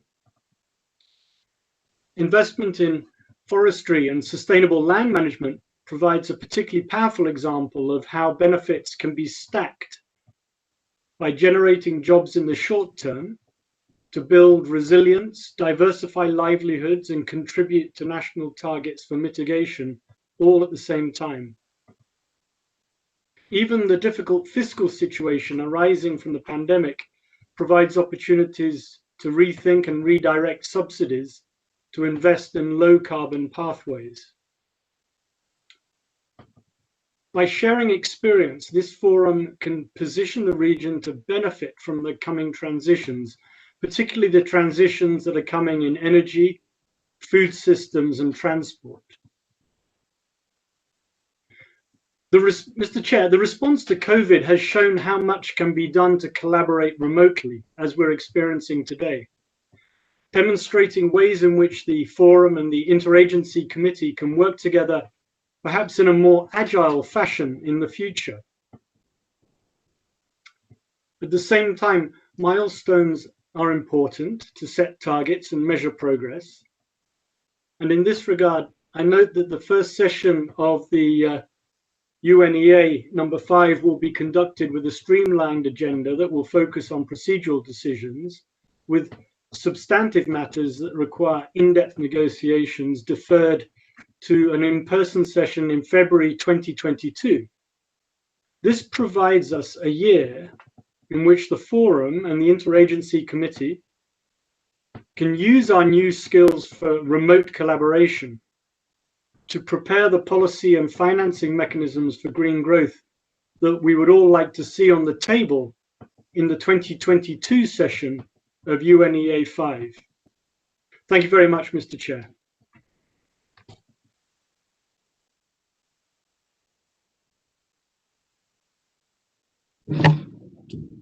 Thank you, Mr. Martin, for your presentation. To end this round of discussions, I would like to invite Dr. Marcelo Cork, United Chief Climate Change and Environmental Determinants of Health of the Pan American Health Organization, to share his thoughts. Thank you very much, Chairman. Thank you to the Forum of Ministers for the invitation and the opportunity to participate in the forum and in this particular dialogue. From the Pan American Health Organization, first and foremost, I would like to give from the director that is commitment and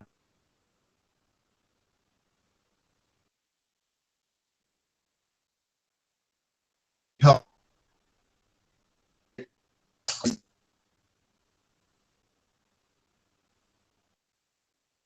but ensure that about 2 or 3 years ago, the organization created the unit climate determinants of health. Currently, we are working on a 3-pronged agenda in the region that it is totally aligned with the global agenda by the World Health Organization. This pronged agenda really, for the first time, makes us look from the health view, the health lens of the environment, which sometimes is very different than looking the environment from the environment lens to health. And the reason for that is because, first and foremost, we have to realize that we have an issue of governance, not only environment governance, but environmental public health governance, that it's very, very weak in the region. On one hand, ministers of health, they have really loosened their responsibilities, some of the roles and responsibilities to work on the essential functions of environmental public health that have been taken by the ministries of environment in a different fashion, since the view and the lens is different. That makes us work on one big area, which is how can we strengthen that governance on environmental public health. And I think that COVID-19 shows us also, not only from the infectious diseases perspective, but also from the environmental public health perspective, the importance of this governance, of issues that go not only with cleaning, disinfection, solid waste, the waste from healthcare facilities, that really have shown the dramatic effect that can have on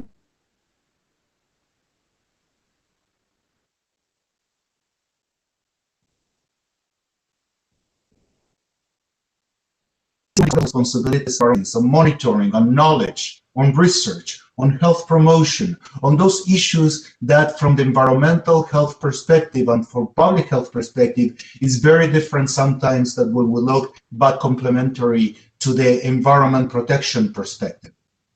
Second is a way that the health sector should say, we are responsible. We have a sense of responsibility on environmental public health issues. So how we can foster a health sector that is climate resilient or environmentally resilient and at the same time also environmentally sustainable. A health sector that can offer environmental infrastructure and services to our countries in the region like water, sanitation, hygiene, solid waste management, that it's adequate, appropriate, universal, and equitable to all the countries of the region. For the information, about 25% of healthcare facilities in the region of Latin America and the Caribbean at the first level of care do not have safe drinking water and sanitation services. During this COVID emergency is by not least one of the most important issues that we really are working with. We are also working on the issues of cleaning and disinfection in all these facilities that we have one respond to the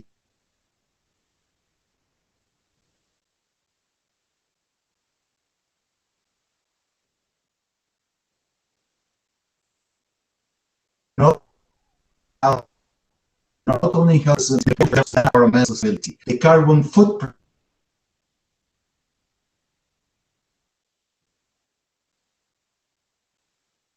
colleagues and UP are doing a tremendous work, for example, of the issues they have to do with sustainable procurement in the health sector as one component how the health sector can improve the environmental sustainability and where we need to work together.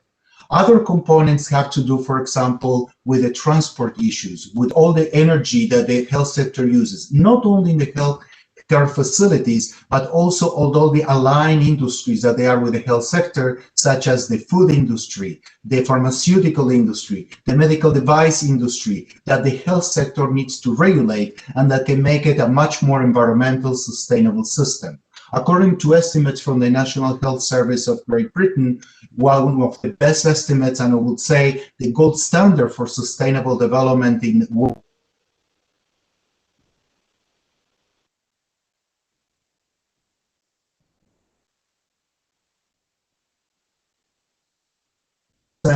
carbon emissions areas and communities. As my colleague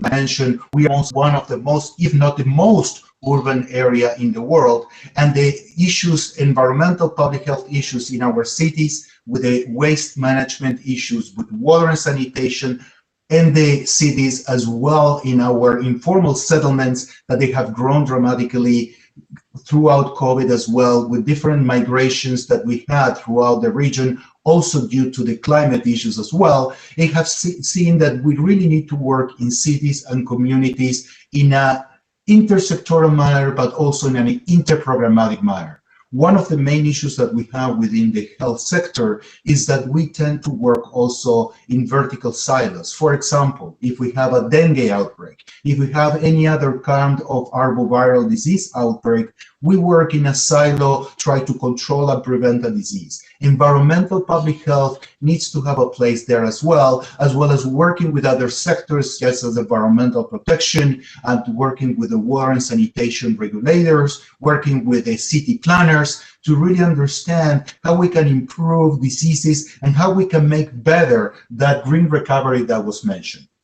Just as to say how we can have a better global governance and environment, as you may be aware, the Director General of the World Health Organization has called for a green and sustainable recovery and healthy recovery from COVID-19. So as part of the recovery that the World Health Organization and us at the Pan American Health Organization in the Americas are working on is that we can have a healthy and green recovery from COVID-19. And this comes hand in hand with the concept of One Health, a concept in which puts animal health, environmental health, and human health, all under one big umbrella, understanding that they have to work in an integrated fashion. The issues that COVID-19 has shown us, that the issues that are happening in the animal kingdom, in the animal world, the animal health, do go hand in hand and complementary with the things that are happening to our environment, with the climate, with the environment, with ecosystems, with biodiversity, as well as the outcomes are happening in the human health. So we need to work under the one health umbrella together in surveillance issues, particularly in an integrated manner, maybe in a way that our colleagues from the UNDP mentioned in a global observatory, that we really, each of our areas of specialty will really connect the issues of human health, environment, and animal health. How we can make these mechanisms better? Well, as it was mentioned before, I think that considering our inclusion in the interagency technical committee to balance and try and make explicit the health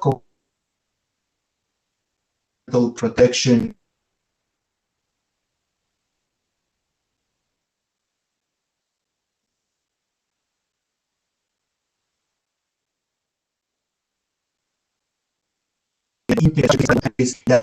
the same way in working like we're currently doing with UNEP, with our plan of a common plan of action that puts this agenda that I mentioned to you before together with UNEP's agenda, and we try to see how we can align our forces and work as one in those issues that complement the information and the interventions in the region.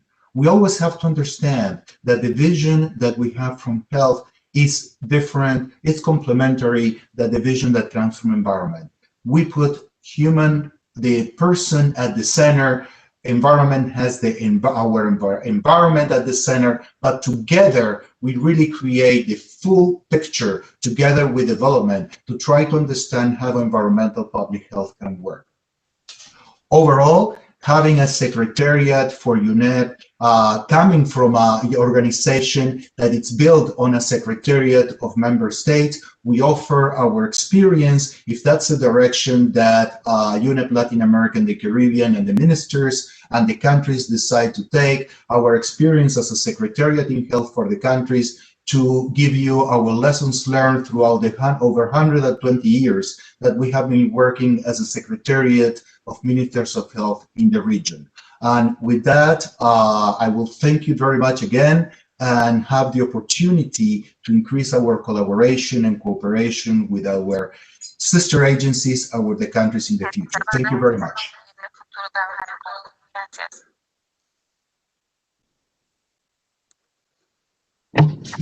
Thank you very much, Dr. Marcelo, for your words. I now give the floor to the following for their comment. The Honorable Orlando Jorge Mira, Minister of the Environment and Natural Resources of Dominica, of the Dominican Republic. Mr. Jair Uriola, Deputy Minister General, Ministry of the Environment of Panama. The floor is also open to other ministers, 5 minutes each, to help advance this dialogue.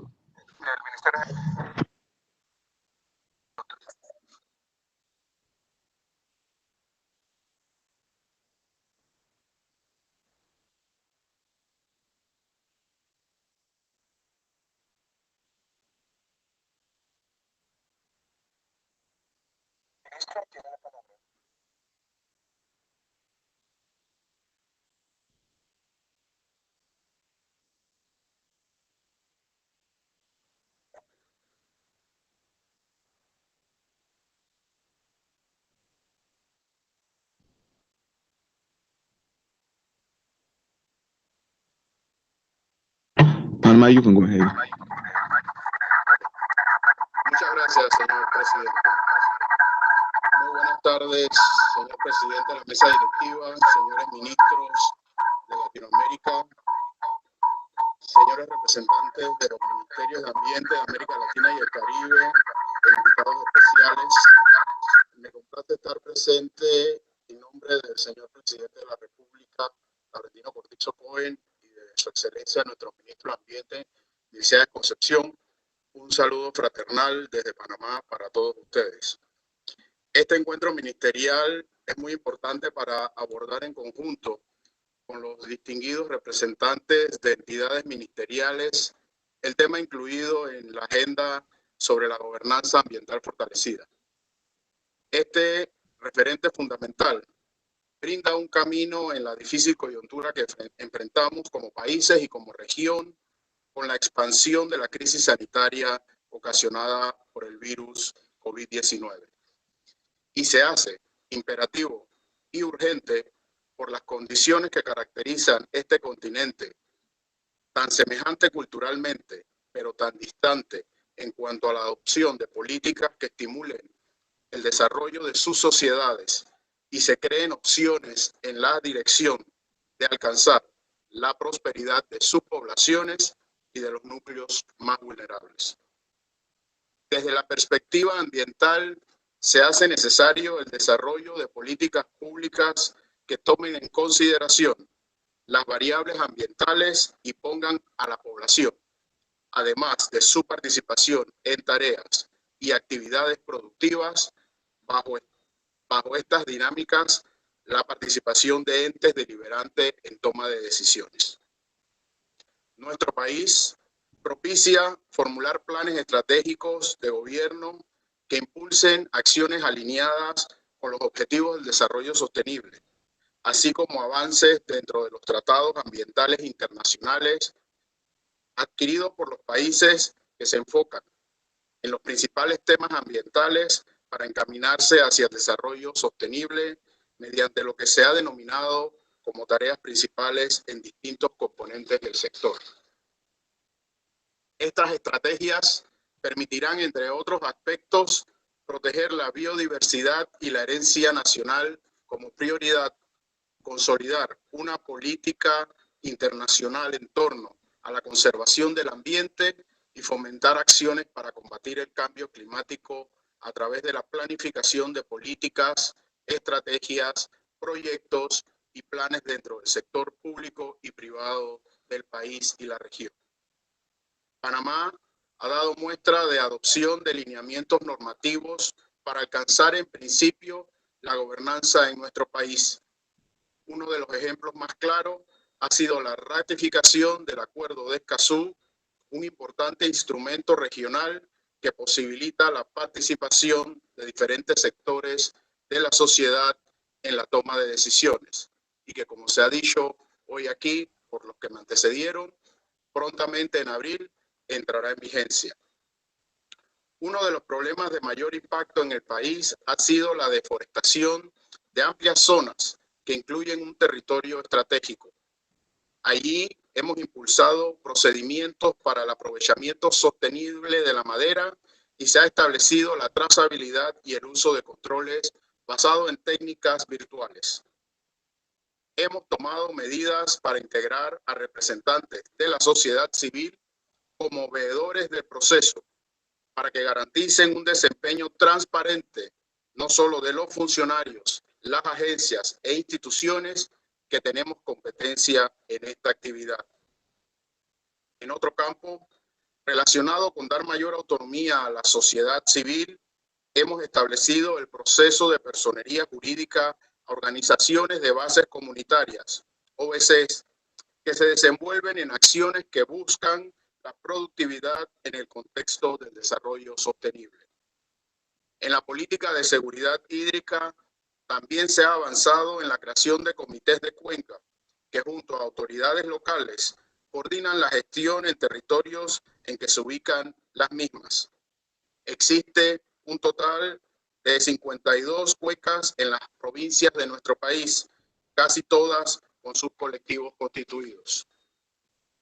La relación entre los grupos humanos y los recursos naturales debe verse como una opción a largo plazo y la oportunidad de invertir hoy en decisiones y medidas que garanticen un crecimiento de la biodiversidad, la adopción de estas estrategias para preservar el patrimonio forestal y la no contaminación de los lechos de ríos, zonas lacustres y humedales es muy importante.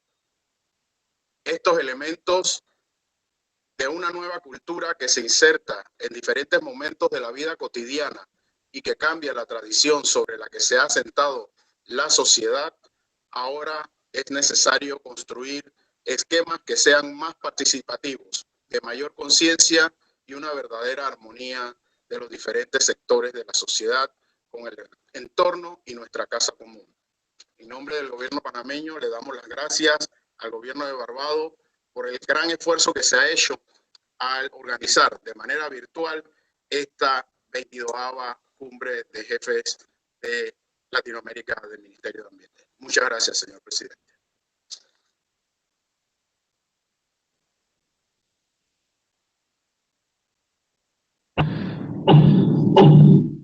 Thank you. Mexico, you're requesting the floor.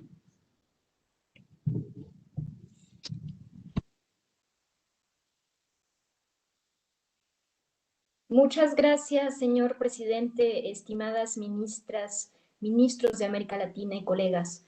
La pandemia de COVID-19 nos ofrece un escenario cero, acompañado de una nueva conciencia ecológica hacia una transición ambiental en la cual se incentive a todos los sectores hacia un desarrollo sostenible, resiliente y bajo en carbono. Es por lo anterior que se requiere un replanteamiento que incorpore una visión ambiental y biocultural transversal en los planes de recuperación con un enfoque de derechos humanos y que ponga al centro el bienestar de las comunidades más vulnerables, como es el caso de nuestros pueblos indígenas, que son los principales custodios de la conservación de la naturaleza. En este camino será fundamental fortalecer la gobernanza ambiental, para lo cual ya hemos demostrado como región que el multilateralismo sigue más vigente que nunca. Como ya ha sido mencionado, este 22 de enero los gobiernos de México y de Argentina depositamos ante Naciones Unidas la ratificación del Acuerdo de Escazú, sumando al compromiso de otros 10 países de América Latina y el Caribe, lo cual nos lleva a su próxima entrada en vigor este 22 de abril, Día de la Madre Tierra. Este es un logro histórico y un perfecto ejemplo de cómo podemos avanzar conjuntamente y fortalecer la cooperación entre los países de nuestra región. Es por ello que les invitamos a sumarse a este valioso instrumento que nos permitirá reforzar la gobernanza ambiental. Por otra parte, México celebra los llamados que se han hecho para promover metas más ambiciosas en la protección de nuestro planeta, en la lucha contra el cambio climático y la implementación del Acuerdo de París, así como para la conservación de la biodiversidad global, particularmente de cara a la negociación del Marco Mundial de Biodiversidad posterior a 2020. En ese sentido, México se sumó recientemente a la iniciativa 30x30 para proteger el 30% de la superficie terrestre y marina del planeta para el año 2030. Para nuestro país, la protección y el manejo efectivo de áreas naturales protegidas es una prioridad en la que hemos tenido avances significativos. Sabemos que aún tenemos un largo camino por recorrer y estamos comprometidos a buscar la mejor manera de incrementar la ambición impulsando las soluciones basadas en la naturaleza. En este contexto hacemos un llamado para asegurar la movilización de recursos humanos y recursos financieros para la ejecución de acciones de conservación y uso sustentable de la biodiversidad de nuestra región, que prevengan y disminuyan las causas de pérdida de la biodiversidad, trayendo también como beneficio la reducción de las desigualdades y el aseguramiento de un futuro sostenible en línea con la Agenda 2030 para no dejar a nadie atrás. Muchas gracias y todo el reconocimiento al gobierno de Antigua y Barbuda por esta reunión ministerial. Gracias.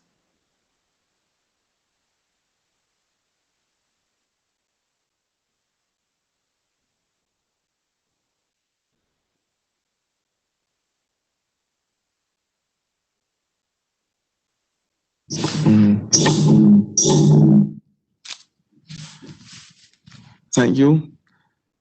To close this dialogue, we would like to thank the panelists for their presentations and the ministers, obviously, for their contributions.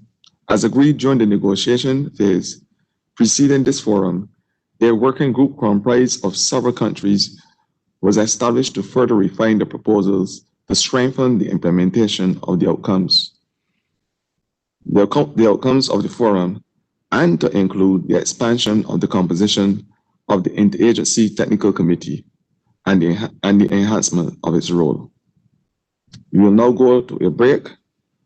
A side event is planned for this time on the Regional Coalition on Circular Economy.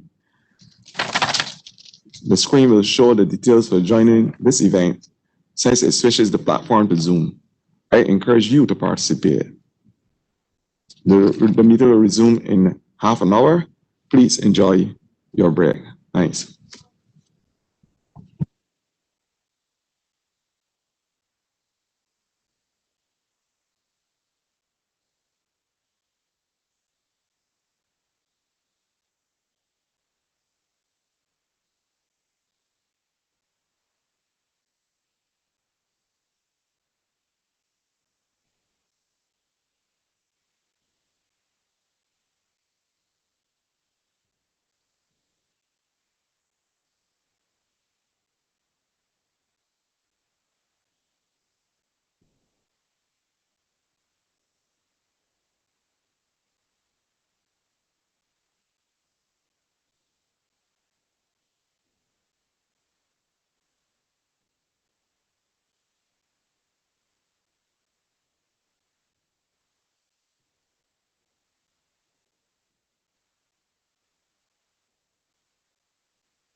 Muy buenas tardes a todos los ministros y delegados de países, panelistas y participantes. Muchas gracias por estarnos acompañando.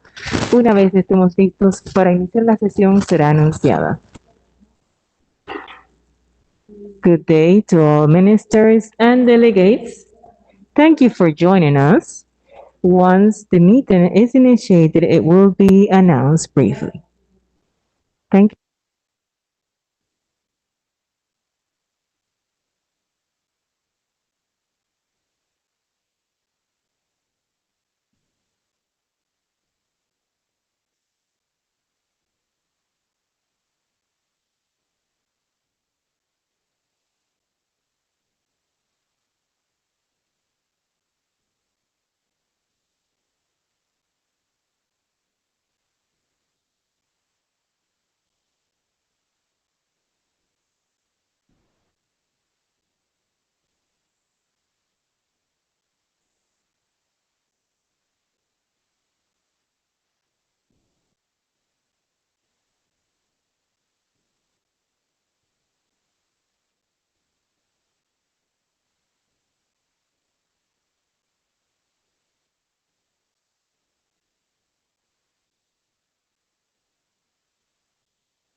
Muy buenas tardes, muchas gracias a todos los ministros, delegados y panelistas. Les informamos que a las 2:15 reiniciaremos la sesión. To all ministers, delegates, and other participants, please take note that we will initiate once again at 2:15. Thank you.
José.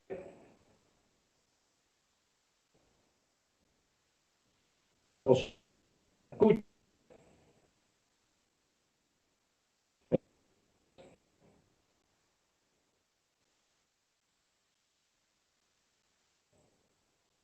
Hola, hola, hola, Ernesto, buenas tardes. Estamos escuchando y estamos viendo. Estamos escuchando y estamos viendo. Estoy, en este minuto, estoy transmitiendo con una VPN gratis de internet que se llama Cifon, P Pedro, S de Santiago y de Ignacio, PHON, PHON,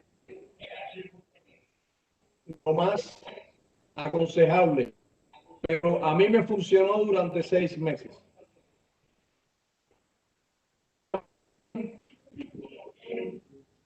Estamos escuchando bien, sí, muchas gracias. Estamos escuchando bien, sí.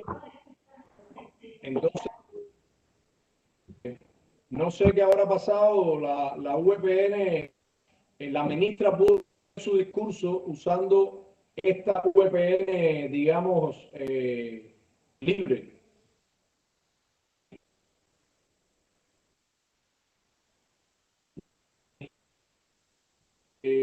Afecta mucho el ancho de banda. Señor Ernesto, lo que pasa con los VPN que no son gratuitos es que agregan seguridad. Para eso son pagando.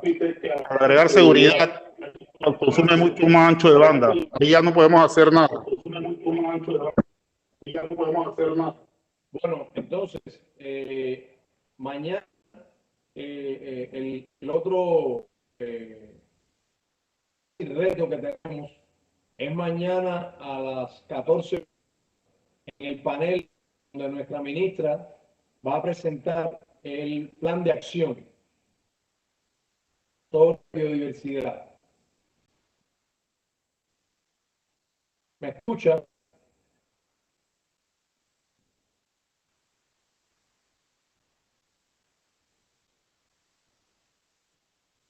¿Me escucha? Estamos escuchando, ahora estamos escuchando bien. Escuchando bien. Bien. Entonces,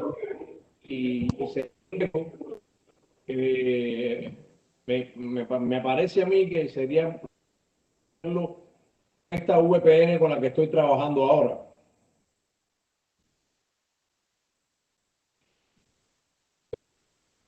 Queríamos explicarnos.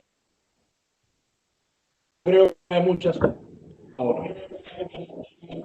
Sí, señor Ernesto, ahí, como le explicaba hace un momento, la situación es que generalmente los VPN pagando agregan seguridad.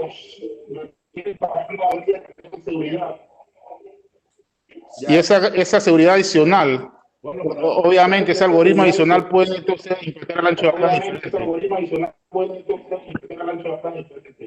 Ya, entonces, ustedes me escuchan bien y me ven bien. Es correcto, señor Ernesto, le escuchamos bien.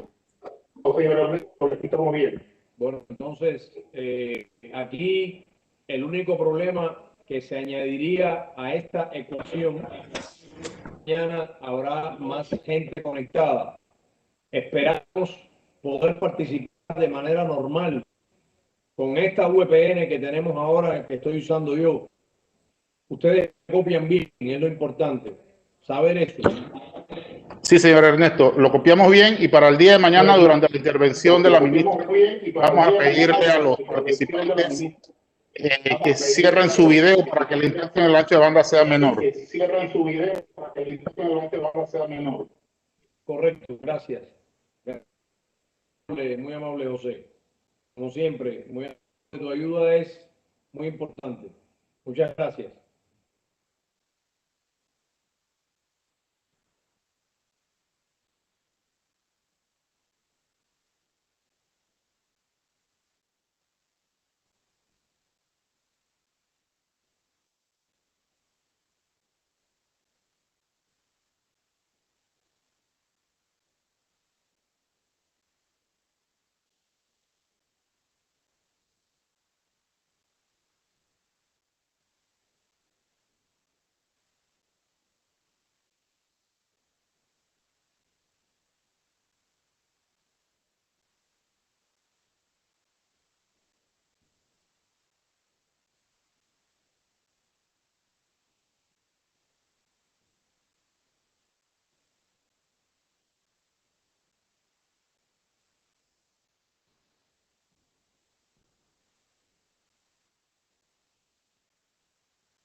Welcome back, esteemed colleagues.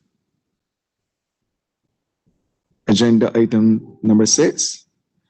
We now turn our attention to agenda item number 6, approval of the forum decisions.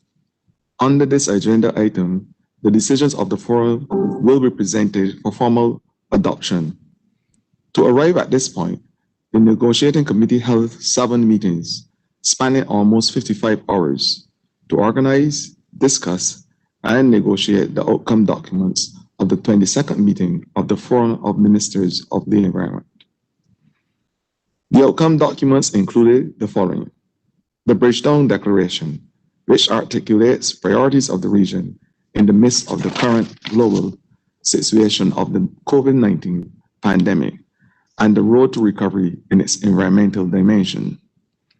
8 decisions, namely pollution, sustainable consumption and production, and circular economy, key drivers for post-COVID-19 sustainability and recovery, climate change, preventing future pandemics and accelerating sustainable recovery in Latin America and the Caribbean through the adoption of regional strategies for the conservation, restoration, and sustainable use of biodiversity and ecosystems. Environmental information integrated systems, the environmental dimension of emergencies and crises, a critical issue to address to facilitate sustainable development, promotion of gender equality in environmental management, and the environmental dimension of the sustainable development of SIDS. To take us through the consideration of the decisions of the forum before we adopt them, I give the floor to the Minister of Environment of Peru, the Honorable Gabriel Quijandria, in his capacity of rapporteur of the 22nd meeting of the forum. He will brief this meeting on the work of the negotiating committee and will present decisions to this august body for their formal adoption. The adoption of decisions will be followed by statements and interventions from ministers who may wish to refer to specific topics of these decisions. We are humbly advising that the text of the decision is final and not open to further debate, given the already completed, comprehensive, consultative process of the negotiating committee of the meeting of high-level officials. Mr. Quijandria, I wish to extend my appreciation for your work as rapporteur of the forum, as well as for your continuous engagement in the work of the Bureau during the intercessional period. I invite you to now take the floor. Thank you, Mr. Chair. Now, if you allow me, I will shift to Spanish. En primer lugar, quiero saludar y agradecer por la confianza depositada en el Ministerio del Ambiente del Perú para realizar la relatoría de las decisiones adoptadas en el marco del Foro de Ministros. En calidad de relator de la 22 reunión del Foro de Ministros, me complace informar en este segmento sobre los trabajos emprendidos bajo el liderazgo de la Presidencia y de la mesa directiva del Foro, que permiten llegar a esta reunión ministerial con un conjunto de decisiones que son presentadas en este momento para nuestra adopción formal. Dados los desafíos planteados por la pandemia de la COVID-19, la reunión de la mesa directiva, celebrada el pasado 2 de octubre de 2020, tomó la decisión de realizar el foro a inicios del 2021 y encaminó el proceso de preparación del foro bajo la modalidad virtual. La mesa directiva aprobó una hoja de ruta con el objetivo de incluir la preparación y aprobación de los documentos resultantes del foro con anterioridad a la celebración del segmento ministerial. A tales efectos, se acordó que la reunión de altos funcionarios del foro asumiera el rol de comité negociador, encargado de preparar y negociar las propuestas de decisiones y la declaración ministerial. Este método sustituyó a la reunión ordinaria de los oficiales de alto nivel, que en circunstancias normales hubiese tenido lugar los 2 días anteriores a la reunión de ministros. Es importante señalar que el comité de negociación contó con borradores de decisión preparados y discutidos a nivel técnico por los expertos en cada materia, en el ámbito de los diversos grupos de trabajo del foro o grupos de contacto creados especialmente la recepción de comentarios a los textos de los documentos y las reuniones de los grupos de trabajo y del comité de negociación fueron facilitadas por la Secretaría del Foro y abarcaron un periodo de 3 meses, de noviembre del 2020 a enero del 2021. El comité de negociación celebró 7 reuniones virtuales, concluyendo exitosamente su trabajo el pasado 19 de enero, con la aprobación de los textos finales de 8 decisiones y la declaración de Bridgetown, así como un comunicado sobre la dimensión ambiental de la recuperación sostenible de la COVID-19 en América Latina y el Caribe. Tomando en cuenta estos antecedentes y en concordancia con el pedido de la Presidencia en su carta del 25 de enero del presente año, me complace presentar a continuación el conjunto de decisiones para su adopción formal por este foro. Decisión número 1, contaminación. Esta decisión aborda de forma integral varias formas de contaminación y es fruto del trabajo de varias redes establecidas en el marco del Foro de Ministros, como la Red Intergubernamental de Químicos y Desechos, la Coalición Voluntaria para el Cierre Progresivo de Basurales y la Red Intergubernamental de Contaminación Atmosférica. En primer lugar, se destacan los resultados de la implementación del primer Plan de Cooperación Regional sobre Químicos y Desechos 2019-2020 y se procede a adoptar el nuevo Plan de Acción 2021-2024, teniendo en cuenta las lecciones aprendidas y las prioridades emergentes de la región. En cuanto a la gestión de residuos, se insta a intensificar los esfuerzos para prevenir y minimizar la generación de los mismos, así como a erradicar progresivamente las prácticas inadecuadas de disposición guiados por la nueva hoja de ruta para el cierre progresivo de los basurales en América Latina y el Caribe que ha preparado la coalición. Asimismo, se exhorta con urgencia el problema de la basura marina y microplásticos, mediante un enfoque preventivo e incluyendo el análisis de las posibles opciones emergentes de respuestas globales. En este sentido, se invita a la Secretaría a facilitar el establecimiento de un mecanismo adecuado para promover la cooperación y coordinación regional, y se alienta a donantes y socios regionales e internacionales a apoyar a los gobiernos de la región en sus esfuerzos por reducir la basura marina y los microplásticos. Finalmente, se solicita a la Red Intergubernamental de Contaminación Atmosférica la actualización de su plan de acción regional, promoviendo al mismo tiempo el desarrollo de acciones iniciales de intercambio de información y capacitación sobre temas prioritarios en este ámbito, como por ejemplo el desarrollo de redes de monitoreo de calidad de aire de bajo costo. Decisión número 2, consumo y producción sostenibles y economía circular, factores claves para la reconstrucción sostenible post-COVID-19. En esta decisión se reconocen los desafíos que enfrentan todos los países con la crisis provocada por la COVID-19 y la oportunidad única de repensar nuestras economías y los patrones lineales de consumo y producción. Se reafirma el compromiso de la región para la implementación de la Agenda 2030 y sus Objetivos de Desarrollo Sostenible, como el ODS 12 de consumo y producción sostenibles. Se destaca la necesidad de fortalecer el trabajo del marco decenal de programas de consumo y producción sostenibles, construyendo sobre las lecciones aprendidas, la experiencia, las herramientas y las alianzas del marco decenal de programas sobre consumo y producción sostenibles y de su red One Planet Network durante el periodo de implementación 2012-2020, así como reforzar un enfoque que priorice y ofrezca un mayor énfasis y apoyo a las prioridades e iniciativas regionales, subregionales y nacionales. Asimismo, se reafirma la solicitud hecha al PNUMA de facilitar un diálogo entre los países de la región y la Unión Europea para explorar la creación de programas de cooperación sobre consumo y producción sostenibles para América Latina y el Caribe.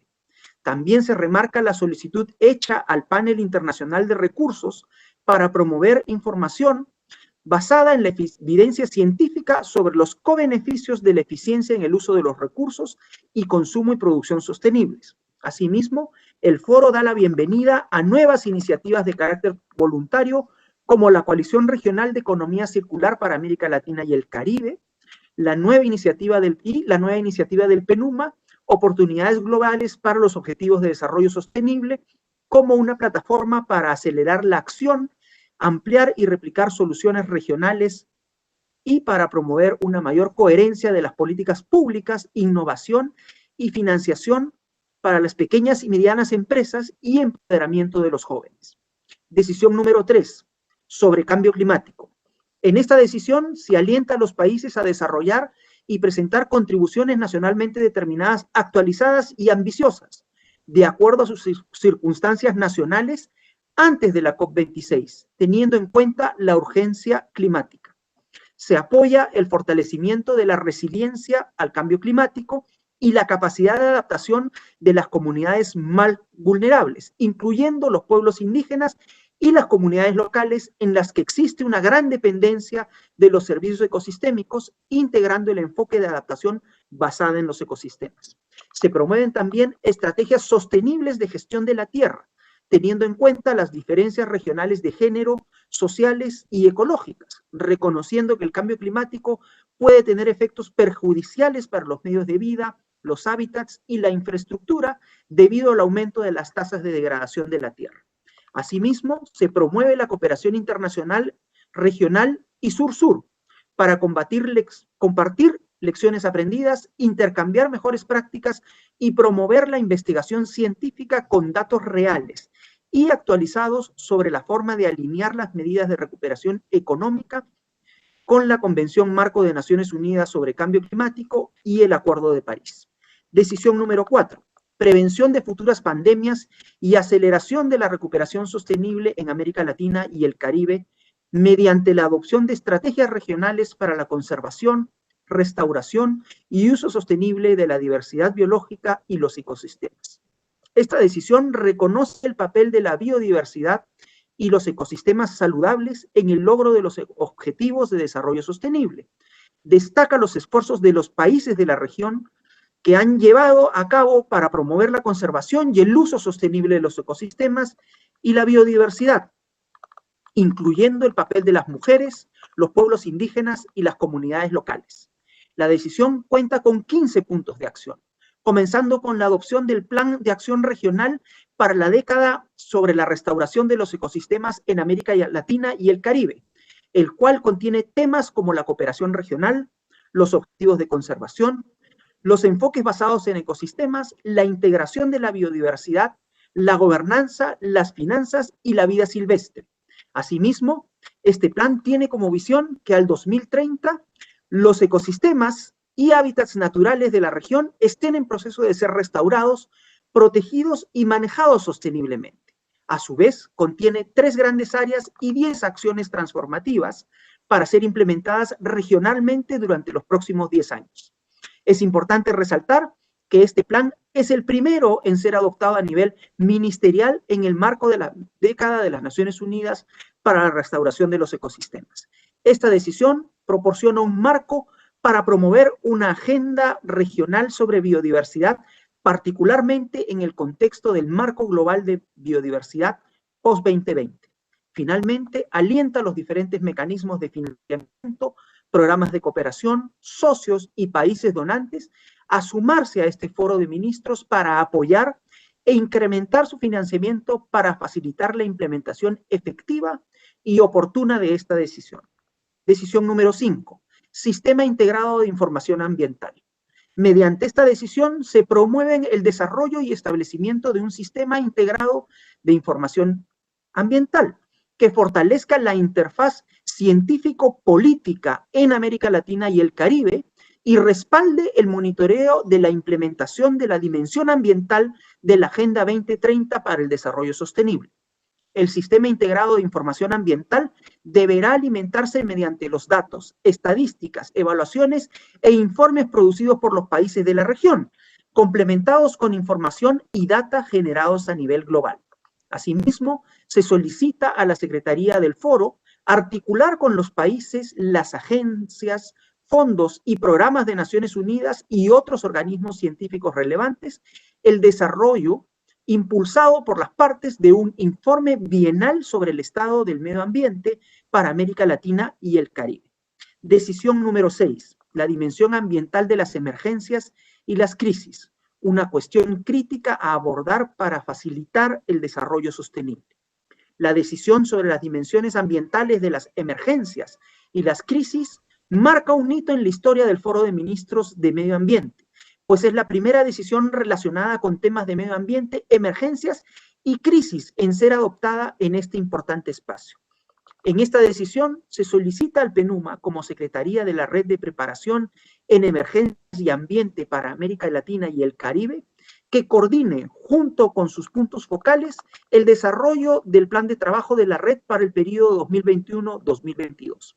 Se busca explorar una integración más estrecha entre las esferas nacionales de ambiente, salud y protección civil en temas de gestión del riesgo de desastres y respuesta a las dimensiones ambientales de las emergencias, y desarrollar iniciativas para brindar este apoyo que podría incluir la planificación conjunta para las dimensiones ambientales de todas las amenazas y crisis según sea apropiado. Finalmente, a través de esta decisión, se busca la colaboración y coordinación a nivel multisectorial y subregional, promoviendo el acceso al intercambio de información, conocimientos, experiencias y recursos técnicos entre los países de América Latina y el Caribe en materia de las dimensiones ambientales de las emergencias. Y de forma similar se hace un llamado al PNUMA para que priorice y continúe y amplíe su apoyo a los países de la región en materia de las dimensiones ambientales de las emergencias. Decisión número 7. Promoción de la igualdad de género en la gestión ambiental. En la reunión del Foro de Ministros realizada el 2018 en Buenos Aires, se incluyó en la declaración ministerial por primera vez la consideración de la perspectiva de género como una variable relevante de las políticas públicas en materia ambiental. Posteriormente, en la reunión interseccional de Barbados de 2019, se aprobó la conformación de un grupo regional de trabajo sobre género y medio ambiente. Este grupo, constituido de manera voluntaria por 12 países y con la Secretaría Técnica del PNUMA, ha desarrollado una serie de acciones de organización y fortalecimiento, entre las cuales propuso y sometió a discusión esta decisión de promoción de la igualdad de género en la gestión ambiental. Esta decisión reconoce en términos generales la integración de la perspectiva de género como un aspecto necesario para avanzar en el cumplimiento de la Agenda 2030 y los Objetivos de Desarrollo Sostenible, atendiendo desigualdades y brechas entre hombres y mujeres en el acceso, control y beneficio de los recursos naturales. Especialmente insta a los países de la región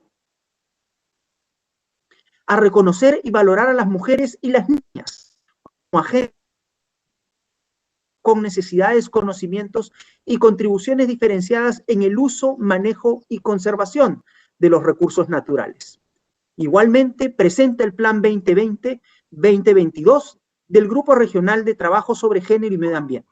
Por último, esta decisión reconoce la importancia del uso de un lenguaje inclusivo y propone que este foro se denomine de ahora en adelante Foro de Ministras y Ministros de Medio Ambiente de América Latina y el Caribe. Decisión número 8. Dimensión ambiental del desarrollo sostenible de los pequeños estados insulares en desarrollo, o PEID. En esta decisión se decide formular el programa 2 de los PEID del Caribe para contribuir al mejoramiento de la implementación de la dimensión ambiental de la Agenda de Desarrollo de los PEID del Caribe, teniendo en cuenta y basándose en los instrumentos de los PEID acordados por la comunidad internacional.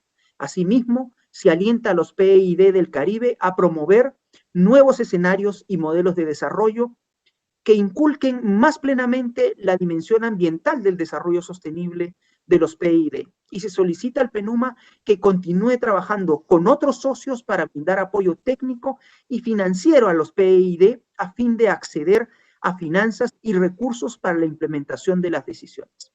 Finalmente, señoras y señores ministros de Ambiente, esperamos que estas decisiones, fruto del consenso arribado entre nuestros países, nos permitan transitar de manera sostenible hacia un proceso de recuperación post-COVID verde.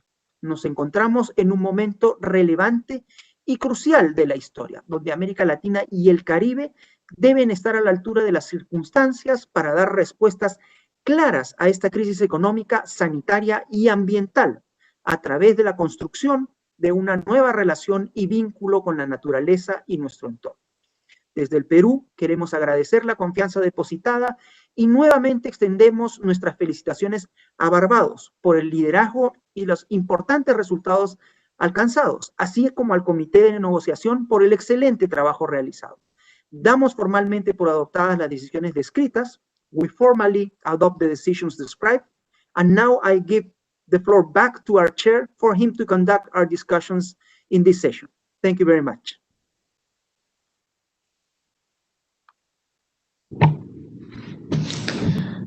Thank you again, Minister Kihandria. And thank you all, fellow ministers. The decisions are hereby adopted.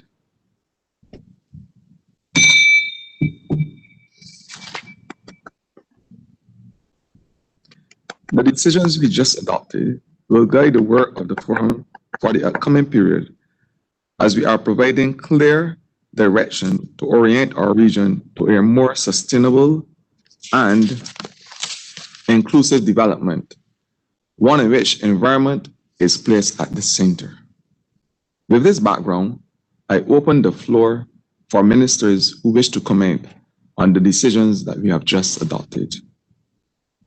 I first wish to invite to speak the Minister of Environment ad interim of Chile, the Honorable Xavier Naranjo. Muy buenas tardes a todas y todos. Hoy enfrentamos múltiples desafíos en materia de medio ambiente que debemos tomar con urgencia, y en este esfuerzo es imperativo reconocer el impacto diferenciado que tienen estos problemas entre mujeres y hombres, y el papel que desempeñan las mujeres como agentes de cambio en su tratamiento. Por ello, hoy con mucho orgullo celebramos este gran paso que estamos dando como ministros del Medio Ambiente de América Latina y el Caribe, al aprobar por primera vez una decisión para la promoción de la igualdad de género en la gestión ambiental. Esto nos permitirá avanzar en forma conjunta para reducir las brechas e integrar el enfoque de género en nuestras políticas públicas. Para presentar esta decisión, me gustaría recordar algunos hitos que como región hemos ido construyendo juntos. En primer lugar, durante la 21ª reunión del Foro de Ministros y Ministras del Medio Ambiente de América Latina y el Caribe, celebrada en Argentina el año 2018, la Declaración Ministerial de Buenos Aires incluyó por primera vez considerar la perspectiva de género como una variable relevante para el diseño e implementación de políticas públicas en materia ambiental, atendiendo las brechas que hoy se enfrentan en la región y las oportunidades que se abren en el intercambio de experiencias sobre este tema para avanzar en el cumplimiento de la Agenda 2030 y los ODS.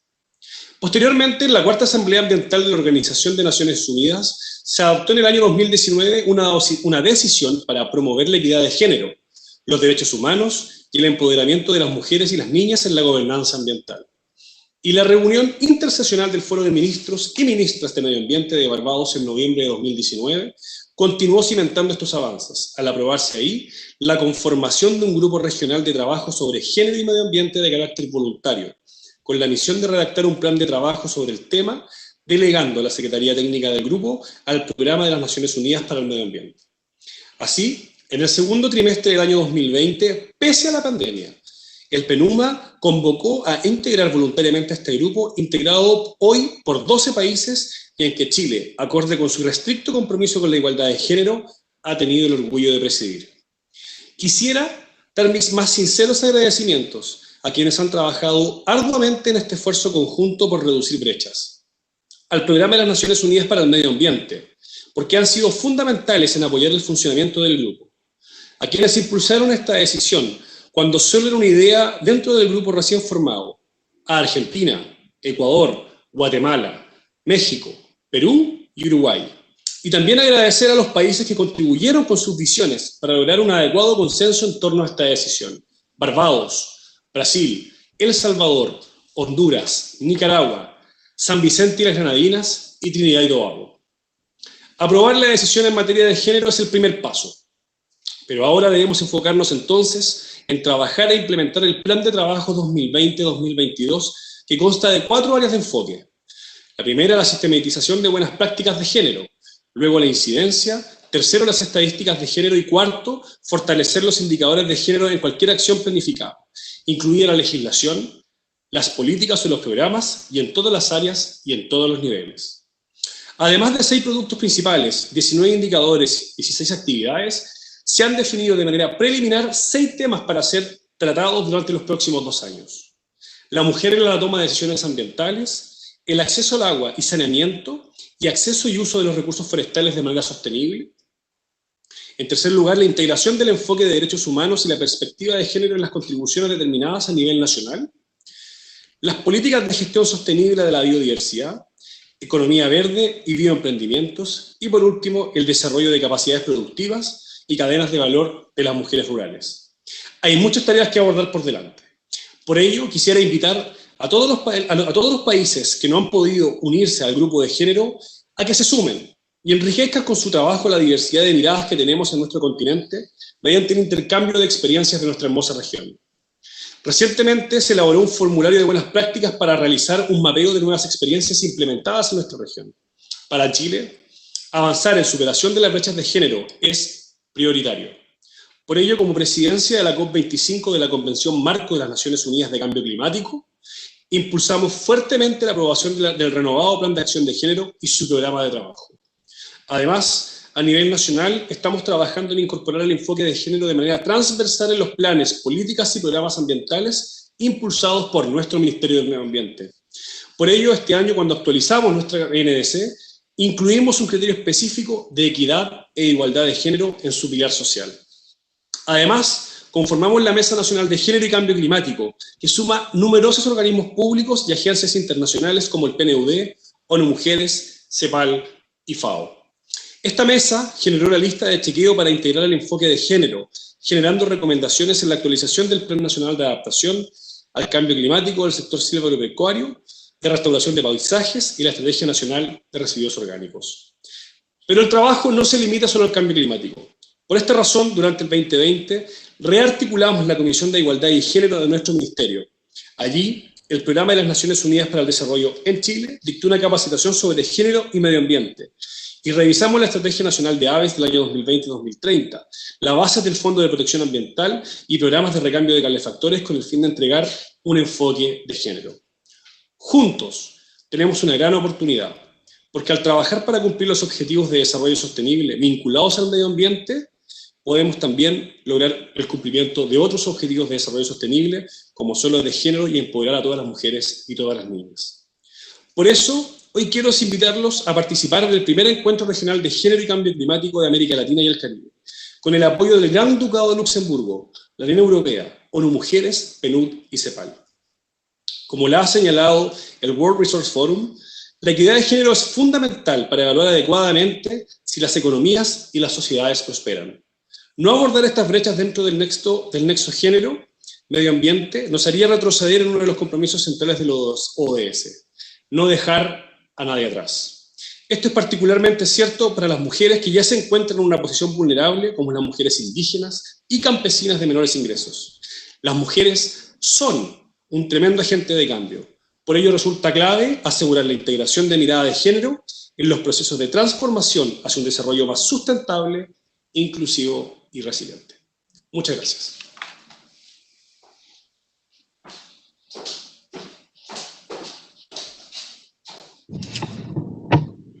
Thank you, Minister Naranjo.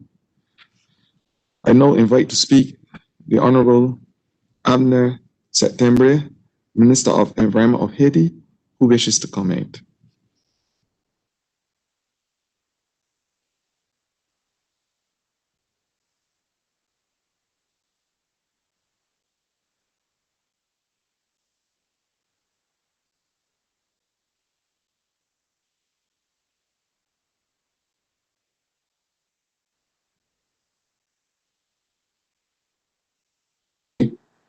Distinguidos representantes de los países miembros, distinguidos representantes de organizaciones invitadas, estimados participantes,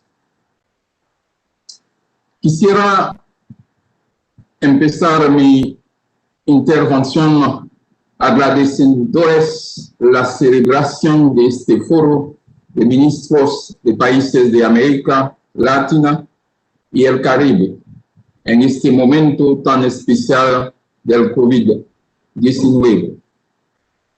Aprovecho también para dirigirme a los saludos del gobierno de Moïse Jout y los del pueblo haitiano, a los gobiernos y poblaciones de los países miembros de esta plataforma.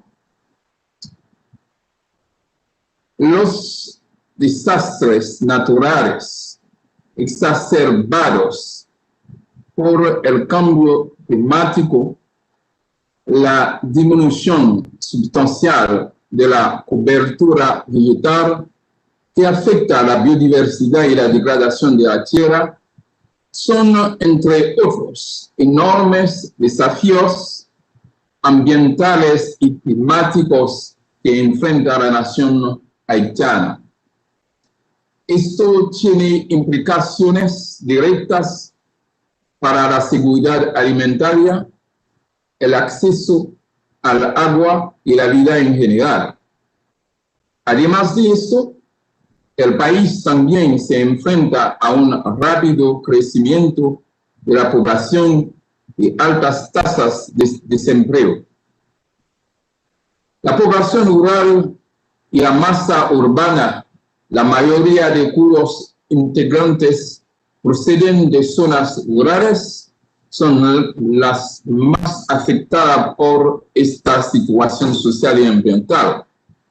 Aproximadamente 4.1 millones de personas, sea 40% de la población, padecen inseguridad alimentaria aguda y por lo tanto necesitan medidas urgentes.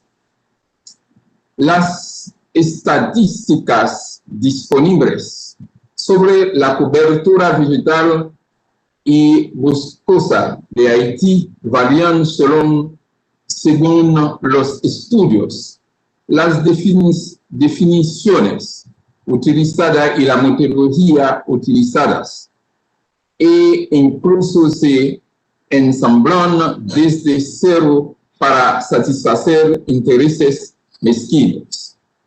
Durante mucho tiempo y todavía hoy, las cifras más utilizadas rondan el 1% al 2%. Sin embargo, Haití no es un país totalmente deforestado como sugieren estas cifras. En carbón en Haití, Tertel y otros autores afirman que es posible determinar que una tercera parte de la superficie del país está cubierta por zonas boscosas. Al viajar por el país, podemos verlo en particular en las llanuras, la mayoría de las cuales tienen una cobertura forestal razonable. Las montañas son las menos dotadas, aunque algunas de ellas son excepciones. Debe recordarse que Haití es considerado un lugar clave para la biodiversidad. Según estudios florísticos y faunísticos existentes, podría tener la biodiversidad más rica del Caribe. De las 5.600 especies existentes en la isla, el 36% son endémicas. Se importa al Ministerio del Medio Ambiente de Haití de establecer de manera responsable y científica la verdad sobre la cobertura vegetal y boscosa del país, hacer la parte en para mejor definir y orientar los esfuerzos y los recursos. De hecho, esto requiere recursos sustanciales. Existe un sistema de información ambiental embrionario, pero necesita ser fortalecido. El gobierno está abierto al apoyo y a la colaboración de todos los países y otros partenarios que desean apoyar este sistema para generar estadísticas fiables, permitan de mejor entender la situación para tomar decisión y poner definitivamente el país sobre la ruta de desarrollo sostenible. A pesar de la agitación política y el contexto de la pandemia, el gobierno de Moïse Jout está implementando medidas valientes y innovadoras. Por un lado, está la construcción de un centro de germoplasma para abordar el espinoso problema de la degradación ambiental, especialmente montañas y cuencas hidrográficas. Hasta la fecha, se han construido 5 centros de germoplasma, incluido uno por departamento, cada uno con capacidad para producir 4.5 millones de plántulas. Se están planificando 2 centros más que se construyeron para el año 2021. El objetivo general es construir 14 centros, lo que permitirá producir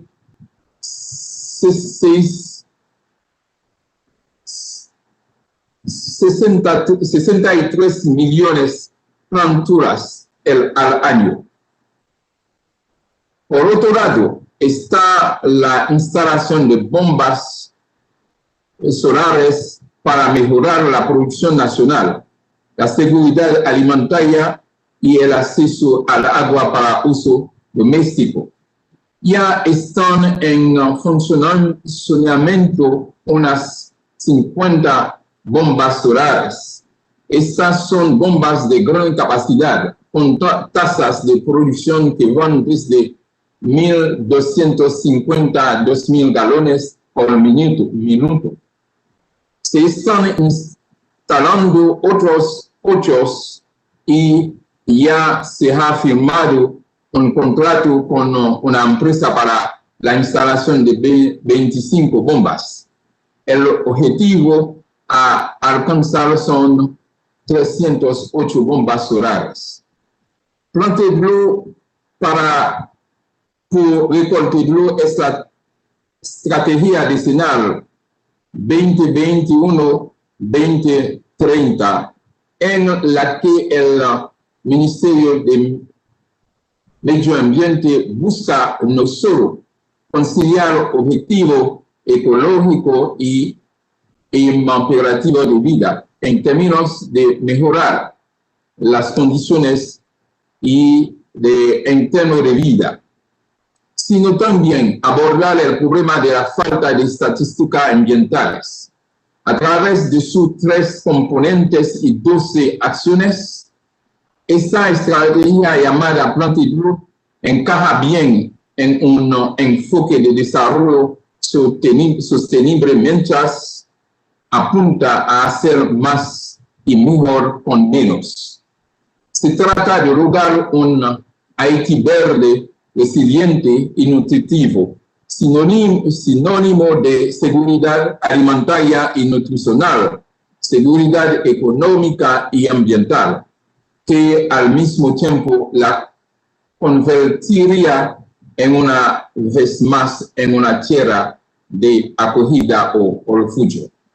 Se alinea con las principales prioridades definidas por el gobierno de Moïse Jout para el sector: manejo de recursos naturales, saneamiento, planificación regional, lucha contra el cambio climático, gobernanza y movilización financiera. No puedo terminar mi intervención sin agradecer al Fondo para el Medio Ambiente Mundial, que a través de un Medio Ambiente implementó el proyecto de desarrollo de capacidades transversales en Haití. Este proyecto recientemente finalizado ha permitido el desarrollo de un gran número de herramientas de toma de decisiones para la gestión sostenible del medio ambiente. También quiero mencionar el proyecto Ecosystem Based Adaptation en el sur de Haití, que ha traído una renovada vitalidad ambiental. Se han hecho promesas desde UNEA 4 en Nairobi, Kenia, 4 Asamblea de las Naciones Unidas para el Medio Ambiente, para replicar estos proyectos a nivel nacional. Desafortunadamente, hasta la fecha no han sido honrados. Muchísimas gracias por su atención.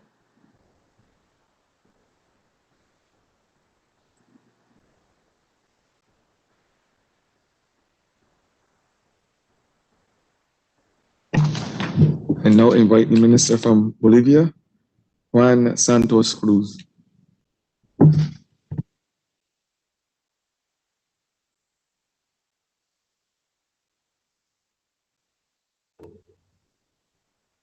¿Ya?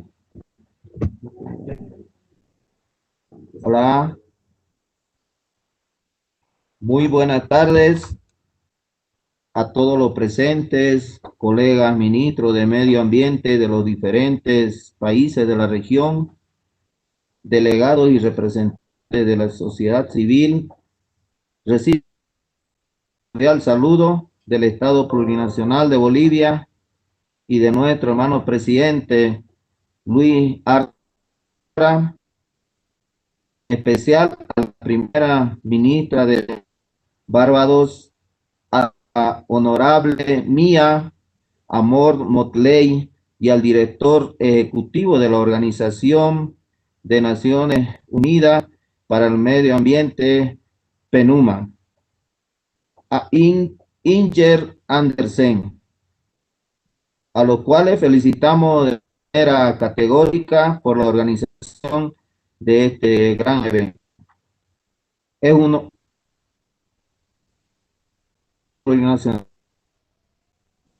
participar del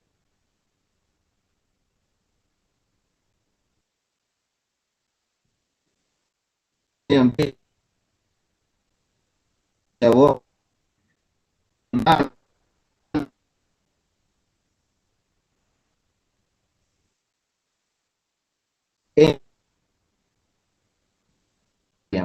político. Estamos como un espacio principal para compartir experiencias que nos permitan fortalecer e implementar de una agenda ambiental en nuestro presidente Luis Arce Catacora, nuestro estado de Bolivia, se está implementando una serie de políticas que permitan dinamizar la economía nacional afectada por la pandemia en el marco del plan 2021-2025. Esta agenda tiene como finalidad aprovechar de manera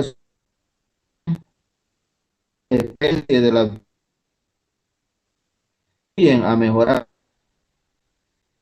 la población boliviana, generando ingresos adicionales de los pequeños productores de las comunidades para que éstas sean distribuidas de manera equitativa.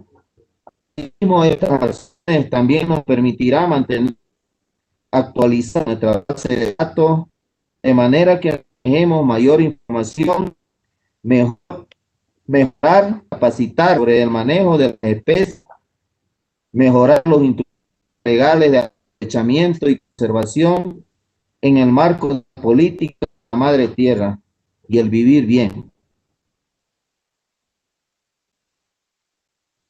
Analizar recursos financieros para biodiversidad y acción ambiental que permita garantizar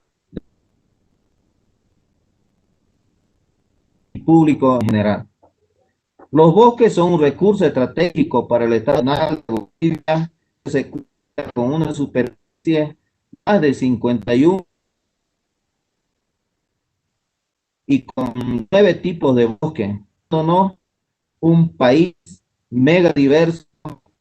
Sin embargo, la distribución económica del sector forestal ha disminuido en el producto de un conjunto de factores como son la reducción de mercados internacionales para productos terminados, dificultades en la bosque, altos índices de informalidad y cambio en la tenencia y propiedad de los mismos. Ocasionó una deforestación promedio de 243.000 hectáreas por año. Esto en los últimos años. Solo proporcionan productos para satisfacer las necesidades, sino que forma parte integral que posibilita y cultural de las poblaciones, proporcionar medios de vida y para un diverso actor en el bosque, contribuye a la generación de recursos económicos.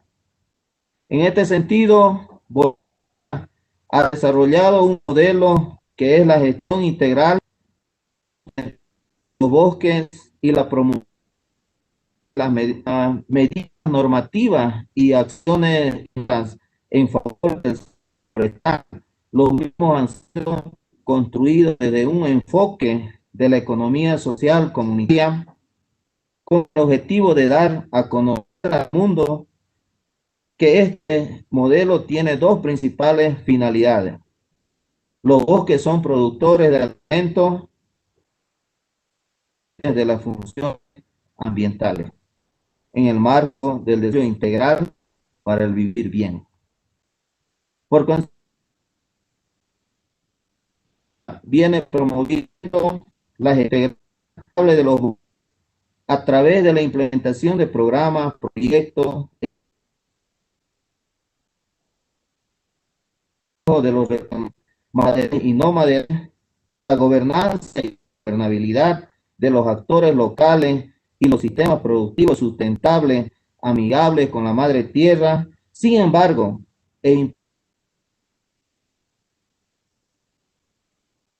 financiamiento con la cooperación nacional para demostrar la riqueza y las múltiples funciones de los bosques que brindan al país y al mundo.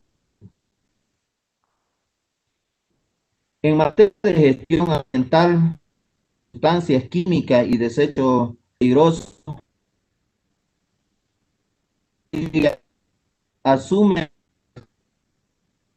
datos y directrices establecidas en los diferentes convenios relacionados para la protección de la salud y la armonía con la madre tierra, tomando en cuenta que nuestro país considera como prioridad la aplicación del Plan de Acción para la Cooperación Regional en la gestión de productos químicos y desechos 2021-2024.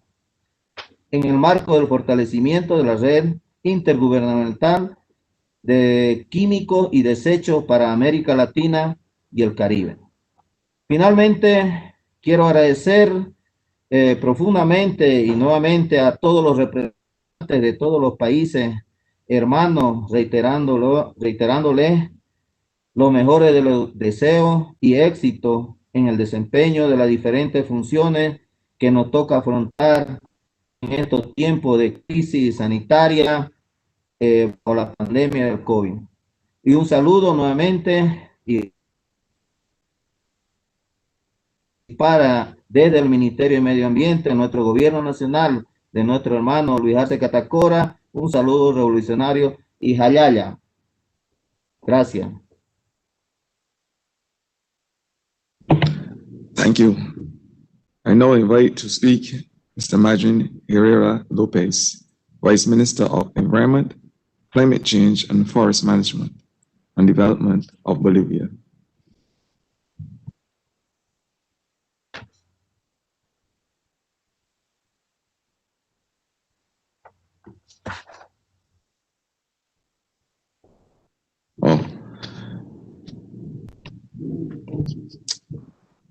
Are there any more interventions from the floor? Please indicate.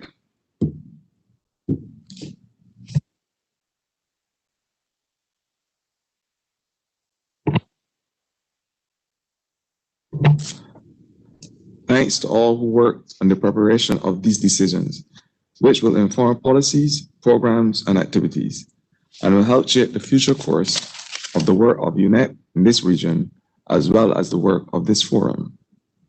I should stress that these decisions, as accepted by countries, represent a commitment by each country to ensure that they integrate them into their national plans and programs in the areas of environment and certainly sustainable development. If there are no more interventions, we now proceed to the launch of two very important UNEP projects.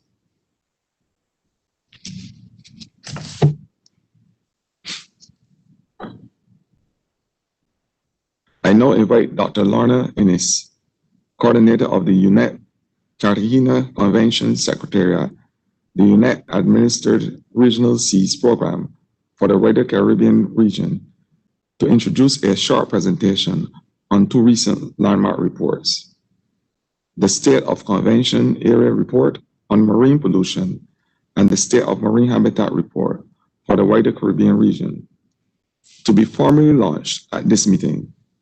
These reports are the first of their kind in the region and are considered landmark reports. Dr. Innes, you have the floor.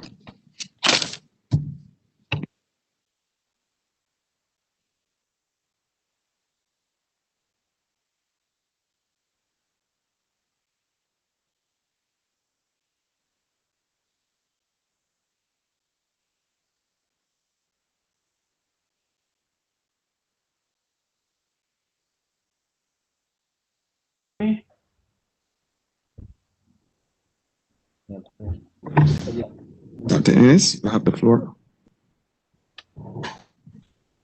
Yes, thank you very much. I'm sorry, I have many short problems.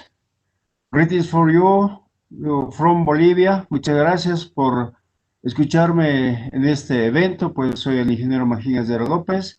Yo acompaño en calidad de viceministro a el licenciado Juan Santos Cruz, quien es nuestro ministro de Medio Ambiente. Y como lo dijo hace rato ya, estamos preocupados, por supuesto, por este componente medioambiental, que en este caso nos preocupa muchísimo el tema de la deforestación, que están siendo ocasionados por diferentes actores que van en contra del medio ambiente, y esa es una de las políticas de las muchas que vamos a desarrollar en estos 5 años que nos toca como gobierno del Estado Plurinacional de Bolivia.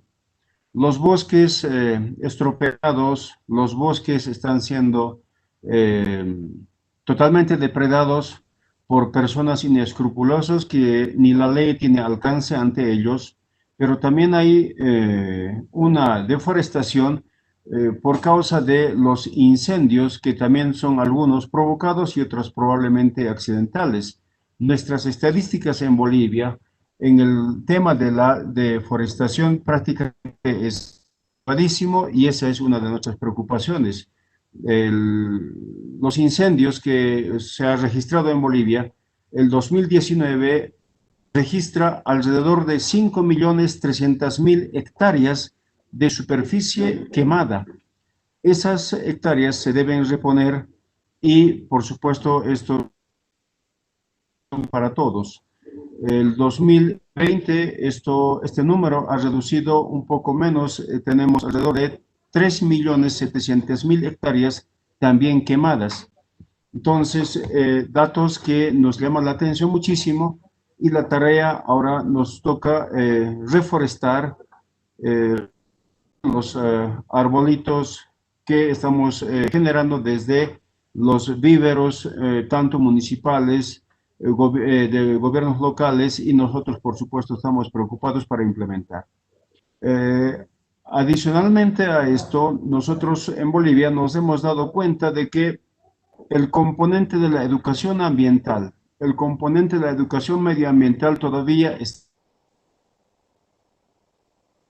Y en esa dimensión, el Viceministerio de Medio Ambiente, el Ministerio de Medio Ambiente ha tomado la firme decisión de ajustar algunas normativas en el componente legislativo, como también introducir el componente de la educación medioambiental en el sistema de la educación regular de Bolivia.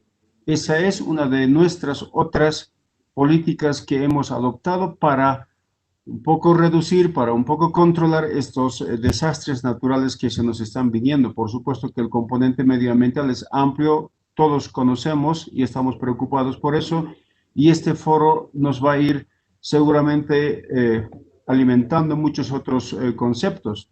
Estas dos jornadas, entre hoy 1 de febrero, mañana 2 de febrero, quisiéramos compartir con ustedes estas preocupaciones que, por supuesto, parece que están generalizados en la mayoría de los países, y producto de este análisis podamos adoptar también políticas interactuadas entre países en la región latinoamericana, en la región del Caribe, para poder tener un mayor y mejor control.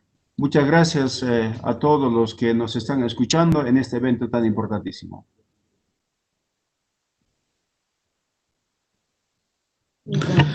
Thank you. I would want to invite Dr. Ennis to proceed with her presentation, please.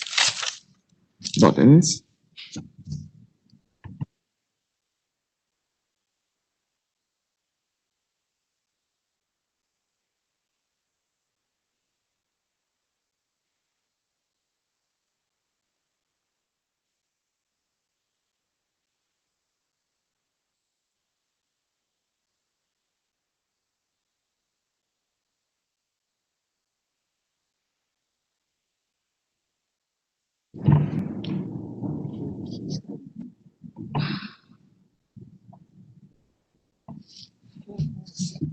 Dr. Ennis, you can proceed with your presentation.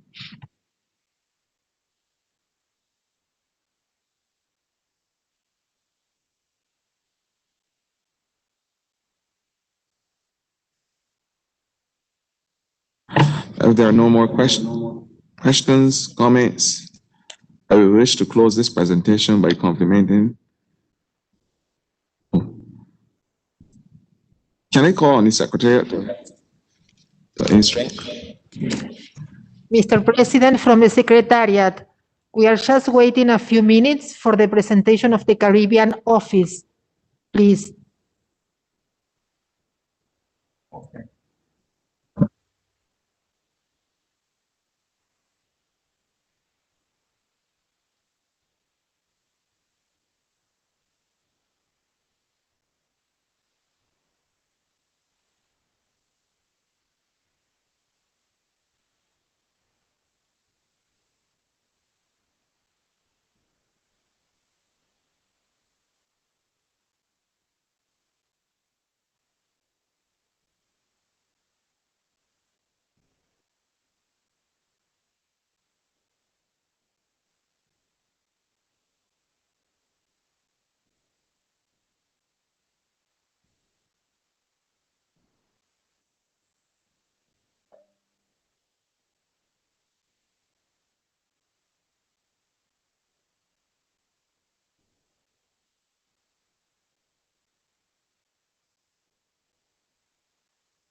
Mr. President, on behalf of Ms. Innes, Dr. Chris Corbin will make the presentation. Please allow him a few more seconds and we will start with this part of the session. Thank you very much and apologies.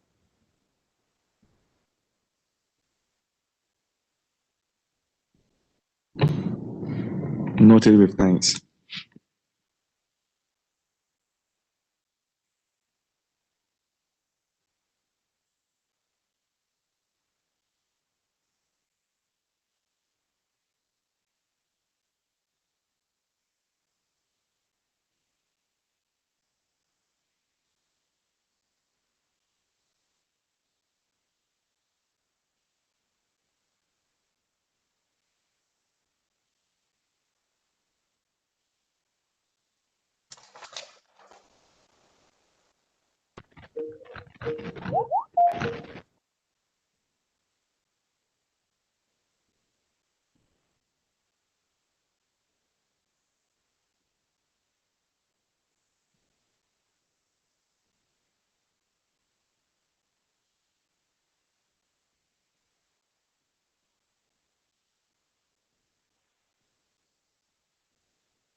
Testing, 1, 2, 3.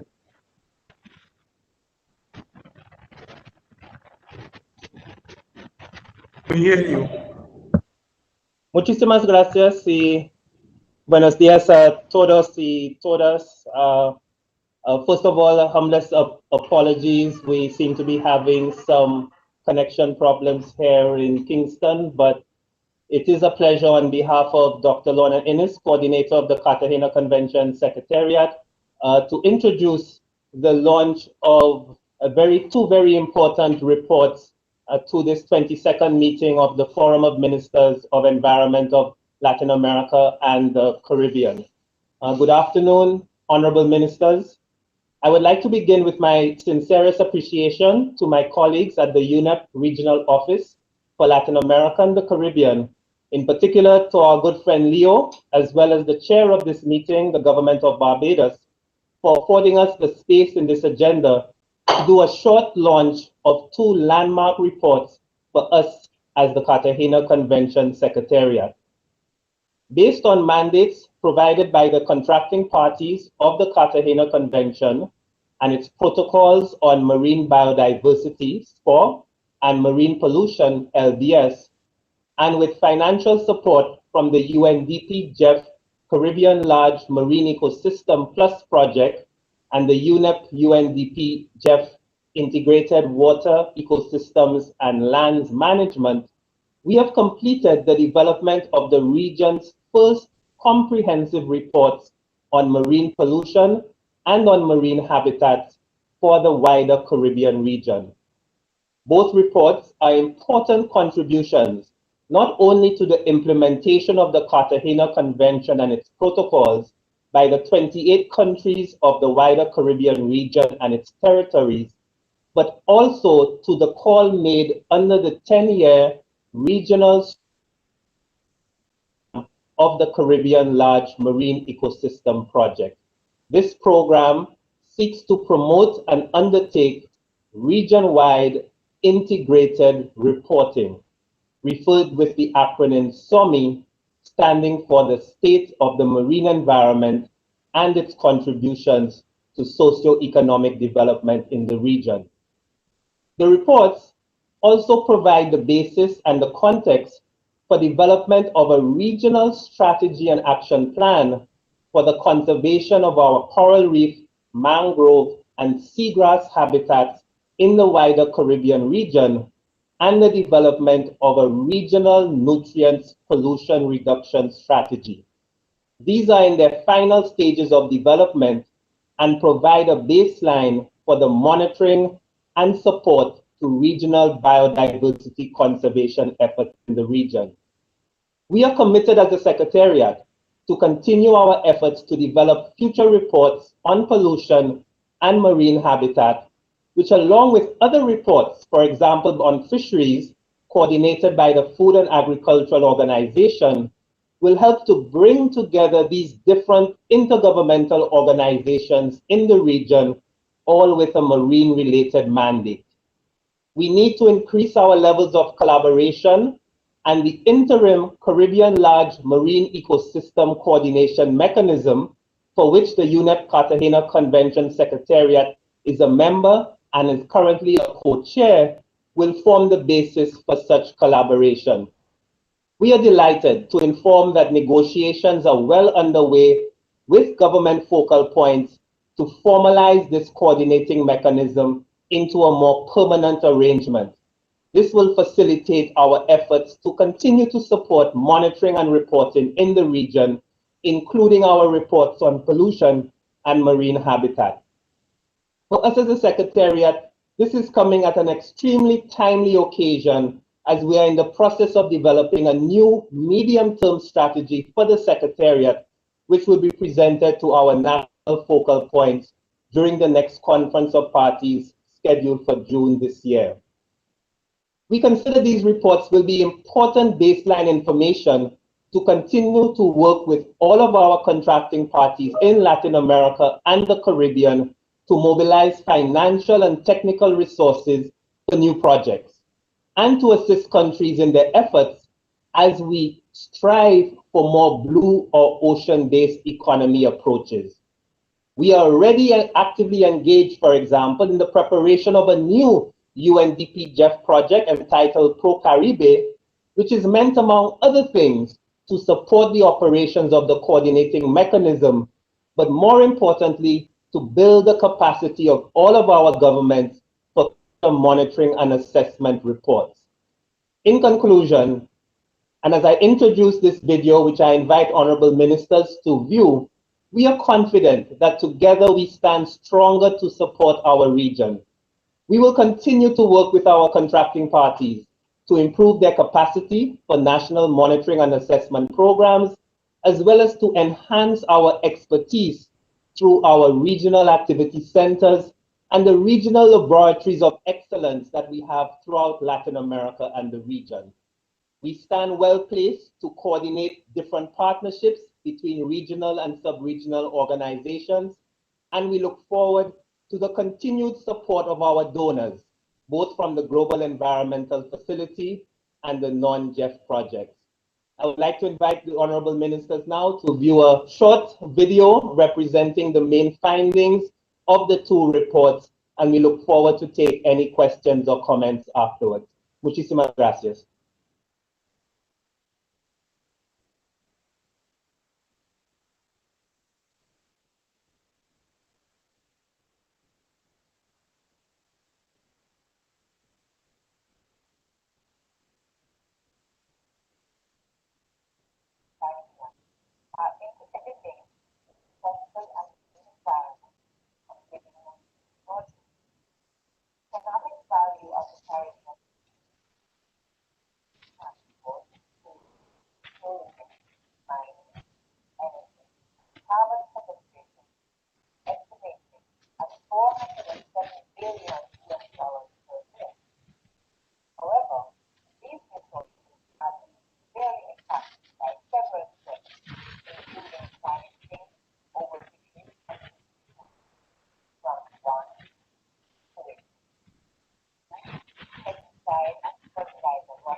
We must protect and sustainably use our natural resources while consuming and preventing marine pollution of land and marine-based sources. Failure to do so will seriously compromise our ability to achieve the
Are there any questions or comments on the report?